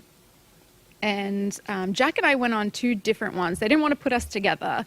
They wanted us to have 2 independent experiences. And so we got to meet a bunch of different doctors. We got to go and see and meet with patients and see parts of the hospitals that, you know, ordinary, what do you call them? Visitors don't really get to see. Right. And I didn't get to do, got it. I didn't get to do this one, but for some, like, my experience was so personal and so intimate and so special to me. But Jack, when he came back, he was like, yeah, and I got to go to the mental health unit because when he did his, it was open and he was able to actually go and see it. But there weren't any patients in it when I did mine. There were when Jack went. You can't get into that mental health unit unless you are like a parent or caregiver to the kids. No one is really allowed in that unit, and for good reason. Jack got to go. And he comes back and he just says the most simple thing. He said it was so special and so beautiful because there were these teenagers. God, I can do this. There were these teenagers, and they were just outside in the garden, laying on the grass in the sun, just like silently or like just chatting, whatever, just laying down with like their feet and their toes, their hands in the grass, looking up at the sun, just like chilling in this safe space in the Rooster Teeth Healing Garden. And for some reason, that has stuck with me. For some reason. For some reason. Yeah, for some reason, it's just hitting. Oh my goodness. Mental illness is like a cage. And the visual image of these teens, preteens, and teens, being able to go out into this space that's safe, to connect with people who have a similar experience to them. Because they weren't laying down with their friends from school. They weren't laying down with their parents. They weren't laying down with the nurses. They were laying down with other kids who were in there for an important reason, you know. And so to share that in that space that we got to help raise money for and make available to our community now, but like Jack said, for the rest of however long that building stands. I mean, there are kids there that it's going to help for decades. There are kids there that it's going to help that you'll never know anything about. And I think that is so important about what we do, because it's not about helping, you know, it's not about just helping my sister, who I love more than anything in the world, and her daughter her little baby or my nephews, Jack's sister's kids. It's about helping people I don't even know, because that's what it is to be in a community. It's to care about people that you don't know for the better health of a society. And so I just want to say thank you to everybody who's watching and everybody in this space, in this building, who's been a part of that, because you are part of something really important. Yeah. And I mean, yeah, huge thank you to everybody. Like, we always, when it's like, oh, we're going to talk about Extra Life, we all get brought up, but like everybody at this company comes together. That was another thing that was so cool, is like everybody. It's like, oh, Extra Life is where everyone gets together. Do you have an idea? Hell yeah, let's try and make it work. Let's do it. And the depths and extremes of people, what they would put on the line for doing this. Like that picture of Chris getting like drowned in mustard or whatever by Blaine. Like, I was on the court, I saw that picture, and I just flashed back to just being like, oh, you poor bastard. Like, you know, like, because you went through it in that one, I remember. But, like, and then Blaine would always come up and just have so much, it's so much passion and ideas, and like, yeah, we could do all this stuff. And that was like that around the whole company. And it was so like, a huge shout out to all of them for help making this. We just are on the microphones more when it comes to that, but they're the ones like who they put so much time and effort. If we brought up everyone who had a hand in Rooster in Extra Life, we would literally have everyone in the company in front of the cameras right now. So it's everyone did something for it. Yeah, I saw Adam Baird poke his head in a little. He worked so much behind the scenes. Yeah, there he gets face right here, isn't it? Yeah, there it is. God, he has put in so much work to make Extra Life function. I mean, and the broadcast production team and Patrick. Yes. I mean, like, doing a full blown production like this for 24 hours is not an easy feat. It's really not. No. And real quick, Chelsea, I want to point out, so Chelsea, we brought Chelsea in to run the community side of Extra Life. We started doing another 24-hour stream. Yeah. 25 hours because we always... Oh, yeah, daylight savings. Daylight savings, so 2 a.m. happened twice. And no, it never got us confused at which group was at 2 a.m. Nope. Yeah, I actually brought my Extra Life jersey that the community had gotten together and made for all of us. Y'all remember those? Mm-hmm. Yeah, and you know, we started like the very first year we did it, we had not quite enough groups to fill 25 hours. And it was like, okay, you know, we need to find like one extra group. Is like, I think it was a single streamer. She was doing shinies, like I Tinkerbell, I think. But the third, the fourth, the fifth year, we had so many groups that we actually had to do auditions. Yeah. That we had to be like, okay, you know, they're all Rooster Teeth community groups located somewhere in the world. They all have these incredible ideas. Lindblad and I would spend so much time like going through the list of, okay, can we narrow it out by tech? No, everyone has really good fucking tech. Okay, can we narrow it out by the plan? Like I talked to Chad and Jack about it. It's like, okay, they want to duct tape someone to a wall and have like firefighters come and save them. And I'm like, hell yeah. He was a paramedic, I think, to be fair. It was like, well, how do we like guess it? And so by the end of it, we would actually end up shouting out, okay, there are these other groups that are also going on at the same time. And we were seeing them grow. We were seeing them actually go from, hey, we're doing a 6-hour stream to, yo, we're at 36 hours. We're going to keep going because we just keep getting more and more money for all of the local hospitals. And that was the coolest thing about Extra Life is we did it for Dell Children's because it was here in Austin. But as long as you were a part of Extra Life and joined our super team, you could still pick the hospital that was in your backyard. And this last year when we did Extra Life, that was the thing that we really embraced. It was like, we've been doing this for so long. We have done so much for adults, children's. We want to make sure everyone is as supported as much as these community groups have been doing. Yeah. And y'all were able to do your own backyard. And keep doing it. Don't stop. Very special. Like You organize that stream every year. Yep. And there was always something happened. I would get sick, or like I got booked at a convention or something. I could never ever make it. I think I only made it to like one. It was always something that came up. Anyway, fun. Anyway, I'm sure we're running low on time, but I see in the chat right now, I see Too Spooky. I see. There's so many things. Can you all point your mic at Blaine? Yeah, Blaine. Can we get it? Come give us a spooky. Spooky. Yay. There you go. Well, thank you guys for everything that you've done. Absolutely. And Extra Life will continue, obviously. And so the spirit of RT Extra Life will continue on. Keep an eye on all of our social media. We'll let you know. It's going to be November when it kicks off. It'll be called Extra Life. Whatever year Katie and Jack got married +1. Perfect. That's a long title. We'll find an acronym. Awesome. Well, thank you all so much. Jack, you're going to stick around? I'm hanging around. All right. All right. But thank you, Chelsea, Chad, Katie. Thank you guys so much. Thank you all so much. Thanks, y'all. Bye. And if I may, while I'm here, do y'all want a snow cone?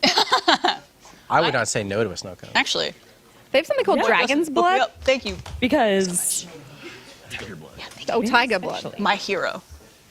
What camera are we on? I would On the like to overhead call cam. out. Are we still hot? Are the mics still hot? Yeah, we got Yeah. shout out real quick. Oh yeah, we have a quick shout out from Chelsea here. We do. So, Casey Snowballs, which is a local Austin snow cone place, has come out for a final stream. They're actually out in the parking lot. So, everyone here, get one.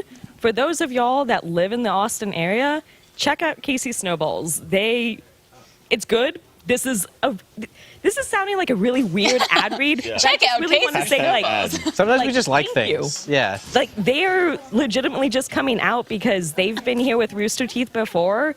They wanted to come celebrate. They heard that we were shutting down, and they're like, hey, can we bring y'all some snow cones? That's so We cool. love it. So, Well, thank you, Casey Snowballs, and Yeah. thank you, Chelsea. Thank you. Yay.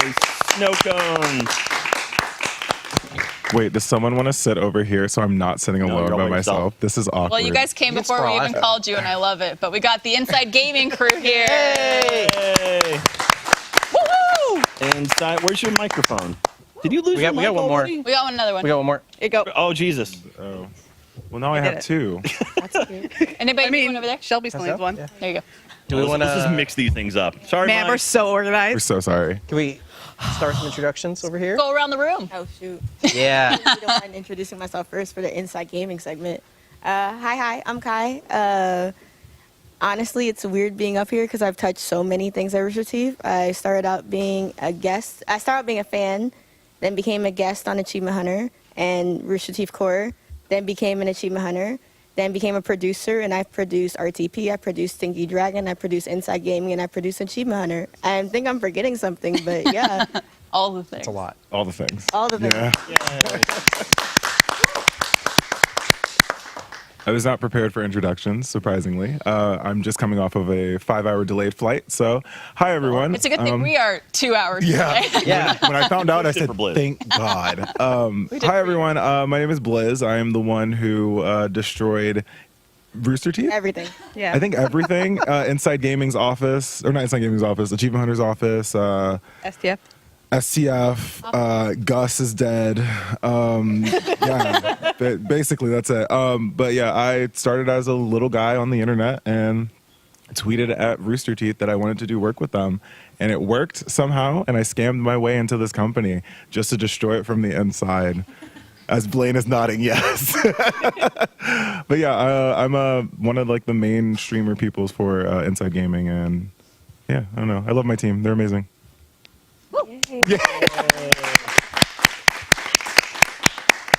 Hi, I'm going to use my government name since you all follow me on LinkedIn now. Hi, my name is Black Crystal, or BK Crystal. And I don't know, what's up? I'm here. I play video games still, apparently, for monies, and that's insane that you watch me. Thanks, and I'm happy to be a part of this team. Emotions suck booty cheeks, so if you see me cry, you didn't see it. Hi, I'm Jack. I met the guys at a poker game about 17 years ago, and I was writing for a website, and they were like, hey, do you want to write for us? And so I pitched them some ideas, and then through a series of circumstances and events, I ended up at Inside Gaming. No, but I genuinely love working with these guys, and it was so much fun, and I'm excited that we get to keep working together on our own stuff, because I do not want to lose contact with them, because they are all incredible, and this team is amazing, and we did so many really, really awesome things. And I'm sad it's ending, but I'm happy that I got to end this way. I'm forcing you to play video games with me. So I've played video games so long. You're not tired? I'm so old. Can never escape. Hi, I'm Brayland. I'm IG's official TD and also official parent. Yeah.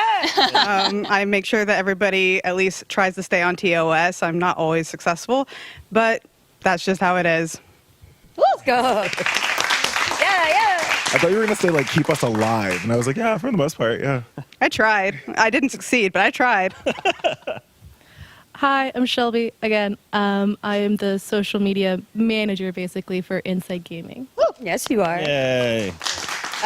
Before we move on to, memories and stuff, I do want to just announce that, the technical current line producer of Inside Gaming is Erin Porter. She is not here right now, but they would not be who they are currently if it wasn't for her. So shout out to her as well. Let's go. Ain't that the fucking truth? Love you, Aaron. We love Erin. Yeah, so Inside Gaming, what a weird trajectory for Inside Gaming. So those of you who don't know, Inside Gaming started at machinima.com back in the day. It was actually Funhouse spawned out of Inside Gaming. All the people left from, all the guys left from Machinima, started at Funhouse. Inside Gaming lived with Machinima for a while. And then ultimately when somehow through our various compilations and mergers, Machinima got wrapped into Rooster Teeth. Like, I guess it got bought, parent companies, whatever, blah, blah, blah. And so we had started up the No here, doing a bunch of awesome news coverage and whatnot. And the No eventually transitioned it back into Inside Gaming. We brought back Inside Gaming again. And then that ran for a number of years, actually did really, really well. And then slowly, it started changing a little bit. People left, would move on, do different things. And then I started doing reads for Inside Gaming. I started doing news reads for Inside Gaming, where I was just reading a teleprompter. Evan, who's our writer, is amazing. He did a bunch of really great stuff. Love him. And then after some time, it was like we were going to do some big shifting. And so Achievement Hunter was going to go on and do some different stuff. And I was going to move on over to Inside Gaming full time. And STF was shuttering. So it was like, hey, we're going to move Jack and BK over to Inside Gaming. And Blizz is going to be joining from STF. And it was going to be this news thing, and we were also going to do a streaming thing that were going to be two separate things with the same cast. And I said, hey, that's a horrible idea. And they said, no, we're going to do it. And I said, okay. And we made a big plan for the streaming thing. And then about 2 months later, they're like, hey, we're just going to mix them and do the same thing. And I was like, okay. And then Inside Gaming was a bunch of different things for a while. And then eventually ended up just being gaming streaming, and it was a blast. And I loved it. It's and that's the way story of Inside Gaming. Jack would say, hey, this is a bad idea, and everyone would be like, no, it's not. And then later on, it was a bad idea. And I'd be like, yeah, y'all should have listened to Jack. What the hell? Wild concept, listening to Jack. That's it, exactly. That's my MO here at Rooster Teeth. Is just no one listens to me, and then I'm like, And look where we are today because of not listening to Jack. yeah. If we listened to Jack, we would have been fine. Who knows? I said invest in NFTs, and we did it. That sounds like Jack. Red State Jack. Jack. Red State Jack. That sounds like Red Same. State Jack to me. Someone get the glasses. No, no. No, we don't He's have the dead. glasses. He's dead. Do you guys We have a shot him couple and like photos and stuff that you want to show? I see Kai by the computer. Oh, do we have photos? So Kai, I was going That's to the wing producer it. brain right there. Yeah, I was going to wing it, but Kai was like, hey, we have photos. And I went, what? I'm so scared. Is there anything like illegal on there? Are we going to get TOS? No, no TOS. I don't have anything from the stream, thank goodness, because you guys did some crazy shit. Guys, I'm so sorry. This is how the stream but- ends, is that showing stuff from Inside Gaming. Yes, a lot of photos I have are actually from just the hangouts outside. So I'm going to go with this photo first. I think I'm doing it correctly. Just go for it. Outside gaming? Oh. So for those that don't know, this was Blizz's first day in the office. Was. And Blizz talked about the tweet that he made to be like, hey, Rishi, I would love to work with you. I was one of maybe 5 people that immediately sent it to Joanne, who was in charge of head of talent at the time. And I was just like, get this man on her. Kai Get this literally man in went, Austin. vouch, check your email. And I went, oh my God. I literally was just like, oh, why didn't you message me directly? I took it personally a little bit, honestly, that you didn't. But that's one thing. I don't know when this picture was taken, but y'all know Team Friendly Fire, always and forever. This is a video of me and BK somewhere. That's my sister for life. The amount of things, if I did a slideshow of all the things between me and BK, there'd be too many to go through. I have a picture of me and Jack at the soccer game. Football. Go Verde. Go Verde, go Verde. Jack, just the amount of things that you showed to me, just showing me around Austin, like, you know, it's so hard moving across the country to anywhere new. And I am not a Southern girl. I'm from New York. And the amount of times Jack would just randomly hit me up, be like, hey, me and Katie, hey, me and Katie. I have a picture of Katie in here, too. When we went, I closed it. Oh, It's over. no. Uh-oh. It's a screenshot. That's her right there. How did you ruin the whole beautiful thing? I vista. ruined the whole thing. Well, the X is under the X, bro. Insane. There's more pictures in there. I'm going to show them during the next. Oh, someone's controlling it for me. So I'm going to Whoa. show them during the next portion, which I believe is H and Dog Bark. Shelby, there's a picture of us at your Barbie party in there. Braylon, I didn't have the picture of us when at the Halloween party, but that would have been something else. But for anyone who's curious, though, like, Rooster Teeth extends past the content. Like, it extends outside these walls. Every single person on this stage, I've hung out outside of this place, these four walls, and like that. I think that's why I'm not sad. Like, I feel weird for not being sad, but I've seen all of y'all outside of here. I'll continue to see all of y'all outside of here. Y'all are stuck with me. Sucks. I know I can be a lot. Sucks. And I'm so sorry for taking over the inside gaming portion, but I was the only one that sent photos. No, I mean, but you're right about that. Like, we see each other outside. Because I literally, after this, I'm like, God, I can't wait to take tequila shots with y'all and like stuff like that. This is just where my mind is. Because I feel like I've had the grieving moment, and God, everything fucking sucks. But I had the grieving moment, but there's still like those memories I like holding on to that will just make me cry on the plane ride here as I'm like, I don't want to miss this final stream because I love these people so much, and I want the community to know how much I love these people because y'all have actually like changed my life for the better. I didn't really feel confident being on camera, especially being a streamer, which is weird. I have a fear of being on cameras, which is wild. But ever since coming to Rooster Teeth, y'all have embedded confidence in me, but also the community has embedded confidence in me to be a better creator and a better person. I'm still evil, mind you, but He lies, but I really appreciate the community for putting trust and confidence in me and making me be a better person because I want to be, and I want to be the best creator out there if I can.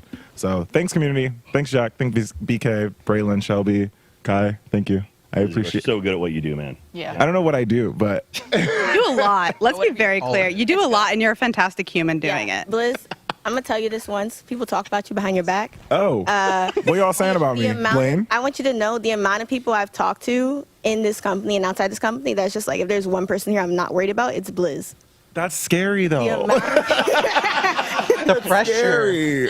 But it's pressure, but it's also grounded in greatness because that is what you are. You are greatness. We're already seeing what you've done before the announcement, during the announcement. It's just it exceeds anyone's expectations of what they could have ever expected from you and what you could ever expect from yourself, and you are better than all of that. Thank you. No emotions. No. Thank you. But also, I want this team to realize too, and I've said it multiple times, we did not fail for Inside Gaming whatsoever. We did the best that we could do, especially with the resources we were given, which, if we're going to be honest, wasn't a lot of resources. So we tried our best, and I'm glad how far we made it, but also I'm glad about the community that we created because those are some unhinged motherfuckers, and I am so happy to like call them, you know, insiders. What are they? Inside hers. The iguanas. The iguanas. God damn it. What? Who are y'all? Everyone wants to go inside her, though.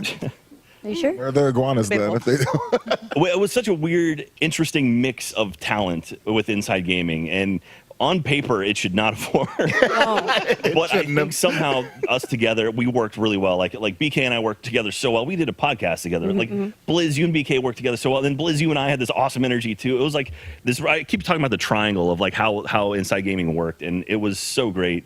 And we had such a fun energy that I'd never experienced at Rooster Teeth ever. And so I'm sad to see that go away, but at least we can keep making content together outside of this. So. And I also want to give a big shout out to BK because she is incredible. Y'all will never know.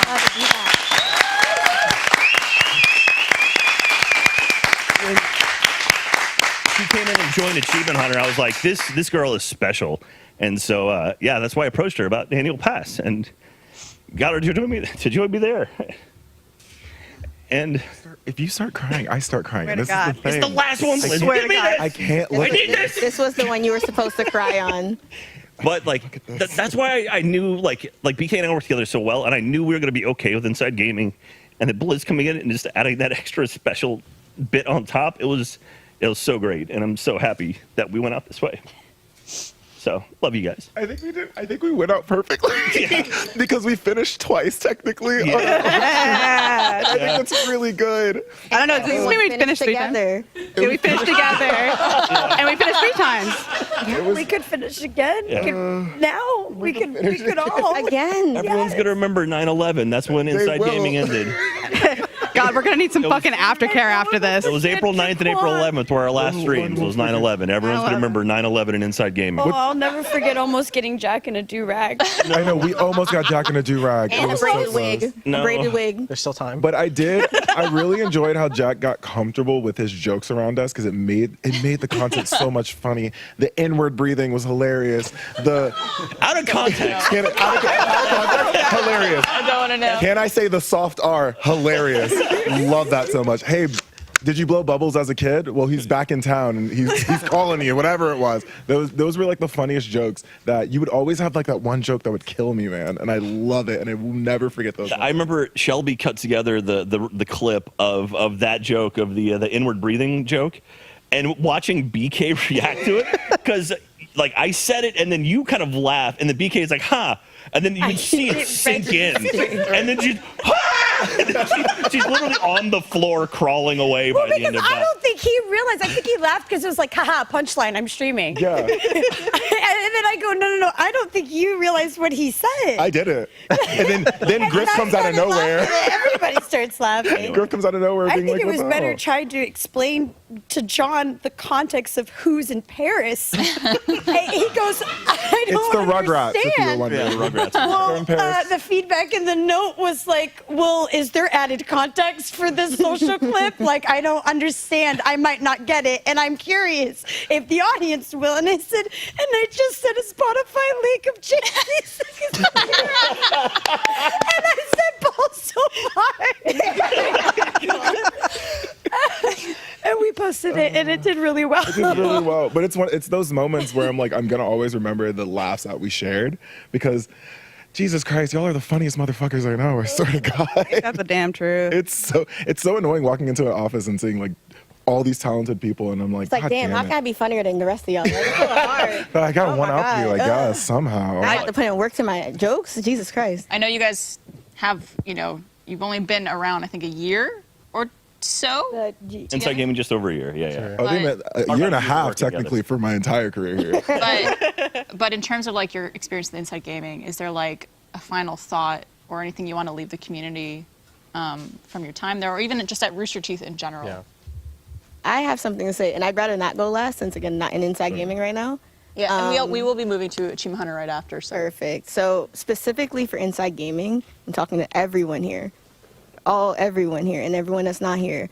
Inside Gaming has created one of the safest spaces for so many types of people I've ever seen at any media company form of representation ever.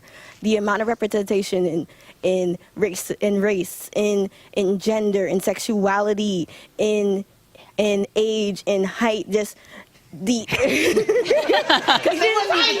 It all matters. You didn't need to bring Griff into this, okay? I didn't say names, but you all should be so proud of the safety net that you created. I don't think there's a single person who can say they didn't see themselves in someone that came on that screen. And that means so much as someone who fights for representation, as someone who fights, this is it. As someone who grew up watching Rooster Teeth but didn't see myself, but that was okay because I enjoyed the content. It's meant so much to see yourself and then see people that loved people like yourself, and then see that is you all should be so proud of just the representation alone, let alone the comedy. The representation alone, you should be so proud of yourselves.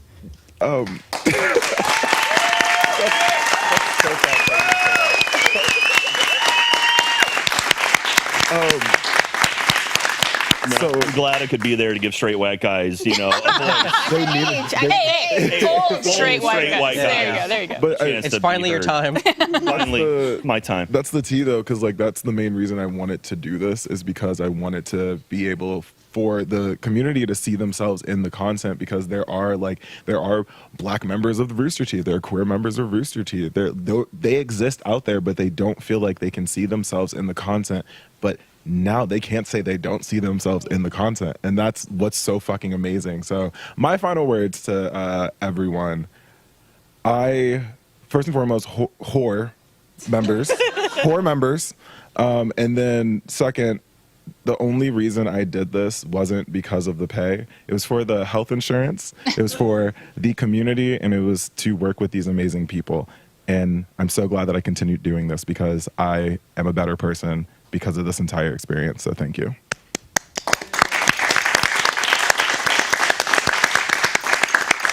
You were trying to say something. I happily not say something.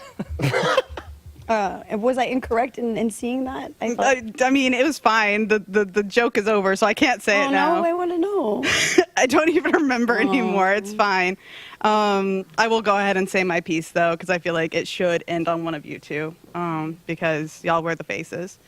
I do want to say, as my time with IG is ending, fuck. No, I refuse. What if you did? Let it pour through you. No. It's good. I will not. That this team could not have been a better match. Like, we loved each other. We respected each other. We were there for each other. And through everything. And I've said this before, and I'll say it again. Y'all will never, know how amazing everybody was, how intelligent, how much we worked and tried and listened to each other and actually worked so well to get everything we wanted done. And I am so blessed and I am so grateful that I was given the opportunity to work with these fine people. And I remember the joke. It was that Blizz always called me out when I was laughing at my fucking TD stand, because he was always like, every time he'd see me from behind, he'd just be like, Braylon is fucking losing her shit right now. And I was just all like, leave me alone. You're a part of the show. You have to. Yeah, so you're when a part you of laugh, it. you're You're a part of it. every moment of behind the scenes, on the camera. You were in on the bits. I don't give a shit. If you're a TD, you're a part of what we're doing. So you have to be a part of the show. That's something that I couldn't that was my favorite, was the fact that y'all accepted me. And even though I was behind the scenes, y'all were like, no, she's IG. She deserves to be heard. She deserves to make jokes. And Blizz calling me funny will always be a highlight of my fucking life. Never called me funny. Because Whatever, he's called me funny before. I've called you funny. Shut up. Funny looking. Shut up. I know, I made great faces. No pause. I just want to shout out Ash Hildreth, who is the editor for Inside Gaming. Yes. I don't know if you're in this room, but I do hope that you're watching. Love Ash. Saw him on Ash earlier. edited the streams and the VODs, as well as I may have provided feedback and guided the social clips. But after the first couple of clips, Ash really just knew their voices, knew their senses of humor, and really was nailing down that inside gaming and innuendos and jokes. So I just want to give a huge shout out to Ash.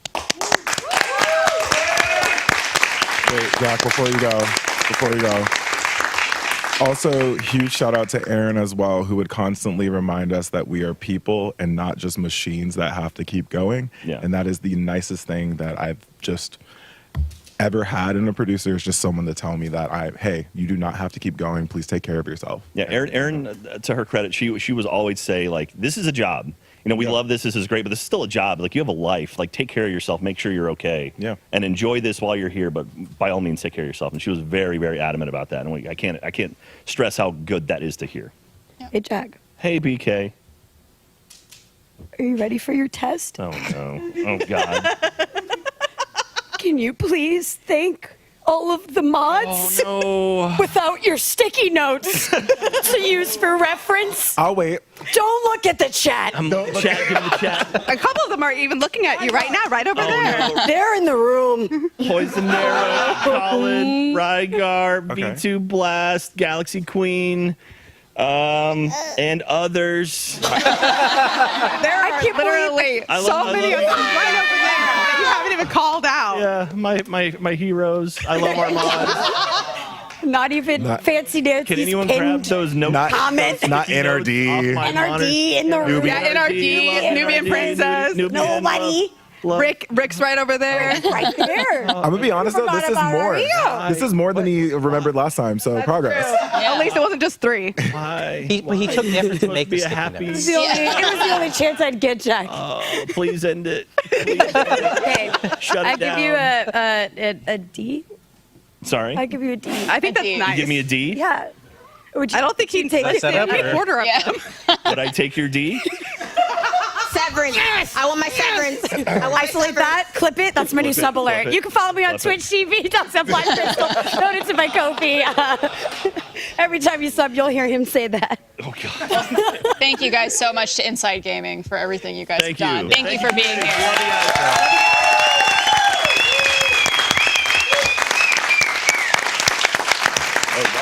All right.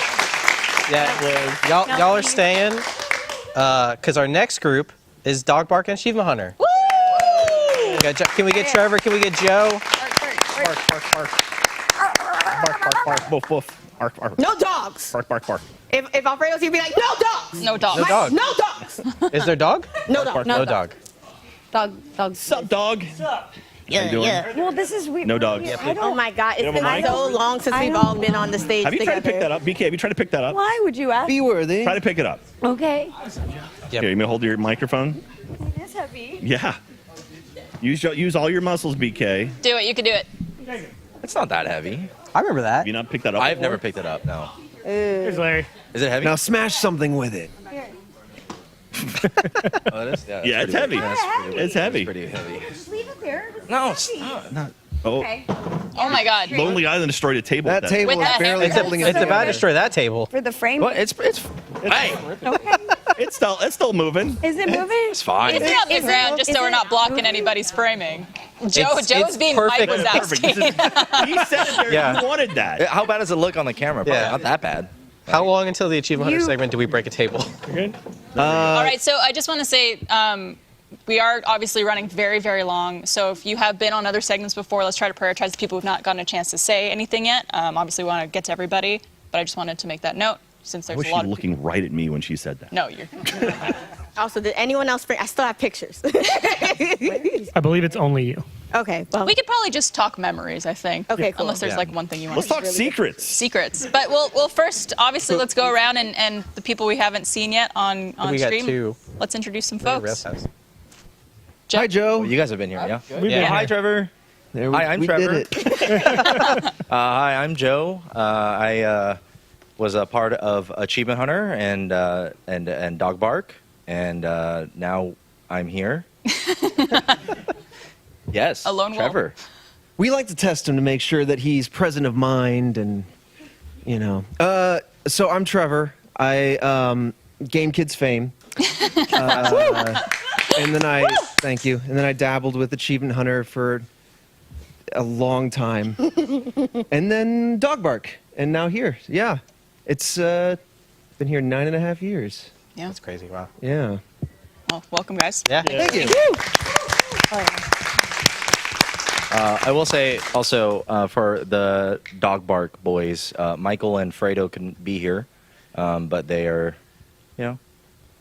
they're out there doing stuff. I actually don't know what they're. They're at a concert, They're at a right? concert. Cameron, Yeah, like don't some want to music dox them, but they're festival? doing for some sure. fun stuff out in a state in America. Real life Yeah, stuff. in a state of America. But also in our hearts. Yeah, they're dancing in our heart. really quick though, speaking of Michael and Alfredo, I actually went out of my way to message as many people past and present of age and Dog Bark to see if they had any final words to say since they couldn't be here.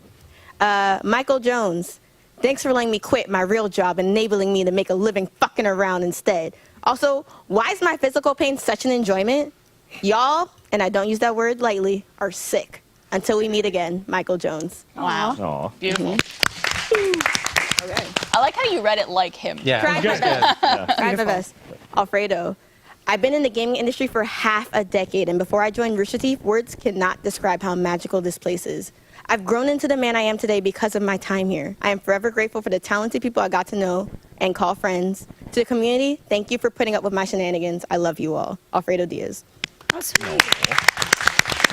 And I do want to make sure that y'all as Dog Bar get your times, but I do have some other age members to say, but please take the stage. It's yours. No, knock it out with No, it. definitely, Finish it off? definitely. Age was so like big, and there was so many phases to it. Like that should be the majority, I think, of the segment. Okay. Yeah, let's read some more. All right, so this one is from Mr. Bragg.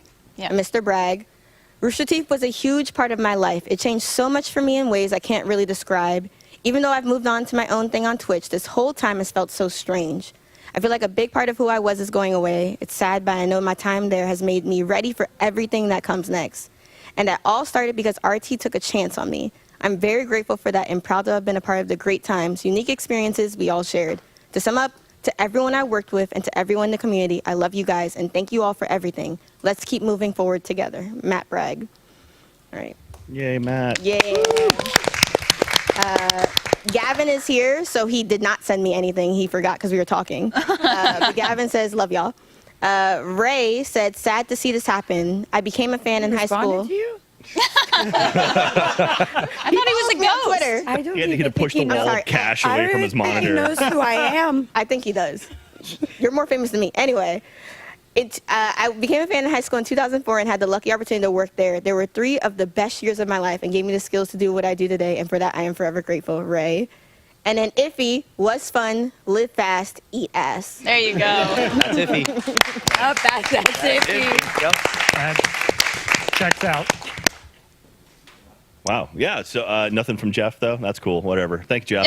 He's also here somewhere. I think he's just chilling.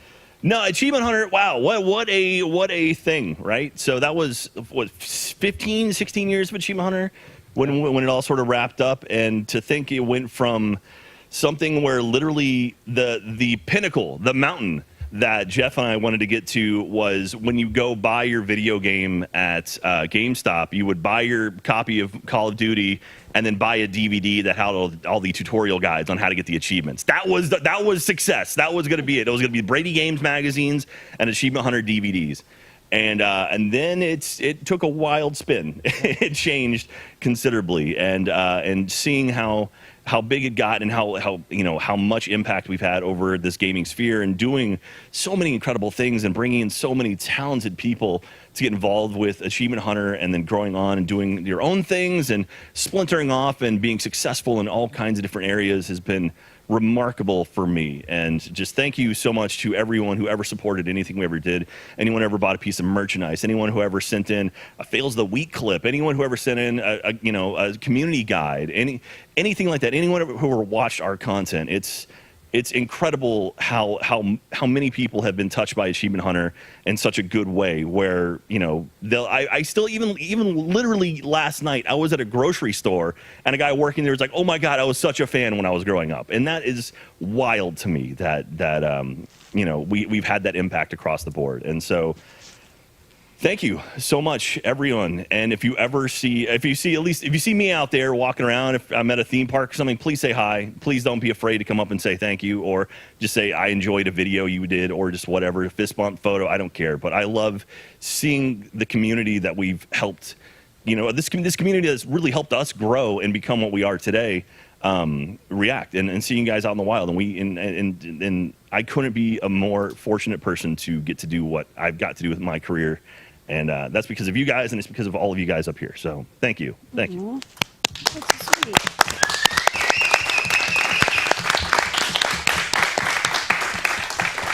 And we never got to do Vegas for AH Live. No. Never got to do Vegas. We did Orlando, not Vegas, though. Did a lot of places, man. So coming into this, we did that kind of reaction stream as the news came out, and I felt like I got a lot of my emotions out there. Now I feel like I'm blank. I'm just so overwhelmed with what this place has been and what it's meant to me personally, and what I've seen it do for everybody here and in the community, how it's impacted people's lives. I think the echoes, the reverberations that Rooster Teeth's impact had on everybody here and who will ever listen to this in the future, it will echo on for, I think, forever. because it fundamentally, I speak for myself, it changed my life so fundamentally. Like, I was like a gaming nerd who loved to like try to make people laugh, but I was studying engineering, a totally different life away. And then the company took a risk on me. Caleb Denacor hired me for Game Kids as his editor.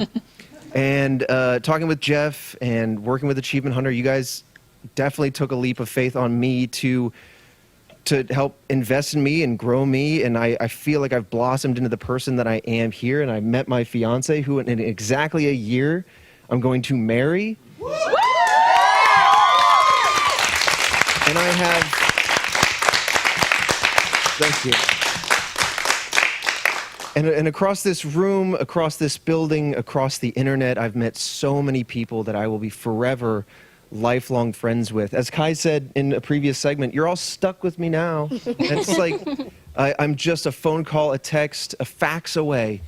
But I don't know, man. It's so hard to succinctly wrap up everything that Achievement Hunter has been, that Rooster Teeth has been. It's just so beyond words. It's just raw emotion. But God, we've done so many cool things, and I'm so grateful for all the people I've got to meet over its different kind of generations of Achievement Hunter, because each new phase of it challenged me to grow even further, and I was just so blessed to be a part of it. So thank you all for in the community allowing me into your homes through the screen, and for listening to us and supporting us. Like, truly, thank you. Thank you. Also, like, we don't talk about it a lot, but so when Jeff stepped down as kind of the ringleader of Achievement Hunter, Lindsay stepped in for a bit, and then Trevor took over. And then Trevor, you really expanded Achievement Hunter and really kind of made it more diverse. You brought in a lot of people, and I'm really, really happy to see what you turned it into. So Thanks, thank you man. so much for that. I appreciate that. I had a lot of guidance and a lot of support. I will say that. It was a team that was hungry to grow and try new things. And, you know, I am with an amazing set of peers that helped all this come to fruition. But thank you. Of course, of course. Anybody else want to say anything, or should we start spilling secrets? Joe. Well, Hannah's in the back going, Yeah. hold on, secrets? Secrets? What? I was good, and then Trevor said the whole like I'm a I love you, text Joe. call away, and that got me because sorry in advance. For those who don't know, we're moving away in 2 weeks, and Achievement Hunter took a chance on me. Actually, you know, took a chance on 3 of us here at the same time, Kai and BK as well, and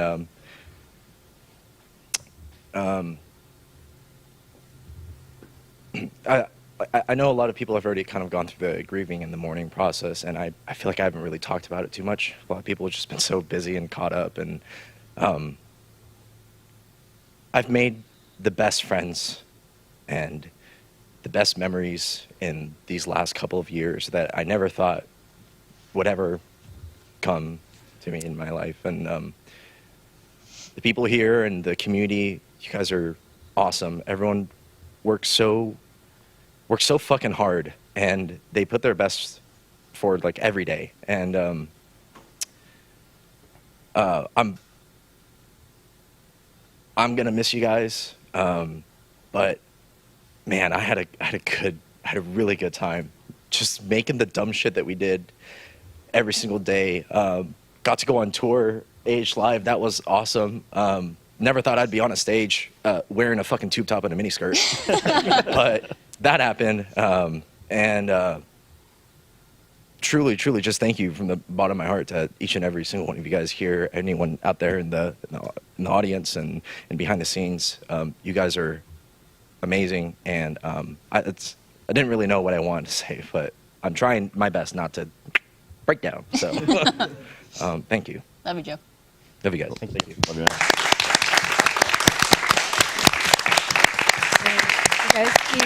You guys keep bringing up AH Live, and I didn't get to go because my mom passed away when I was getting ready to board my flight. And so Rooster Teeth really became like my family when I was losing a very strong parental figure. So I am very grateful for everybody here. Yeah. Ever since I started doing whatever the hell video games online is, I mean, my gamer tag is Black Crystal, and I was saying Chivo, and I didn't know that was achievement hunter slang.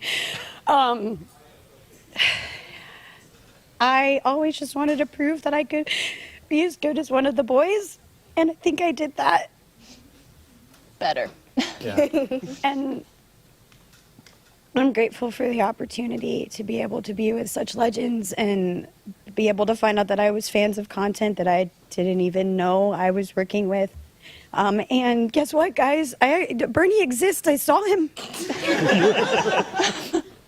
I didn't think that, so my bucket list, I could take that off my bingo card. It was really hard. Everyone talks about a lot of good things, but like I'm someone who can't really lie, and like things were booty cheeks. It was,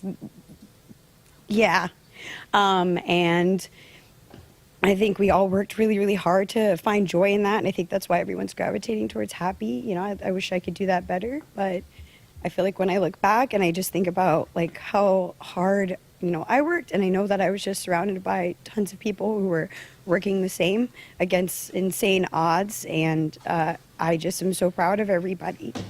And I'm just grateful that, again, everyone said take a chance on me. I don't even know how I got here. You have threads, fans.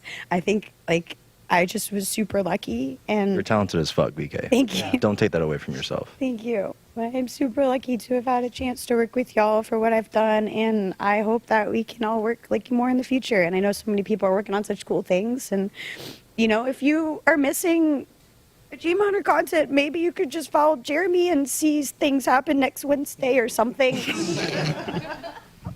Hashtag not sponsored. I'm done. Thank you.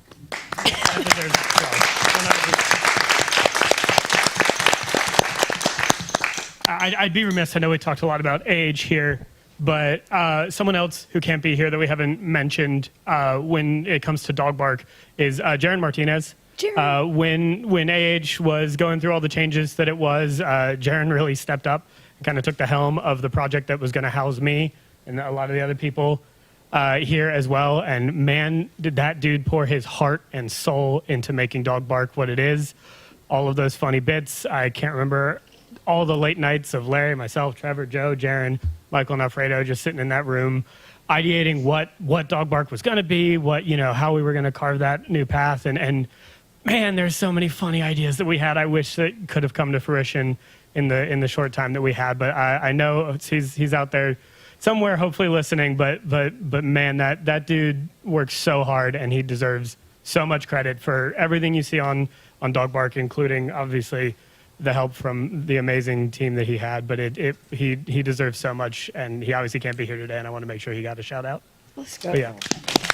No, I mean,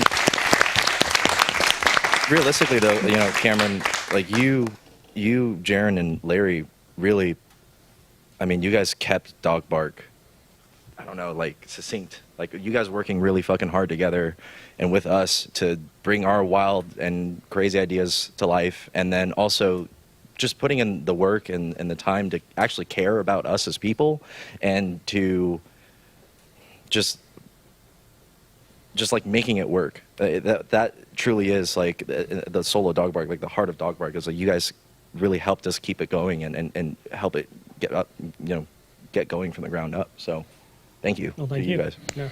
It's real easy when it's a group of really hardworking people. If we're going to take a minute to talk about the people that kept Dog Bark going, it would be completely unfair to not mention Jacob, as well as Sean and Perry, who are not currently here, as well as Ash, kind of the Dog Bark editorial team. But yeah, I mean, I'm going to kind of single out Jacob very specifically as like the leader. It's so fascinating because Achievement Hunter was kind of this like machine, and we were running, and we slowly changed and evolved. And Dog Bark was such in a lot of ways, such a crazy different thing so quickly. And there's so much credit to give to Jacob and the editorial team of how they took that and adding on like their editorial flair and finding the way to bring their voice to your guys' voice as well, to really elevate that content. Thanks. You're welcome. I see you had a Why is case your of mouth so snowball. blue? I had a snow cone. Oh, okay. Okay. Any other final thoughts, final words, Achievement Hunter? Jack, you as one of the founders should speak less, but I wanted to speak as another part of the New Guard. I think the day we found out, Hannah brought every person kind of front-facing into a meeting just to discuss like what this meant for us and how we should respond. And I said it that day. Oh, God, shit. I said it that day, and I went to school for this. I was never a gamer. I never saw myself as funny. No one ever called me funny. And then for some reason, you know, this company that I grew up watching decided to pick me out of millions of streamers. Oh, no. Decided to pick me out of millions of streamers to play alongside some of the best people that I grew up watching. I don't know why to this day, but through it I grew so much, and I genuinely think that because of Rooster Teeth, I can do anything. Like, I'm not worried about what's next because I proved I can do it here. So if I can do it here, I can do it anywhere. And you know, a lot of people say this of like, oh, I've been watching Achievement Hunter for 15 years. I've been watching Rooster Teeth for 20 years. I've been here for 3. And it's just so insane to think of as much history as there was. There was a little bit of imposter syndrome, thinking I don't belong on this stage because I wasn't a part of the extensive history, but I was a part of some of it. And the part I was a part of, I'm so proud of, to have gone from on camera to have made so many friends. And again, as you all know, like, I went through so much at this company, both behind the scenes and in front of the camera. And like, something that was always consistent was that if something happened to me online, the amount of support I got from every single person at this company was beyond what I ever expected. It's so easy to feel like you're on an island, and at Rooster Teeth that was never the case. The amount of times I've seen Michael tweet on my behalf, Trevor message me in private, there was just so much love that you all didn't get to see, and I'm gonna miss it. I'm not scared of what the future has in store, but I'm gonna miss, and I think I'm talking to my 14-year-old self. We're gonna miss the fact that new memories can't be created, and that's okay too. But Achievement Hunter, Rooster Teeth, y'all have my entire being, always and forever.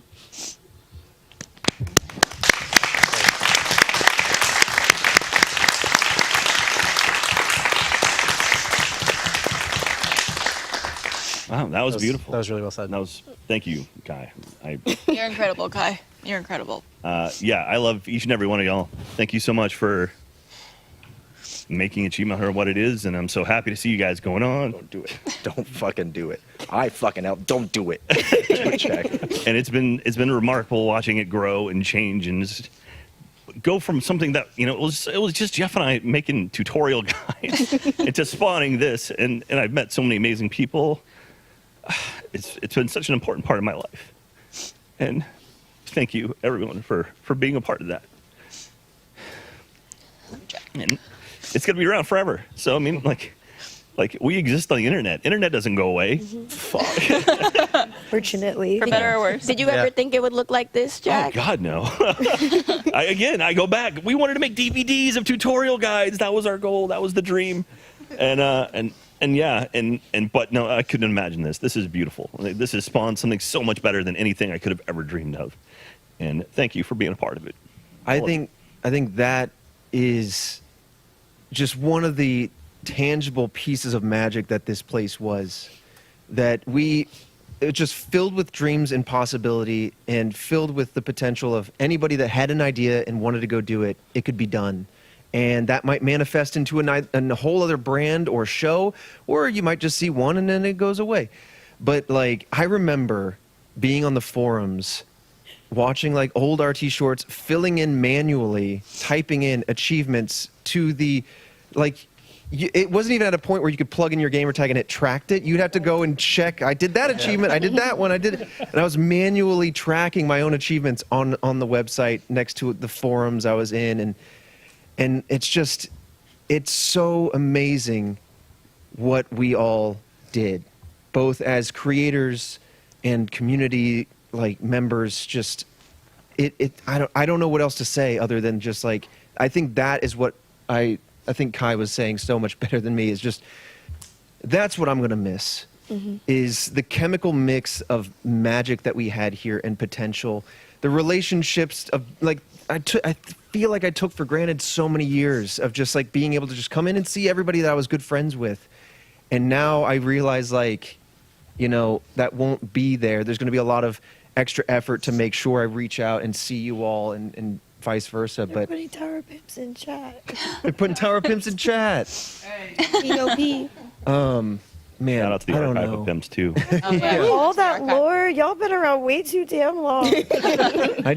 I know you guys were kind of like, with, as we wrap up each segment, kind of going over memories, and I'm just so flush with too many, but like, I just like, one that will forever stay with me as like this, it's like my life felt like a movie, Jack, like, and you were there, and we went to we went to all over Australia with AH Live. But to be on that stage in Perth in particular, as everybody in the crowd is stomping and bringing the thunder, and I'm just like overwhelmed by the love and support by my peers and you as an audience, and just, I felt disassociated. I felt like I was hovering above myself, and honestly, I feel a little bit of that every day having been here. And I said this before, and Kai, you said it so well, like, I'm not afraid of what everyone's future looks like.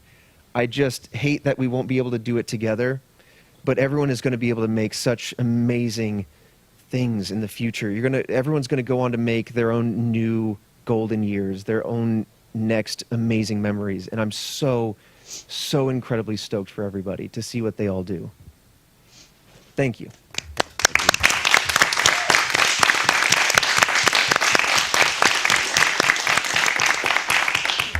All right. Thank you, Achievement Thank you Hunter so much. / Dog Bark crew. Thank you, everyone. Thank you for Thank you. being here. Love you guys. They always know when to cue it up. Love you guys. Thank you so much. Thank you. Love you, everyone. Thank you. Twitch chat, my phone is at 13%.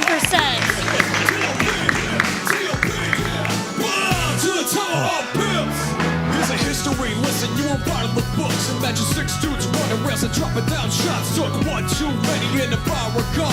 Got busted gold tower standing 4 blocks. All right. I knew this was going to be hard, but it's a lot harder than I thought. It's like I'm grateful for the songs coming in, but also I'm just like, damn. Yeah. All right, so our next group, this is going to be an interesting one because they're the ones running this whole thing. Yeah. But let's get our please, come on in. broadcast crew in here.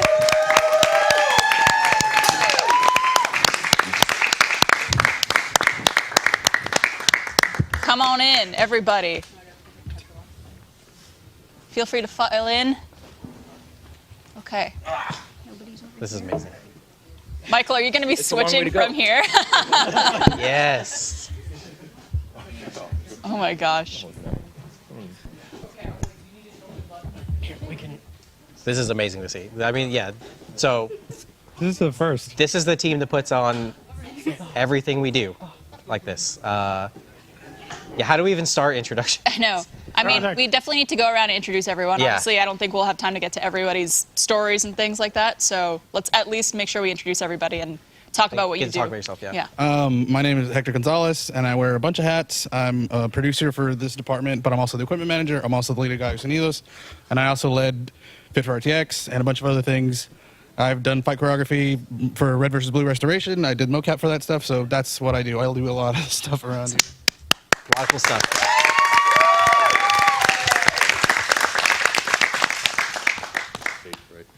Hey, hi, I'm Ray. It's really weird to be on this side.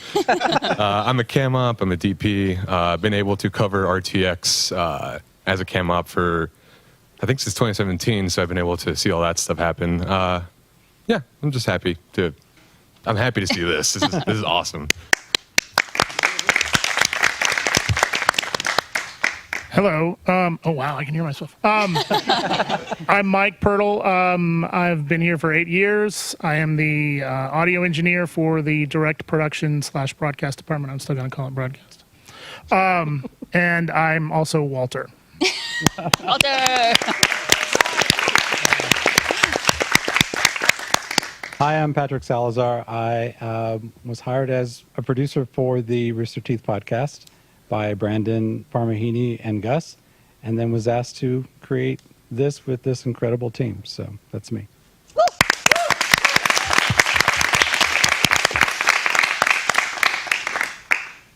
Hi, I'm Brayland, and I was the TD for Inside Gaming, but I also worked a lot with direct productions, and yeah.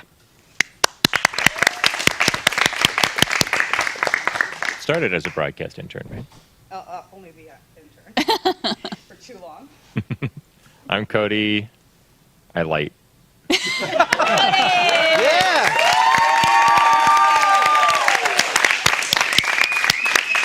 You light up our lives. Okay. Happy birthday, Cody. Thank you. Yeah, happy birthday. Is it your birthday? No, it's always Cody's birthday. Oh. That's the rule. I'm Kels. I'm a former animation audio intern, former broadcast intern, and I've been working under the Sauce Monkey himself, editing podcasts for the last few years. By the way, Nick Swartz couldn't be here. He was supposed to be on, but since we ran late, he had something else to go to. Oh, dang. Okay. Sorry. We should have slid him in somewhere else. We're starting down here. I'm Cameron. I'm the director of photography for direct production. Started as a production assistant in live action. Came over here a couple years ago, and it's been an amazing ride since then. I love my crew. I'll let them talk instead. Hey, my name's Justin. I've worked on and off with Rooster Teeth for a number of years, but officially been a camera operator for a little over a year now. So. And how did you start? How did you start, Justin? So if we want to get technical, I started on Tuesday Night Game Fight. On-screen talent right here, baby. Yeah. Hey. I love how you switched to yourself. Y'all have already heard from me. I'll keep it super quick. I'm Cameron. I'm a producer for Dog Bark and Achievement Hunter, but I also work with all these lovely people in broadcast. I'm a cam op, TD, help Cody with lighting, whatever I'm needed for. But you already heard from me. Hi, everybody. My name is Juan Avalos. I am the technical broadcast production intern and have only been here for 8 months. So similar to my fellow interns, shout out to all the interns. But yeah, And Tammy. just help the team here, and then as of late have been the TD for hypothetical nonsense as well. Awesome. Hello, my name is Kat. I started as an intern working on Face Jam and Red Web, and now I produced Always Open, and now I produce Best Friends Today. Hello, I'm Gracie, and I also started as an intern like 3 years ago, and then I betrayed Eric, and it went really well, so I stayed on, and now I produce all of the F-Brand shows. Real quick, hold on. Real quick. Kat and Gracie are producing this show. This stream right here.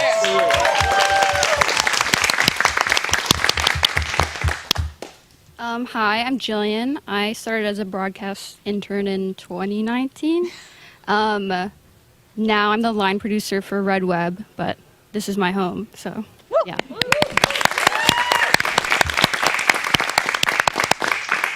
I'm Shane. I'm the director of production in broadcast, and been here 8 years. And I started as a videographer and segment producer. For free play. Hi, my name is Michael Lindblad. I've been here for almost 9 years. Oh my God! Yeah, What? Man. It grows. I know. I am the production engineer for broadcast. While I do help with other productions, this is my home. These are my people, and this is what I love to do.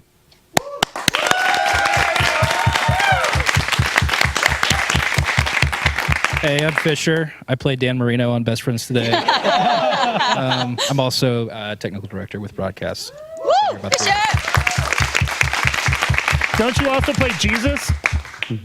My name's Tyler Stab. I've been here 8 years. Started the same day as Michael Lindblad as an intern, and Patrick found me on the side of the road and took me in.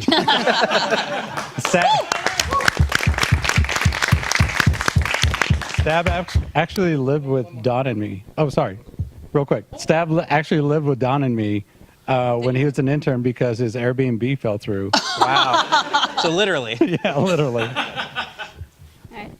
Hi, my name's Candace. I've been here since May of 2023, and I'm direct production intern, and I work with Hector with equipment. Woo!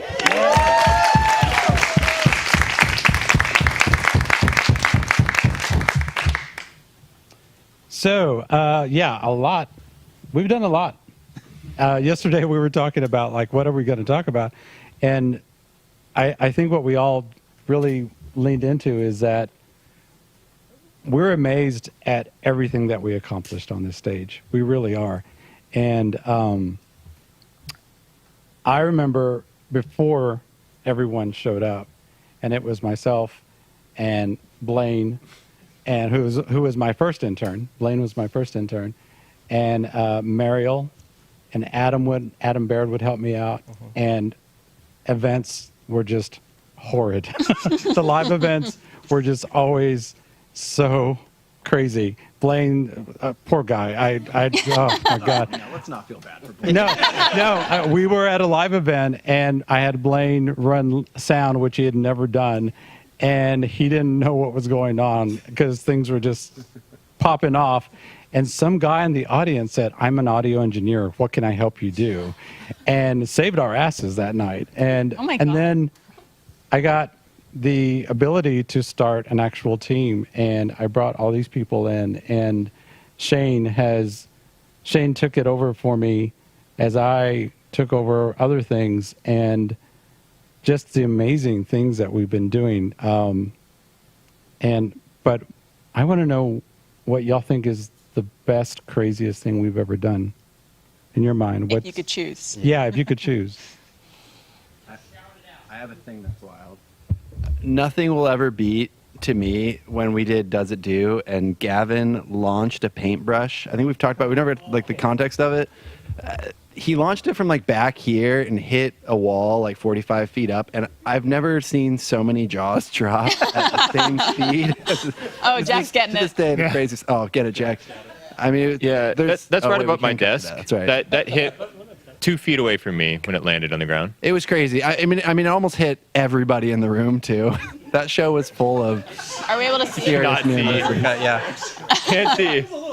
It was there, it's oh there, yeah. though. When he did it with the fork, that was worse. But the paintbrush was pretty crazy. That's the funniest Oh thing I saw God, in here. that's so high up. I think the things that I worked on that I was really proud of, we did a fashion show for Pride Week, for Pride Month, I suppose, and then we had Out Youth here, and that was amazing to hear their story. But like, just we did a fashion show, a whole fashion show, in an hour, and then an hour later we had to clear the whole set, and there was glitter everywhere. Like there was just all kinds of shit. But I think for me, I think that, and then just like any of that I got to be a part of or produce was like the BRG streams were really important, because as a lot of people have said, there's just so much that they were able to kind of like show to people and to see yourself, and I think those were always really special to me. And we ended up, the guy who seen this one, on a really high note with like a bunch of mariachis coming in and playing. It was just a wild, fun time. But that's what I think I would remember the most, is just how much love everybody here has for, and pride they have. Like this whole studio was black because me and Shane and Michael and a couple other people came in on a weekend and painted it black. Yeah. Like all of this wasn't like this, and that's just how much everybody here cares about the work that we do to make this look as professional as we can. Yeah, it's not a specific single production, and they were represented earlier, so I don't want to talk too much about them. But shooting with BFT, on a weekly basis, pushed us to our creative limits and our technical limits, and it was always just so much fun. I don't want to measure the amount that they allowed us to do. Weekly we're doing podcast and all that stuff is great, but Best Friends Today comes in and it's like, hey, we're gonna eat all of the cheesecakes, and then maybe after that we're gonna go drive around and do a fast food challenge in the back of a car, see if we can order 12 meals that everybody in front of us ordered. And that was just a Tuesday for them,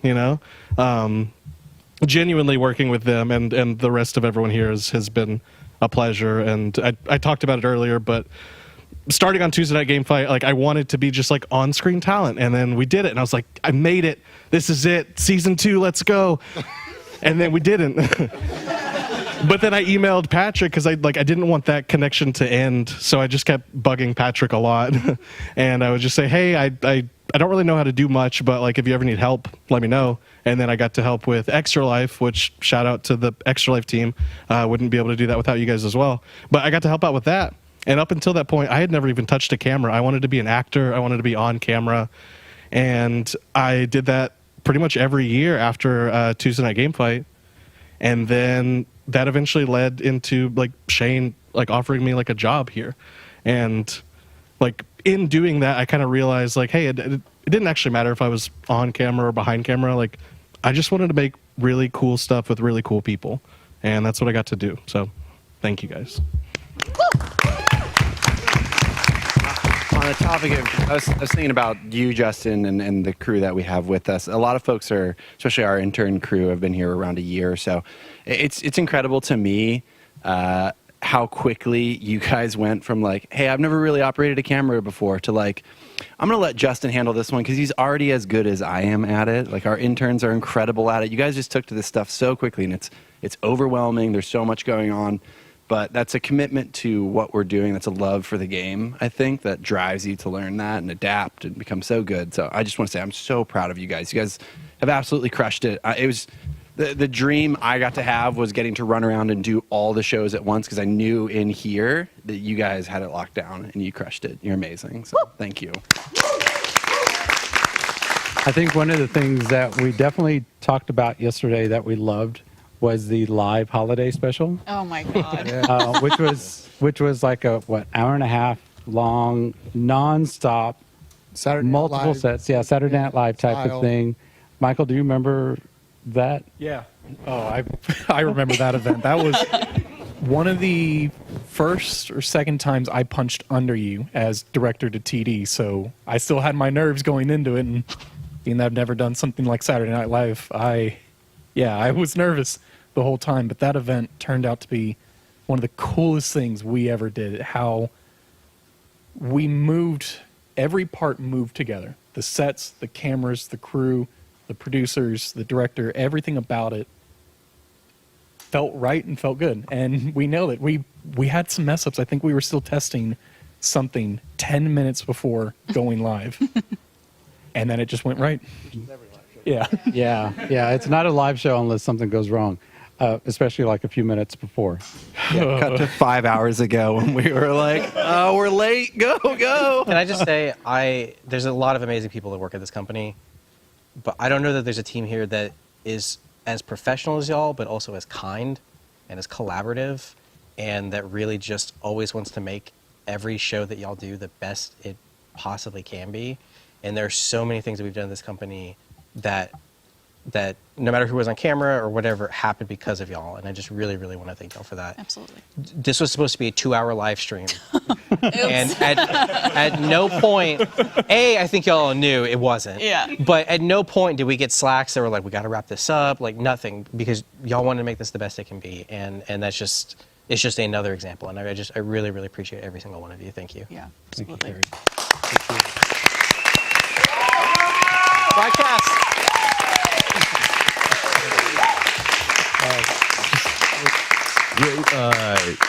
To your point of what's the craziest thing, I think just what you're seeing here is crazy to me. A while ago, I was able to talk with you, Patrick, and we talked about like diversity in the film industry, and it's hard. It's hard to break into this, and you're talking about the kindness. It's the leadership. It's Patrick. It's Shane. It's Michael. Like y'all. You don't know how important you are. You don't know the words that you all have said that have impacted not even just me. I'm sure everyone here.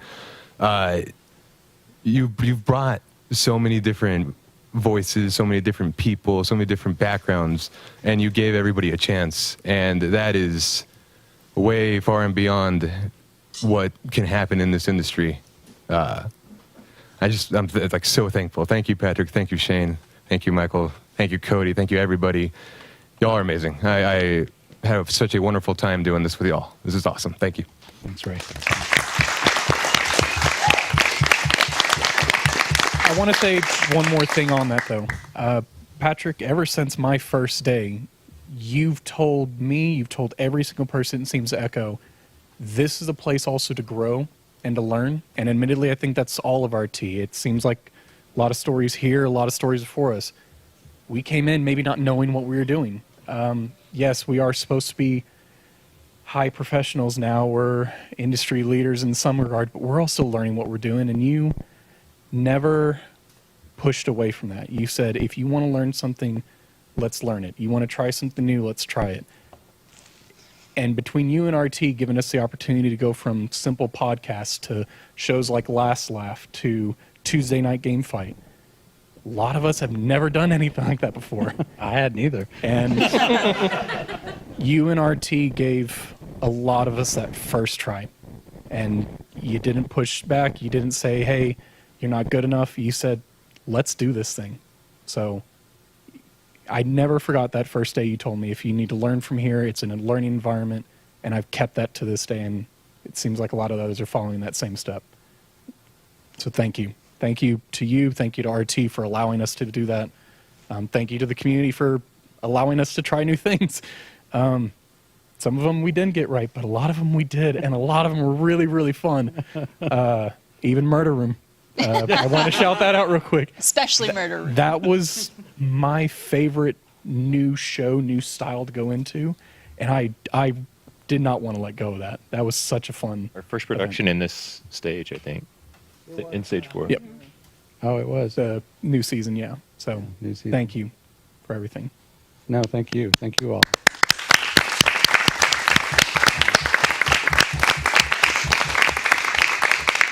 I think I do have to say that the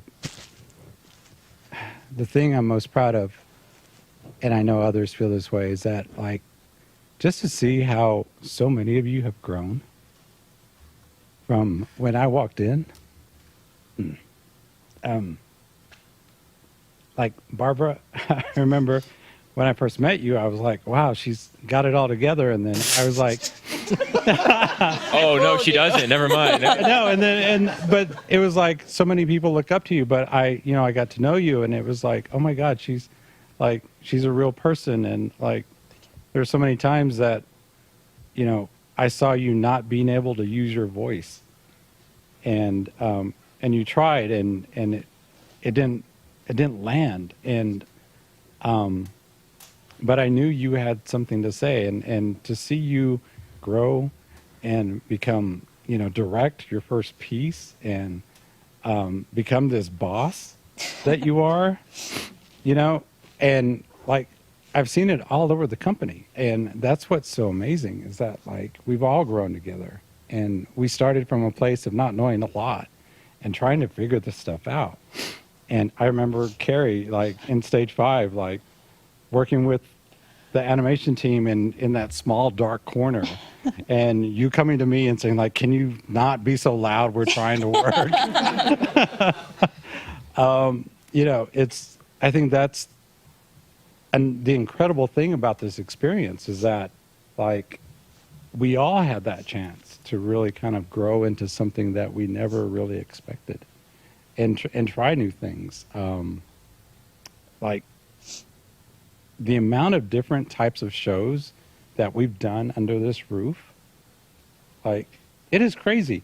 Extra Life blows my mind every single year. Like, I love it when people, and I know people think that I'm here to like shit on your ideas and say like, no, you can't do this. No, I don't. Not 1 second. I'm just trying not to lose a single person on my watch. That's all it is. But I love it when people come in and they say like, we want to do this. I'm like, really? You want to do that? And then we do it. And all of you watching go crazy. And like, that is amazing. That is so much fun to have that kind of like power and that kind of chutzpah to make things happen the way you want to. So no, thank you, all of you, for like trusting in everything that we do here, because it took all of us to make this happen. Every single one of us. And that's why we're going 3 hours long today. Probably longer. Yeah. I just wanted to say, so I started my journey with Rooster Teeth in 2019 as a audience member for On the Spot, where I'd come in almost every single week, and I became a professional audience member in the sense that I would always be there to make sure that everybody was laughing and stuff like that. Not paid, just wanting to be there. It was a hard job. And terrible job, honestly. Blaine was a pain in the ass. But I then got the opportunity, because of some amazing people, that I was able to become an intern at the weirdest fucking time. So it was like an empty studio. We had just moved, and I got to work with Michael on building all of our studios and just doing so many things. I literally like had a hand in building every studio here, and it was just, it's wild. It's wild. And then, you know, Patrick with wanting to bring more women into broadcasting, and Shane and Michael just really taking a chance on me. I even went up to Michael when I became his intern, and I was just like, hey, I know literally nothing. And he was like, cool. And he taught me everything I know, and now I'm decent at my job, kind of. But I just wanted to say such a huge thank you to everyone here who has taught me so much, from a blank slate to being able to run studios and to be able to create such amazing content with people that I love and care about so very much. And I know it's long-winded, but I just really fucking appreciate every single one of you.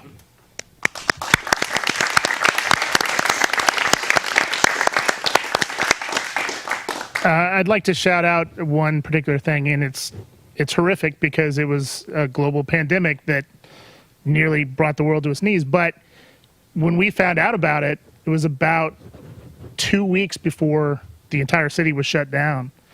And somebody said, you know, hey, we got to figure this out. And they went to Michael Lindblad, and he took about a week, and he figured it out.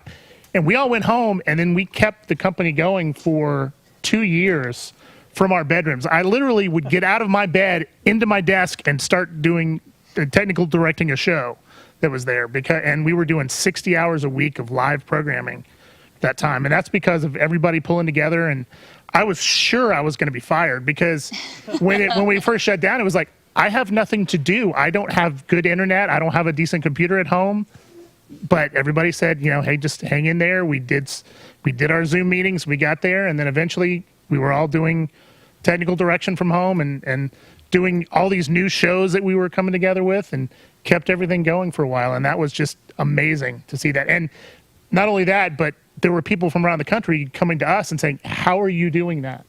And we had to take a few meetings with some people higher up in, you know, HBO, and tell them, you know, this is how you do it. And eventually they ended up doing some of it too. So really the team came together for that, and that was truly amazing.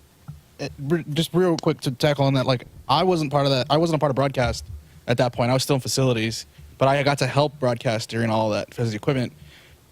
And the pandemic was this weird as shit time, like really weird. And the fact that we all got so much stuff done during that was insane. Like, every cast member had to do what we do for them from home for themselves, but we had to get it to them, and we hated every second. We had to troubleshoot it. We had to do all of these things without going in your house. You know what I mean? And like and here at the studio, I was one of like 3 people every day from like May to August when we came back for Extra Life. There was like me, like Dante, shout out Dante from IT, and then like one security guard. And the fact that we got all of that done during that time was insane to me. And again, that just shows like how good this team is. And what the community may not know about is there was a project that we were working on when we shut down that we were going to be filming here. There was a pilot for an unnamed streaming service that we all work for. But we ended up having to do it from home. And that meant that people like Barbara, who I have so much respect for because she didn't just yell at us and kill us, because we're talking to her on a Google Meet, and we all took turns, and it would be, okay, it's the set decoration time. So Barbara and Trevor had to like set up their house to look like this set. And they would say, okay, move that plant there. No, move that there. Move that. Okay, great. Cody, it's your turn. So now they're setting up the lights that have been dropped off at their house, and Cody is explaining how to set up the lights. And then, okay, Mike, it's your turn. So then I would tell him, okay, plug in this mic here, test that, tap on that. Okay, no, that's not that one. Turn that up a little bit. And then we would all sit back, and they would turn on the camera and shoot their scenes. And half the time the camera would overheat and things like that. And we were on those calls for like 6 hours, I think, sometimes. But everybody, and you could tell that it was like, oh, this is just, but everybody kept a level head and did what they were supposed to do. And well, I mean, we were just puppets. I mean, I feel like, obviously, I think we all appreciate what you guys do as a team every day, but I feel like during the pandemic and going through that gave us a newfound respect and appreciation for you guys and what you do all the time that we don't even have to think about. We just show up and we could make dumb jokes, and you guys make it happen, and you facilitate all of the creativity at this company. And I don't think it'll ever go unappreciated or forgotten. And that was a very dark time. Yeah. And I hated every second of it. I think we were all jealous of our friends who were at home not working. Right. And we were working our asses off like all week long, And even coming back was like, okay, we have to come back, but you have to stay in that zone. You have to stay in that zone, and we all have to get tested with every 3 days or every other day or whatever it was. Yeah, it was a dark time is a good way to put it. Wild time. Anyone else? Yeah. I would just like to say, if Rooster Teeth was an NFL team and an NFL, like in that level, these guys are the linemen. Like these guys get no credit. These guys get, like, from the grand scheme of things, like these guys work their asses off, and these guys just like put their heads down and go in, day out, stay extra hours after a show, before the show, clean up, throw up, clean up bodily fluids, clean whatever. I heard the stories, and I've seen some videos, and I don't want to see them again. But it's I was never a Rooster Teeth fan coming before this. I've seen maybe a little bit of Red versus Blue beforehand. I grew up in Mexico, which is a running joke, so I didn't have Rooster Teeth in Mexico. Well, okay. Yeah. But I just never saw it. And so Braylon here in front of me was the person that, for years tried to convince me to come here, and I never thought I would do it. And being here just for a short 8 months and seeing the amount of talented crew members, cast, community members, it's so easy to see why people care so deeply about this company and love it. And a lot of people, when all this happened, kept telling me like, oh, it sucks, or like some negative comments or whatever. But it's like people are losing their livelihood. People are losing their family. People are losing the source of happiness, their source of memories. And even with all of that, like, as it's been said before, people have kept showing up here, doing their job like the goddamn professionals that they are, going through every comment, going through every meeting, going through every creative, showing up, doing the work. And it's so inspiring to see as an intern, just the reason why this company has been as successful as it has is because the tone has been set from the beginning of like the interns that came before me and everybody else, and just the amount of trust you get given from day one. It's like, all right, you're doing this, you're punching the show on day one. You are, you're moving all this set. You are have this responsibility. And even though you will fail eventually, and there's times that fail, they are so gracious with you learning and going through. And that's a environment that is not easily found. And it's all because of these group of people. So it's so easy for me as I come in, I get starstruck now by not only the cast, but this amazing fucking crew that I work with, and I truly look up to, and I'm constantly daily inspired, and it just means the world to me that I was able to be here for these last 8 months. Everybody says, like, I've been here this long or this long. I will gladly wear the badge of honor with being one of the last Rooster Teeth interns, and that's something that I will carry with me forever. So I just wanted to thank, honestly, every single one of you for being welcoming, opening, and just creating such an amazing environment. So. I'm sorry.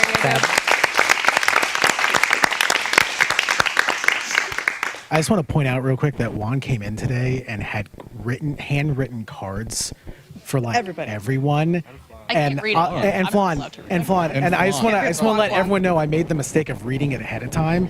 I was like, God, making me feel stuff too quickly, man. I had to start telling people, hey, read it later.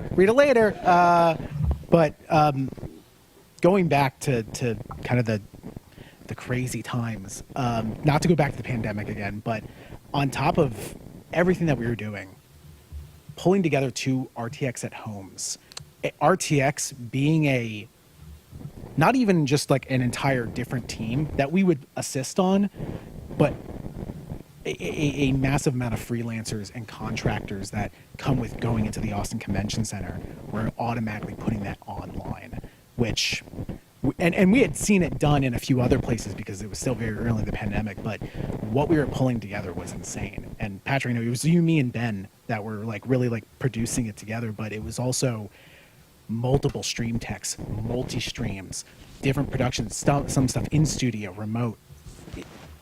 Never been done until then. And we saw some of the other events that were happening out there, and it was just crazy to see the quality that we could get.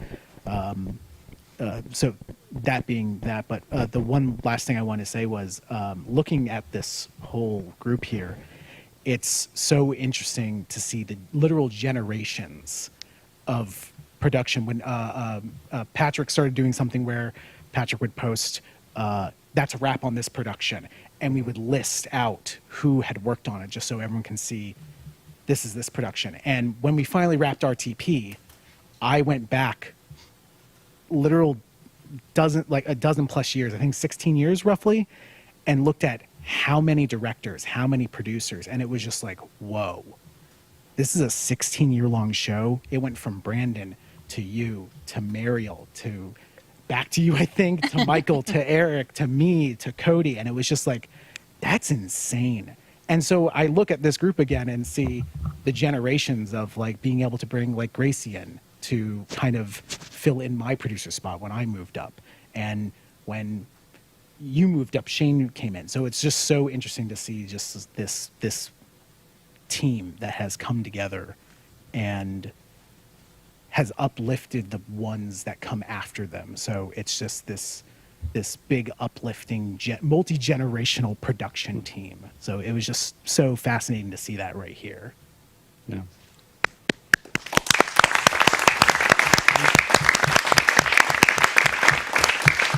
I'm sorry, I swear I'll keep this brief, but I would be remiss if I didn't say shout out also to my brother Britton, who has helped us several times over the years and also used to do the art for On the Spot and stuff. So I just really want to say really fast, shout out to him, love him.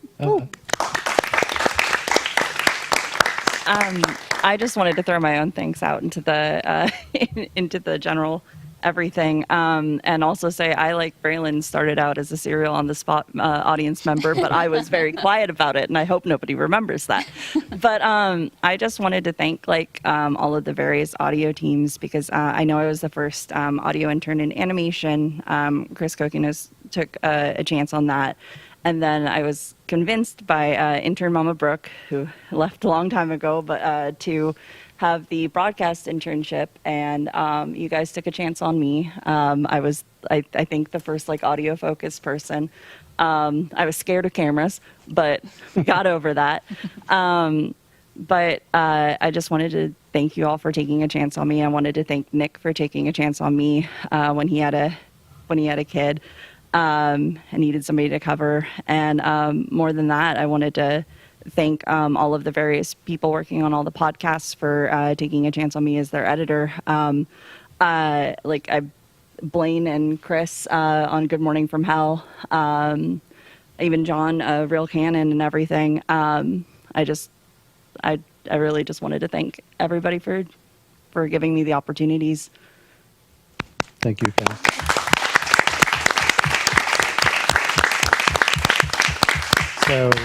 So if I may indulge, I heard, I think it was Ben, who was also part of broadcast, mentioned that this feels like we're graduating from something.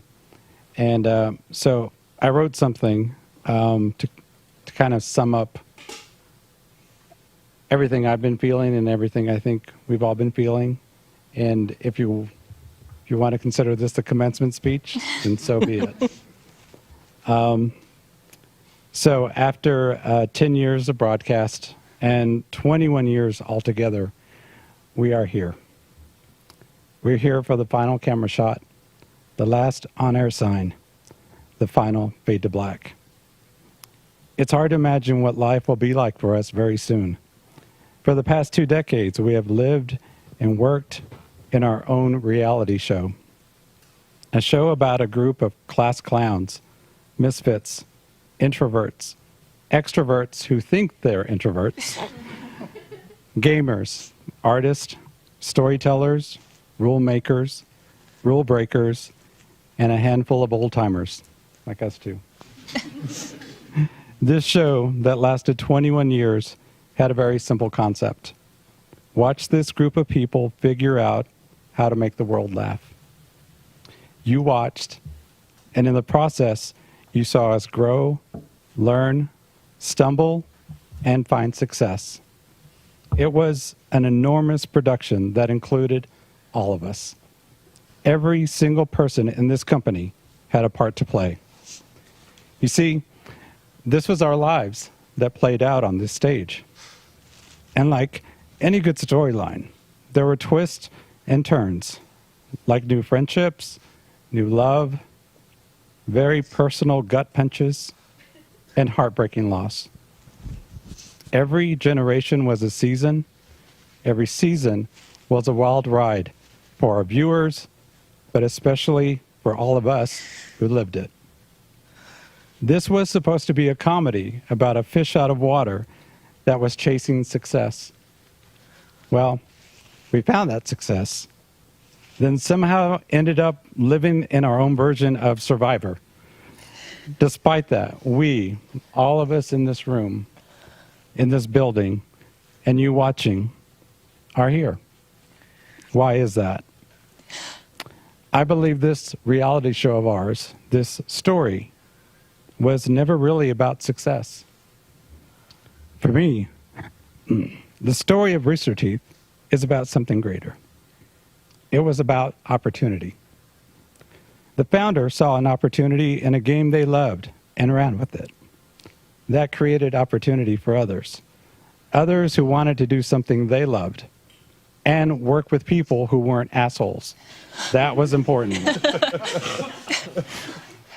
Those people brought other people who were looking for the same thing, and it didn't stop there. That symbol back there was an opportunity to take that twisted idea in your mind and actually bring it to life for others to see and hopefully laugh. And if you wanted to try something new, you had the opportunity to do that too. And when opportunities seemed out of reach for some, we worked hard as a group to share more of them. But let's be honest for a second. This crazy little reality show of ours had its flaws. It wasn't perfect. It was complicated. Yes, we had more work to do. But every person in this room, in this building, and you watching, fought to keep us going and make us better every single day.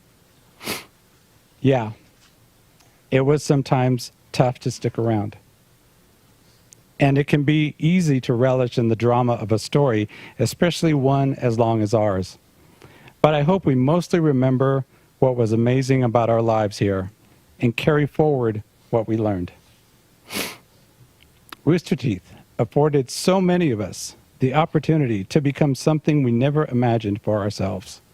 Work in jobs we never thought possible, become on-screen or vocal talent, do something for our lives, like give us a voice, pay student loans, buy our first homes, have families, pay for medical treatments, or just see the world.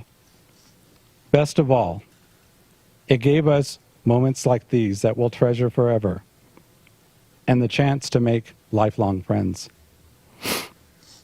That red logo back there and its baby brother next to it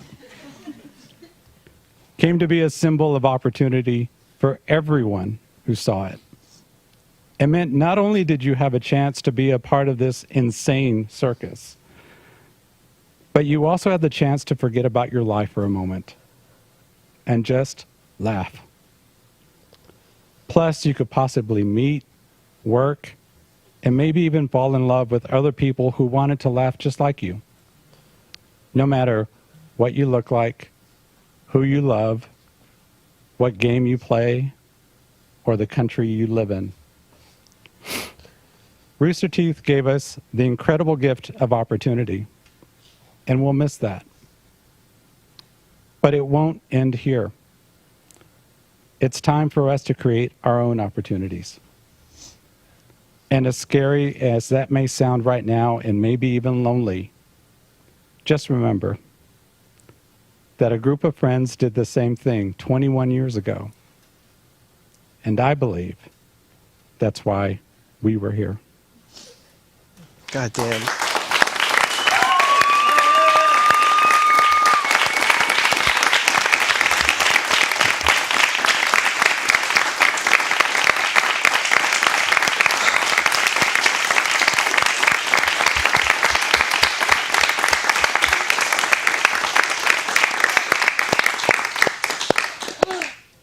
How the fuck are we supposed to host this? Well, thank you. That was beautiful. Yeah. Thank you, guys. Thank you, Broadcast, for everything. Thank you, guys. Thank you.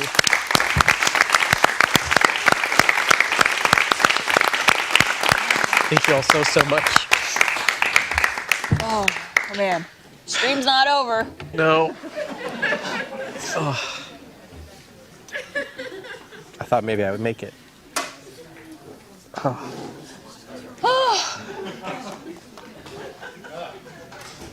Well, damn. Well, damn.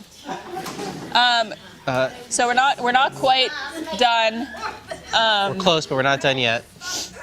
Hannah, I think Hannah's going to say a couple things first before we get to our last segment.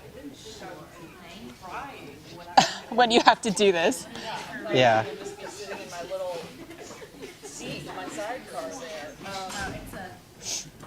Was incredible, as all things Patrick does are. So yeah, I just wanted to come up after that beautiful speech by Patrick, and as one of the people who has been responsible for a lot of the content here. I think one thing, talking to Jordan, our great GM, who I think has given us the space for this to really be a place for all of us to talk today. Damn it, Patrick. This is like I'm like going to say like fun, like I think this is, good stuff I'm just checking in on, but,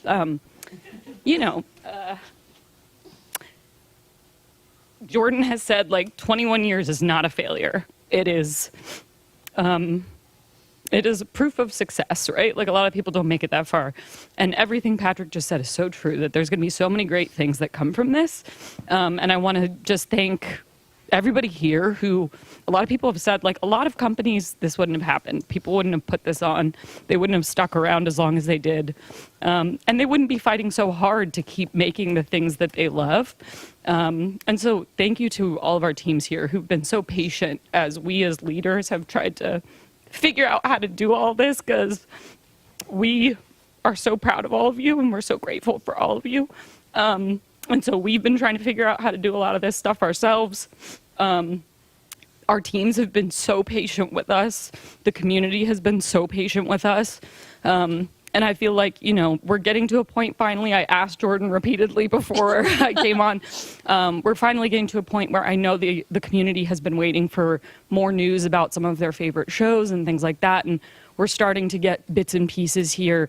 And I can't give any super specifics, but we've been working to make sure that a lot of our teams, a lot of the content, the shows that people love, if teams want to keep making them, that we can find any way for them to keep doing it. And so what I wanted to say, and Jordan, gave me the blessing to say, is that like, hopefully within the next week or two, you're going to be hearing from a lot of the people that you love, a lot of the shows that you love. You're going to be getting more of that information you've been waiting on. There are going to be a lot of things that are going to keep going on.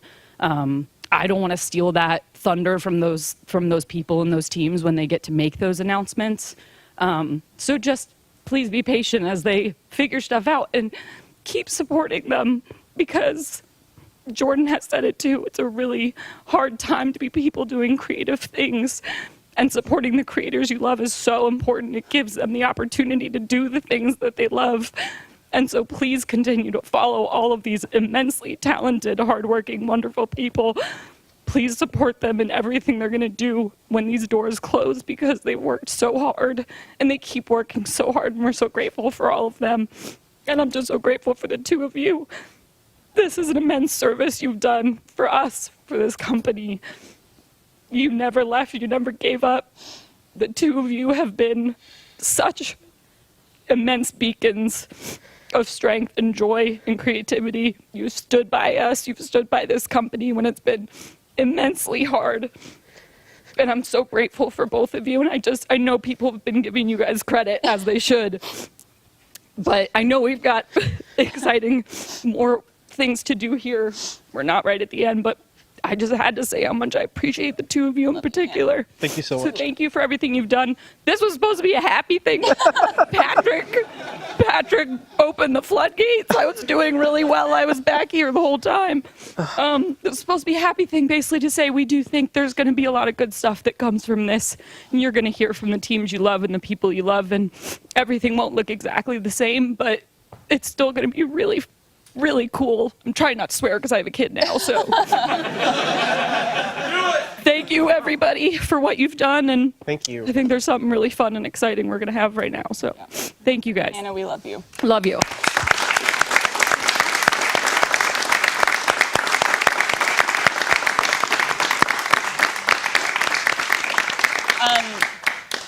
So we're going to bring on some people here in just a second, and I know they've been waiting very patiently to come on, but I kind of want to take a moment to say something myself, because I want the end to be the end, and I want to really revel in that moment. So I actually wrote something too. It's not quite as long or good as Patrick's, so it's hard to follow. But I'm glad you all are here because I want to speak to as many people as possible. And thank you for being patient with me as I try to get through this. I first heard about Red versus Blue in 2003, when my older brother and his friends were giggling like lunatics and watching some weird internet video in our shared room in our basement in Canada. I was 14. I had never played Halo, I had never heard of Red versus Blue, and I had no interest in it whatsoever. But they kept watching, week after week. And I found myself chuckling at jokes that I would overhear. And then somehow, I found myself falling in love with a web series. It didn't take long before I joined the website redversusblue.com. That was October of 2004. And I chose the screen name Blondie because I thought I was being clever. It was within days that I realized I had found my people. The ones who shared my love of games, cartoons, comedy, very dumb jokes. People who were unabashedly themselves, and who made me feel comfortable in my own skin. Not an easy task for a teenage girl.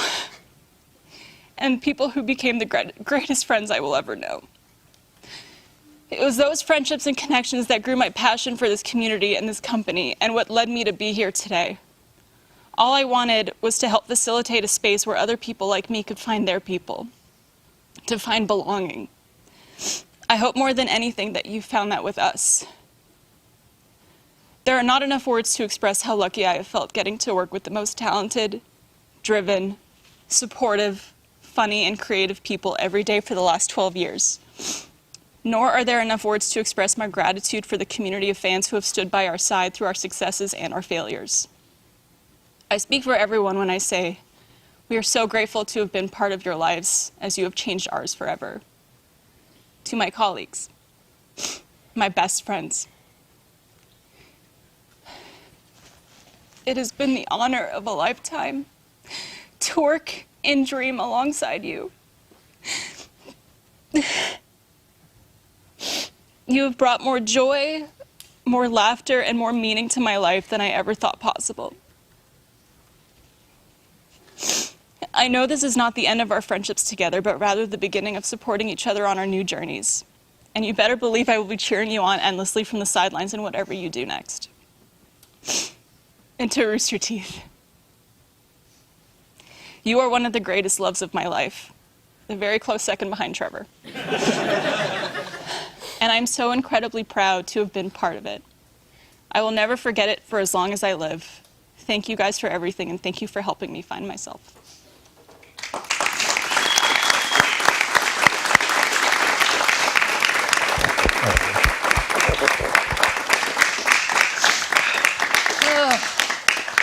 Okay. Oh, I don't know how I read it. that was very good. That was beautiful. I love you, Carrie. Love you too. All right. Well, without further ado, we would like to bring on some very special guests. I thought we were going to have one, but we were blessed with a few more. So could we have Jason Saldana, Becca Frazier, and Bernie Burns?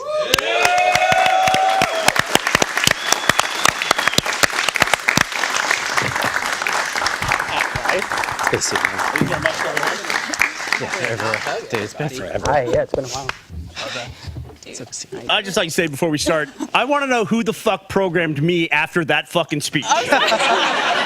Raise your hand. Are you who's in the programming department? Who put this together? It was us. I'll find. I have no authority anymore, but I'm gonna fucking murder you on Glassdoor. Murder. Hello. Listen, I've proven myself. If this goes poorly, I'm gonna quit immediately. I'll do it. Hi, everybody. Hi. I'm really glad. How are you guys holding up? Very well. Can we get a round of applause for Carrie and Barb? They didn't hear for you.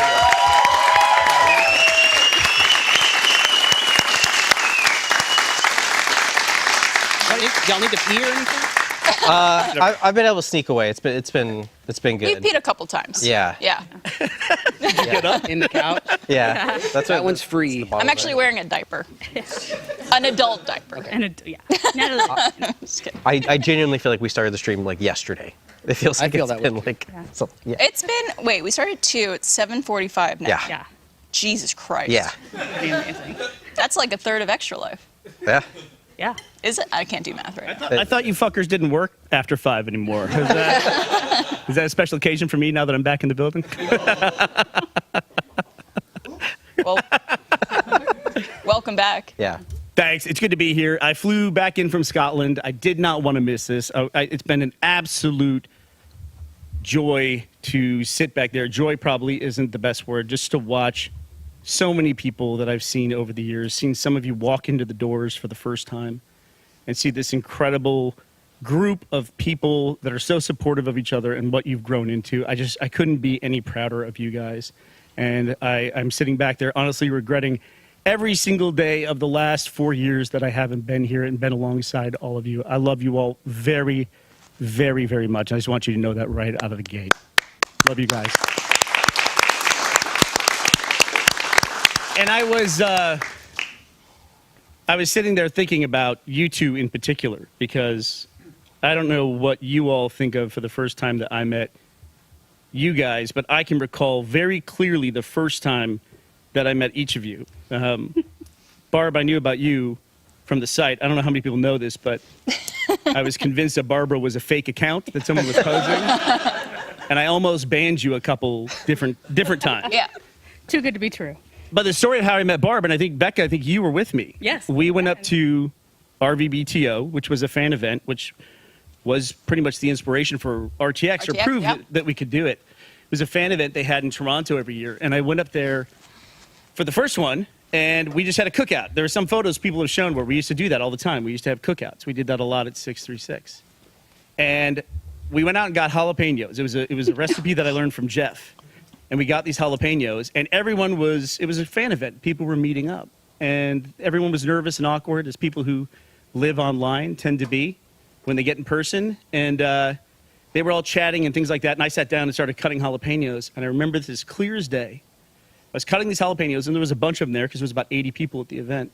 And then Barbara saw me cutting jalapenos, and she just, without saying a word, she sat down right next to me and just started cutting jalapenos.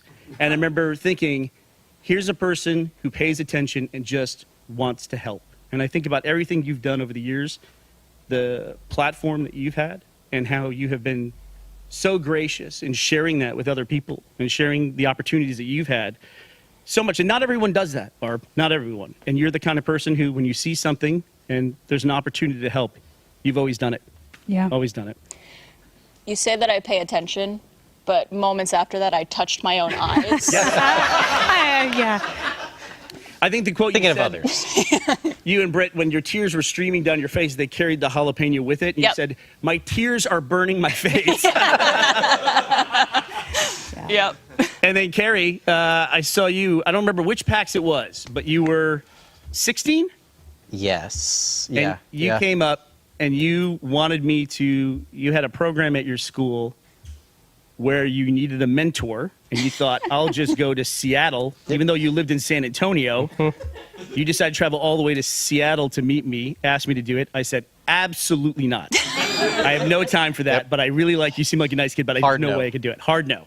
You came back the second day of the con. You said, I said, no, honestly, I wasn't fooling around. I said, I just don't have time to do this. And the third day, you walked up to the booth, and I said, here's what I can do. I can do a phone call once a month, and you can grade your own papers. It's okay to say this now, right? I don't care.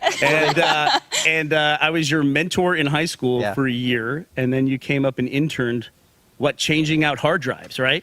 Yeah, one of the first. I thought y'all were pranking me. You might still have been, but there was like a stack of like 20 old archive hard drives, and he said, "Oh, we have to plug these in every 6 months. So, can you just do that?" Sounds fake. It's looking back at it, and I just sat there every. Yeah. And then Barbara, when we hired you, Carrie, we hired you. Barbara, in your first week, you managed to piss off the entire American military, if I recall correctly. Yeah. And Carrie, I've a day's work. never said this before. Carrie infected the office with bed bugs. Which one's worse? Have we ever talked about that before? I don't think so. You were very careful not to. Right. I don't care anymore. It's really the first place I moved here. It was the cheapest place I could find, and I saw bugs all over my apartment. And I thought, that's just a cheap apartment. There's bugs everywhere.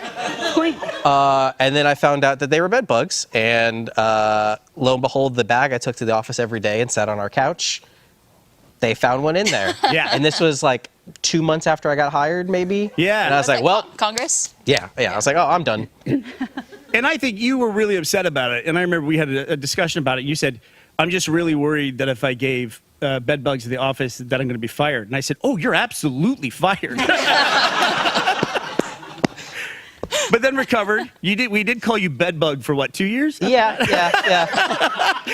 And probably from now on. And well, now I had to get that in before you left permanently. But then went on to become the director of the biggest show at this company. Guy that Monty trusted, you and Miles, and went on to direct the biggest show we ever had here that went all over the world. Albums on the charts in Japan. Carrie, I cannot tell you how impressed I am. And I think about the timeline, the different timelines that could possibly be. And just, you came back, you didn't come back that third day. If you'd given up, just that simple thing, how different things would be, for me personally, all the accomplishment that you brought to this company and all the opportunities that you provided, like Barb did for other people. Carrie, I cannot thank you enough for coming back to that booth 3 times in Seattle. I love you, Carrie.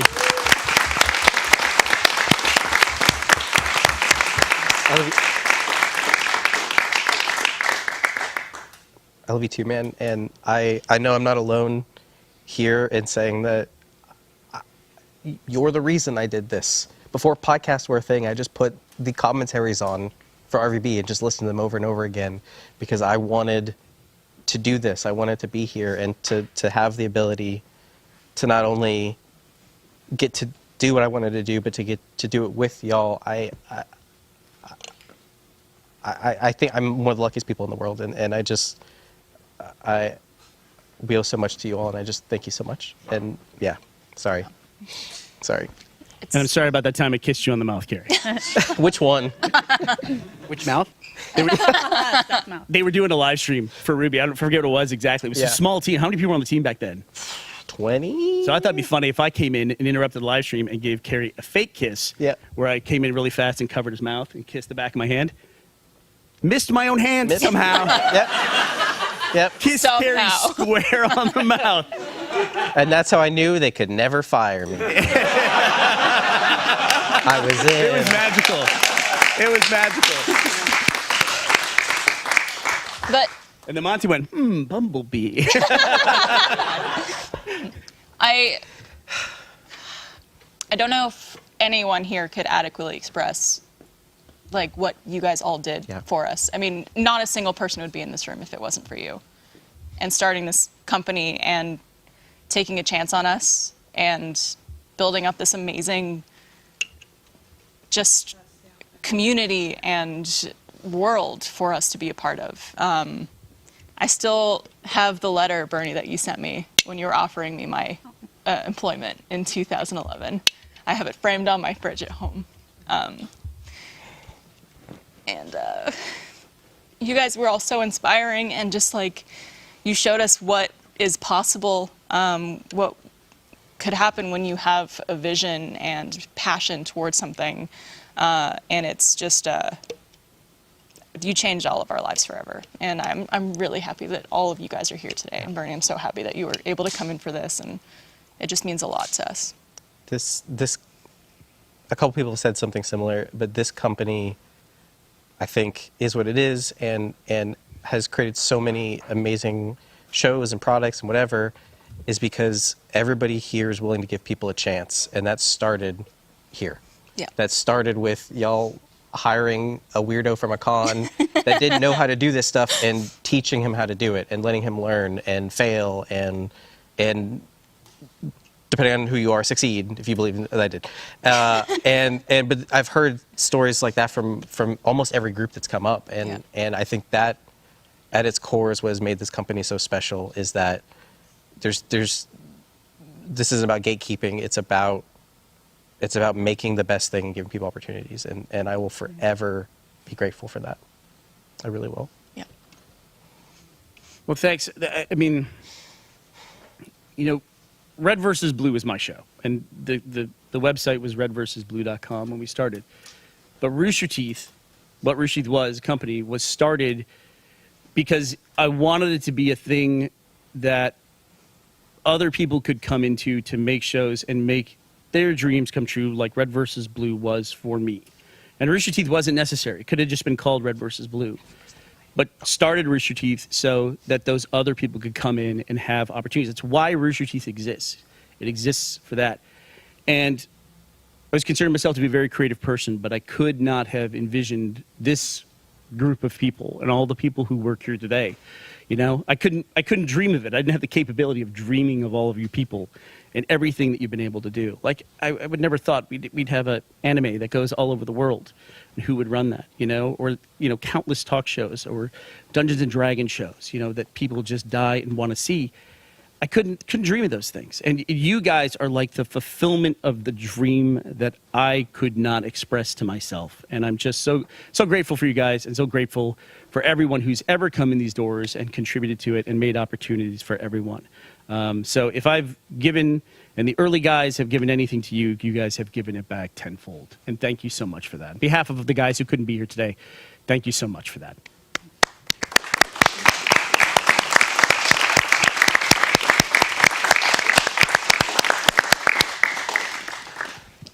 But I brought Becca and Jason on, because we wanted to talk about, some of the old days and some of the early things that we've done. We brought a lot of pictures from Yeah, we're just way back in the observers day. now. You Wait, guys we did? Yeah. I did. I had Okay, some. all right. Well, actually, Becca, if it's okay with you, because I can send the link too. We actually went through and we archived a lot of this.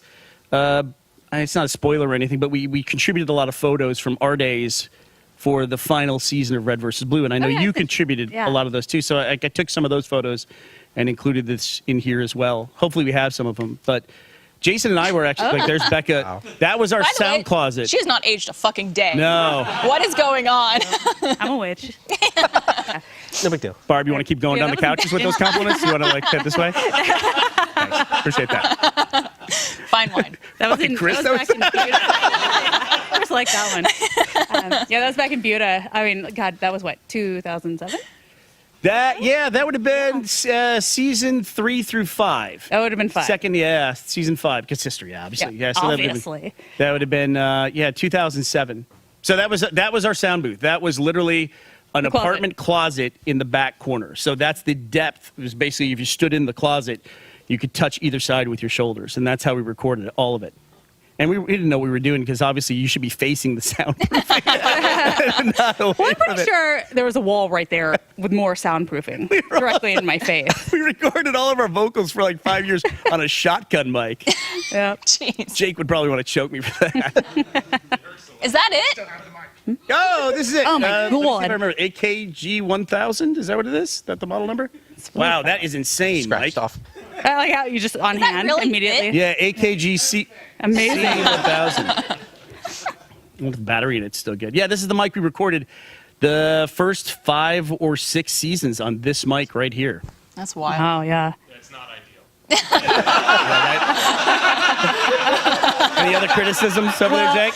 I mean, I think Jason and I both recorded multiple episodes like in our closets on our laptop mics. I remember Matt mailed me some like cheap mic off Amazon one time when I had to do remote recordings. And he was like, go in your closet, get under your clothes and muffle yourself and use this. And yeah. See, we recorded Tucker's lines for the first episode over the phone. Yeah. I don't even think no filter needed. So I had a Sony speakerphone because Gus lived in Puerto Rico. And I took this mic and I basically pointed it at the speaker. Jake, earmuffs, put your earmuffs on. Pointed this mic at a Sony speakerphone and I recorded Gus long distance over the Puerto Rican phone network on a military base. It was the worst sounding quality of all time. That's why Red versus Blue sounds the way it does, because it had to match that Sony speakerphone. And so everyone else had to be filtered to match it. Okay. Yeah. Interesting. And so that's how we recorded you. But Jason was actually like in the early days, Jason was the guy who was there all the time. You did the same thing everyone else did, though. As soon as the show was successful, you moved away. But then you came back a little bit. I did. Yeah. So yeah, he and Nick moved to New York. Yeah, you for a moved to New brief York. stint.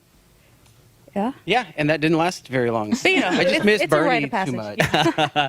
I actually have a picture of Jason and Nick in my dining room, my college apartment, right after y'all came back. Nick at least crashed with me for like a week.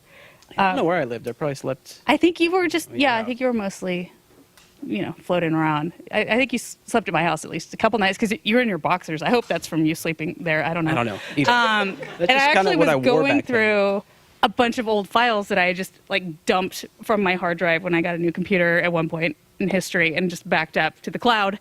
And I found one of your like original contracts with Red versus Blue from that you period of have time. Because you must have like downloaded it on my I was just computer. showing people. I was like, 'Cause, check this that out. was the It's fucking that cool. was the era of the desktop. Well, the and you were first- like using my computer. Y'all probably talked about this before, but like the very first contract I ever signed, Jesus, yeah. we were at this restaurant called Baby Acapulco, which is where you can drink Baby some eight. very strong margaritas. Yep. And Purples. Yeah, the purple ones. Bernie Yeah. busted out the contracts at the end of the meal, and I had to sign like 4 of them because I signed my name, and then underneath it I wrote, "This doesn't count because I'm drunk." Yes.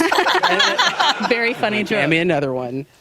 And I remember Gus and Jeff were getting upset with you slowly over time, going, "We'd like to make this show. Please just sign the contract." I don't know that we ever did sign a contract. The one I found was Put this not in your fully pocket. Here's your executed, payment. I will Right? say. This will be for sale on eBay very soon. And I remember in signing my there. first one was for modeling the merch for the season 1 DVD. Oh, right. And Yeah. I signed it on your back outside of the Ritz Theater on 6th Street. We were going to a Homestar Runner thing. Very professional company. Yeah, Yeah. absolutely. Like, what a time capsule. So was I just walking around with contracts out in Yeah, public? you're all back. Here we go. Click the pen. Pay Here we go, attention, and you're like, kids. His back's hairy. Here's how His back's to build a hairy, though. media I don't know. empire. And then when we had the character's sister had the idea for it, honestly, it was really just an extended way to torture Becca because we brought her in and we thought we're just going to get her to say the most obscene, vulgar lines we possibly can. We'll just throw these lines at her. She didn't miss a beat. She would say anything we told her to say. I think half of Sister's dialogue never made it into the show. I'm sure. Yeah, we would have lost our license agreement with Microsoft. I definitely remember there were multiple jokes where we were like, okay, that one went too far. We would put some in sometimes just to cut them later, because we would show it to Matt and we'd think like, okay, if we put a really, really horrible one, we can keep some of the ones we like. What's bad is I don't even remember what they were. Like there were so many that none of them were memorable. Well, we have them all recorded in case you run for president. All right, It'll be great. fine. Wow. Yeah. I mean, and so looking back, I was 20 years old when Red versus Blue started. Yep. I was working at the call center. 21 years. These two were both worked at the call center with Yeah. me and Gus and Jeff. Yeah. Yeah. So Jason's how I met these guys and went to work at the call center. Like I met Jason when I was pretty new to Austin, like 2 months in. I think we have a photo of Becca at like one of the South by Southwest events. Is that one that you sent me? Yeah, I think that would have been, there were a couple. There was one with like Master Chief and one with the cheat. Oh, yeah. the cheat. Yep. So yeah, I think that was like South by 2003. Mm-hmm. Yeah. Wait, no, it couldn't have been. I was 21, 2004. So, yeah, because I was legally allowed to drink at that point. But yeah, that was when I think, things were starting to pick up. You had a little more traction, like had a little South by gathering. I remember I invited a friend who discovered that it was like truly an open bar.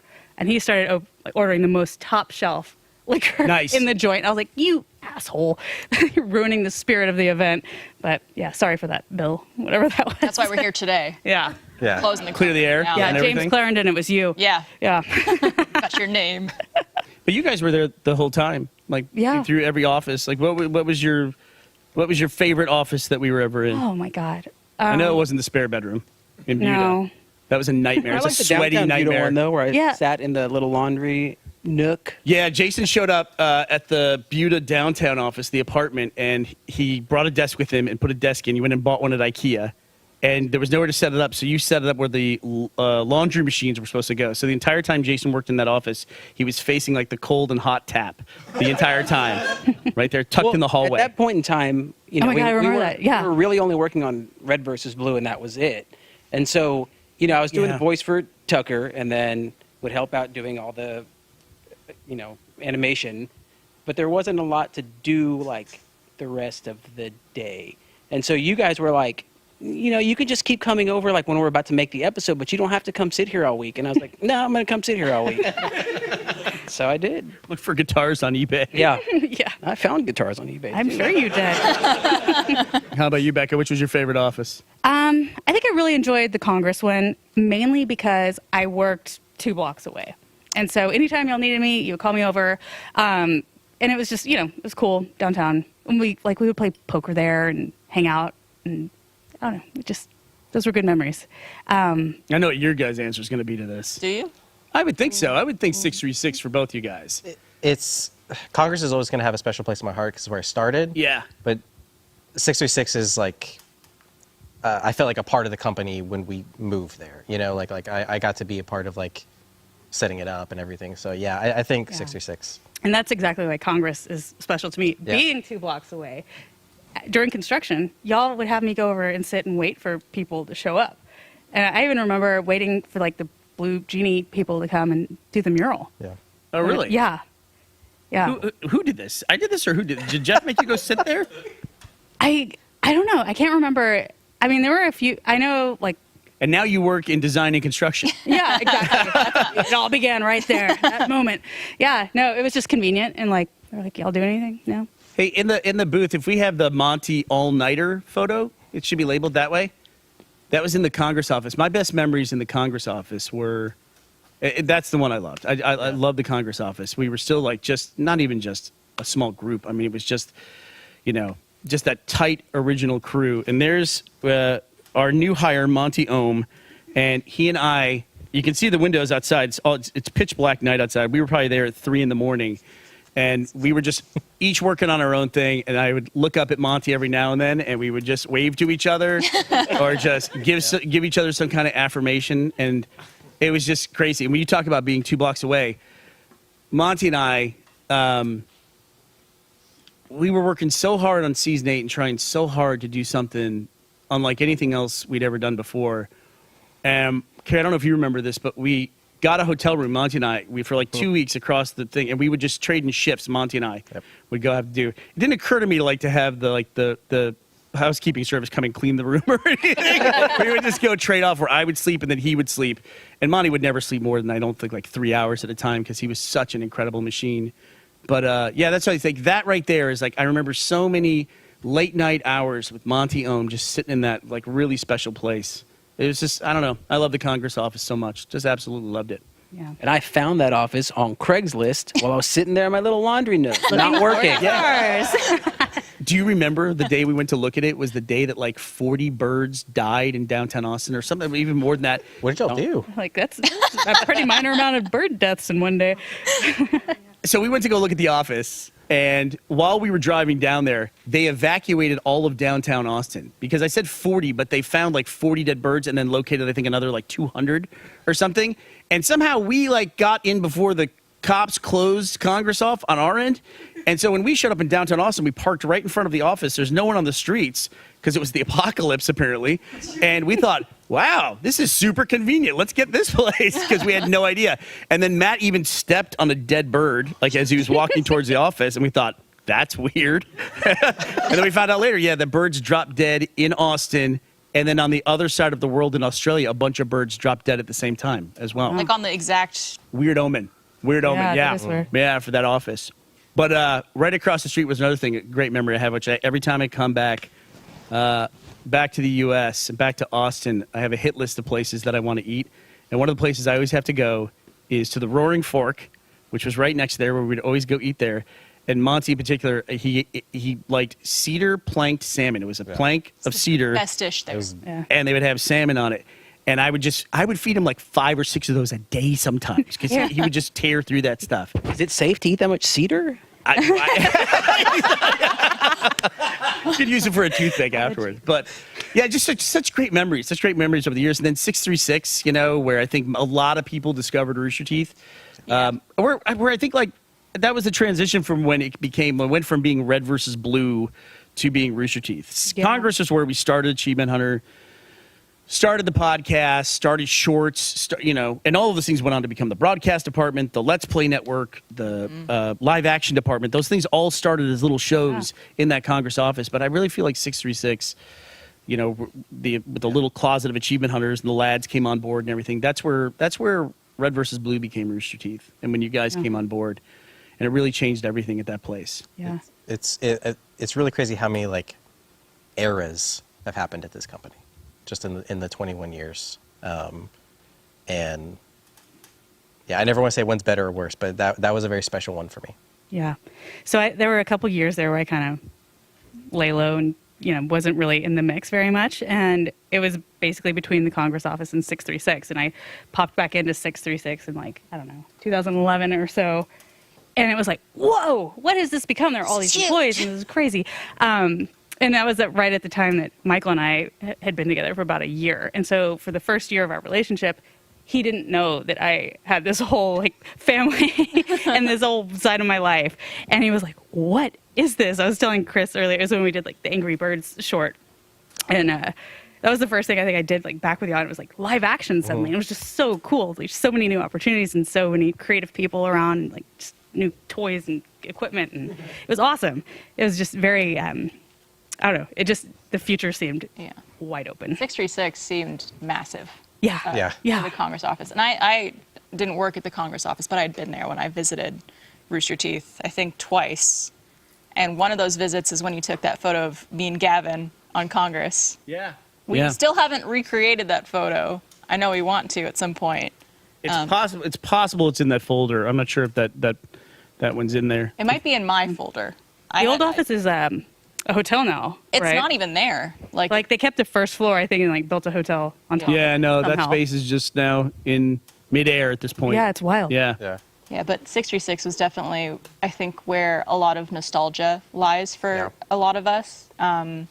It's where Ruby started. Yeah. It's where a lot of things started, and it holds RTX. a lot of very special memories. Yeah. Stage 5 too, I think, was really special because that to go from that to an airplane hangar. I mean, every stage of Rooster Teeth was just like, how are we here? Yeah. I thought that was big. I thought that was a lot of people, and now we're here, and it just kept growing, and it's just crazy how fast it happened. I do think it is a disservice for me to not mention here as being one of my favorite offices, because it was here where I became a full-time employee and got to just love coming to work every day. And there was even though there were a lot of employees at that time, it was so small and intimate and just spontaneous. Yeah. I never knew what was going to happen for that day. My days were never like booked out. I never had an agenda. It was just kind of like free form, be creative and follow what interests you for that day. And Bernie almost stole our office. Yeah, he did. Tried to steal our office. We did have the nicest office, for sure. When we were moving into that marketing room here in stage 4, Bernie kept claiming he was going to take it. It was a very nice office. Yeah. That's now the inside gaming office. Is it really? Yeah. Yeah, it was Gibson Guitars was in there before or something like that, right? Yeah. Yeah. Yeah. Well, I feel like if you fight for it, it makes you appreciate it a little bit more. But I was rousted out of there pretty quickly. I mean, the Yeah. marketing department was like 16 people. Yeah. And you're very young. I had brittle bones at that point in time. I think that Already. was an RT Life, It was, actually. Yeah. But Carrie, you guys were just saying that's like, when you think about, there's so many different eras here too. I always come back to, I was here 17 years. But 21 years is just, it's such an incredible amount of time. And 21 years, when you think about it, it is a generation. The company lasted a generation. And I think that's important because, in a civilization, every 20 years, we call the people that live within that same civilization, we call them by different names because we recognize that the world has changed so much in that period of time that the people born at the beginning of that 20-year period have a completely different experience than the people who were born at the end of the 20 years. And there's so many shifts that happen. And to watch what everyone in the company has gone through, there's been so many shifts that have happened with us as well. And to watch how everyone has adapted and shifted along with it. It's been really incredible to watch. And I can't think of anything else that's going to be like that for a long time. Simply because the generation that this company lived in was such an incredible time of change. There were so many different things, like social media didn't exist. Yeah. Barb, we're on a podcast where we were learning about the word selfie for the first time. And we thought it was so stupid. Yeah, we thought it was the dumbest word ever. It was Ashley who taught us, right? Yeah. And it was just, there's so many changes. And everyone here was able to navigate all of those changes. And sometimes we did it with grace. Sometimes it was, we had to try it 2 or 3 times to get it right. But we always tried, and we always tried to adapt. And like Patrick said, we always tried to be better. And I can't thank people enough because some of those days were hard. There were some things like the term parasocial that didn't even exist, and things that when we started were we had an incredible sense of community engagement and hiring people that understood what we were doing and were from the community. As that shifted over time, and we had to navigate those things as well. But just the ability for everyone here to adapt, I think it's going to carry you all forward. This group of people has probably 3 or 4 careers worth of experience at this point, I think. And as I watch you guys go out into entertainment or whatever you do next, I can't wait to see what everyone here does, because the experience you're going to carry with you and the creativity that I've seen you exhibit over the course of the last generation of Rooster Teeth is just fills me with an incredible amount of hope and optimism, and I can't wait to see what all of you do next. That's true. The amount of creative stuff coming out of y'all.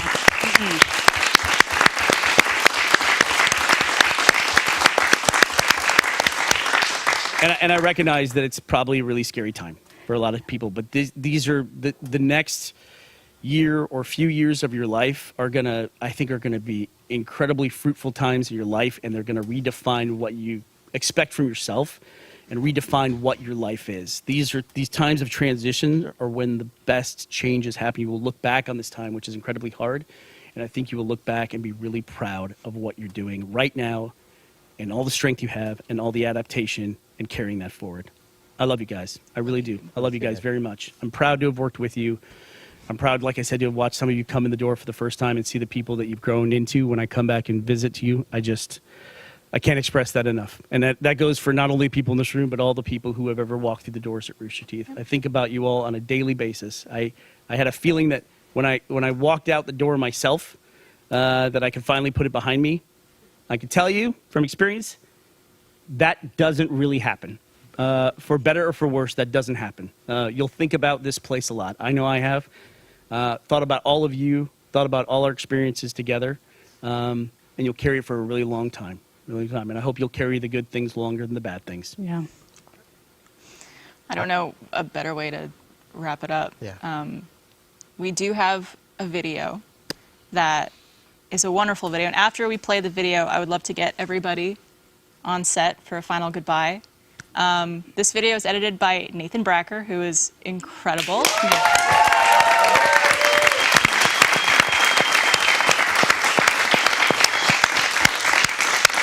So without further ado, it's a great video, please. Get ready. Not ready. For some emotions. It's I think gonna live on. We're gonna definitely upload it, so it will be available after as well. But let's roll the video. Never say goodbye. If you don't say goodbye, then you aren't really gone. You just aren't here right now. One last adventure, Griff. This is it. It was good while it lasted. Are you ready? Let's get started. Protect me, go. Dreams do come true, Mom. I told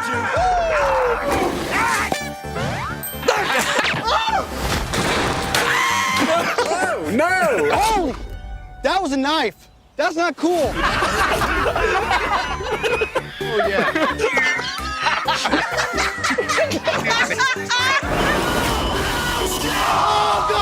Oh, God! I hate him. Oh, my God. I remember thinking community is no longer defined by location. Community is defined by shared interests. Thank you so much, everyone. Rooster Teeth community, you guys are the greatest on the planet. We love you.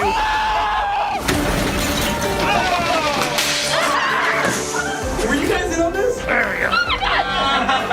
He's flying floor, I know it! I landed in another plane! Shut up! What is happening here? We didn't come this far to film now! This is gonna be the best night of my life. Let the good times roll. It's scary, not knowing what's going to happen next. But if we gave up every time we lost, then we'd never be able to move forward. We'd never have a chance to see what beautiful things the future might have waiting for us. In the end, they just have to have faith. Ain't that a bitch? All right, this is the first take of Halo Episode 1. If you want to get closer to the mic, I'm closer to you. Closer than you. All right. Well, hey.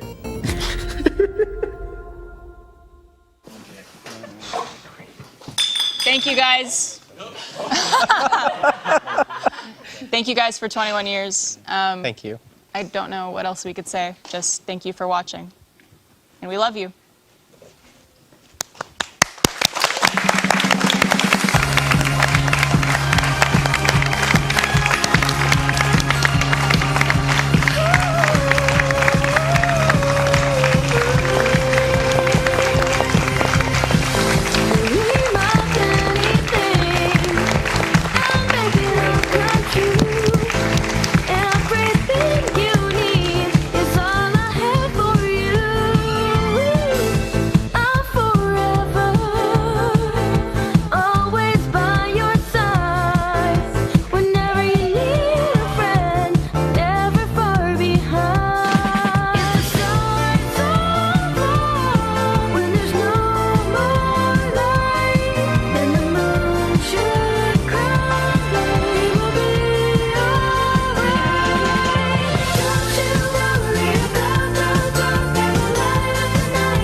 Let's have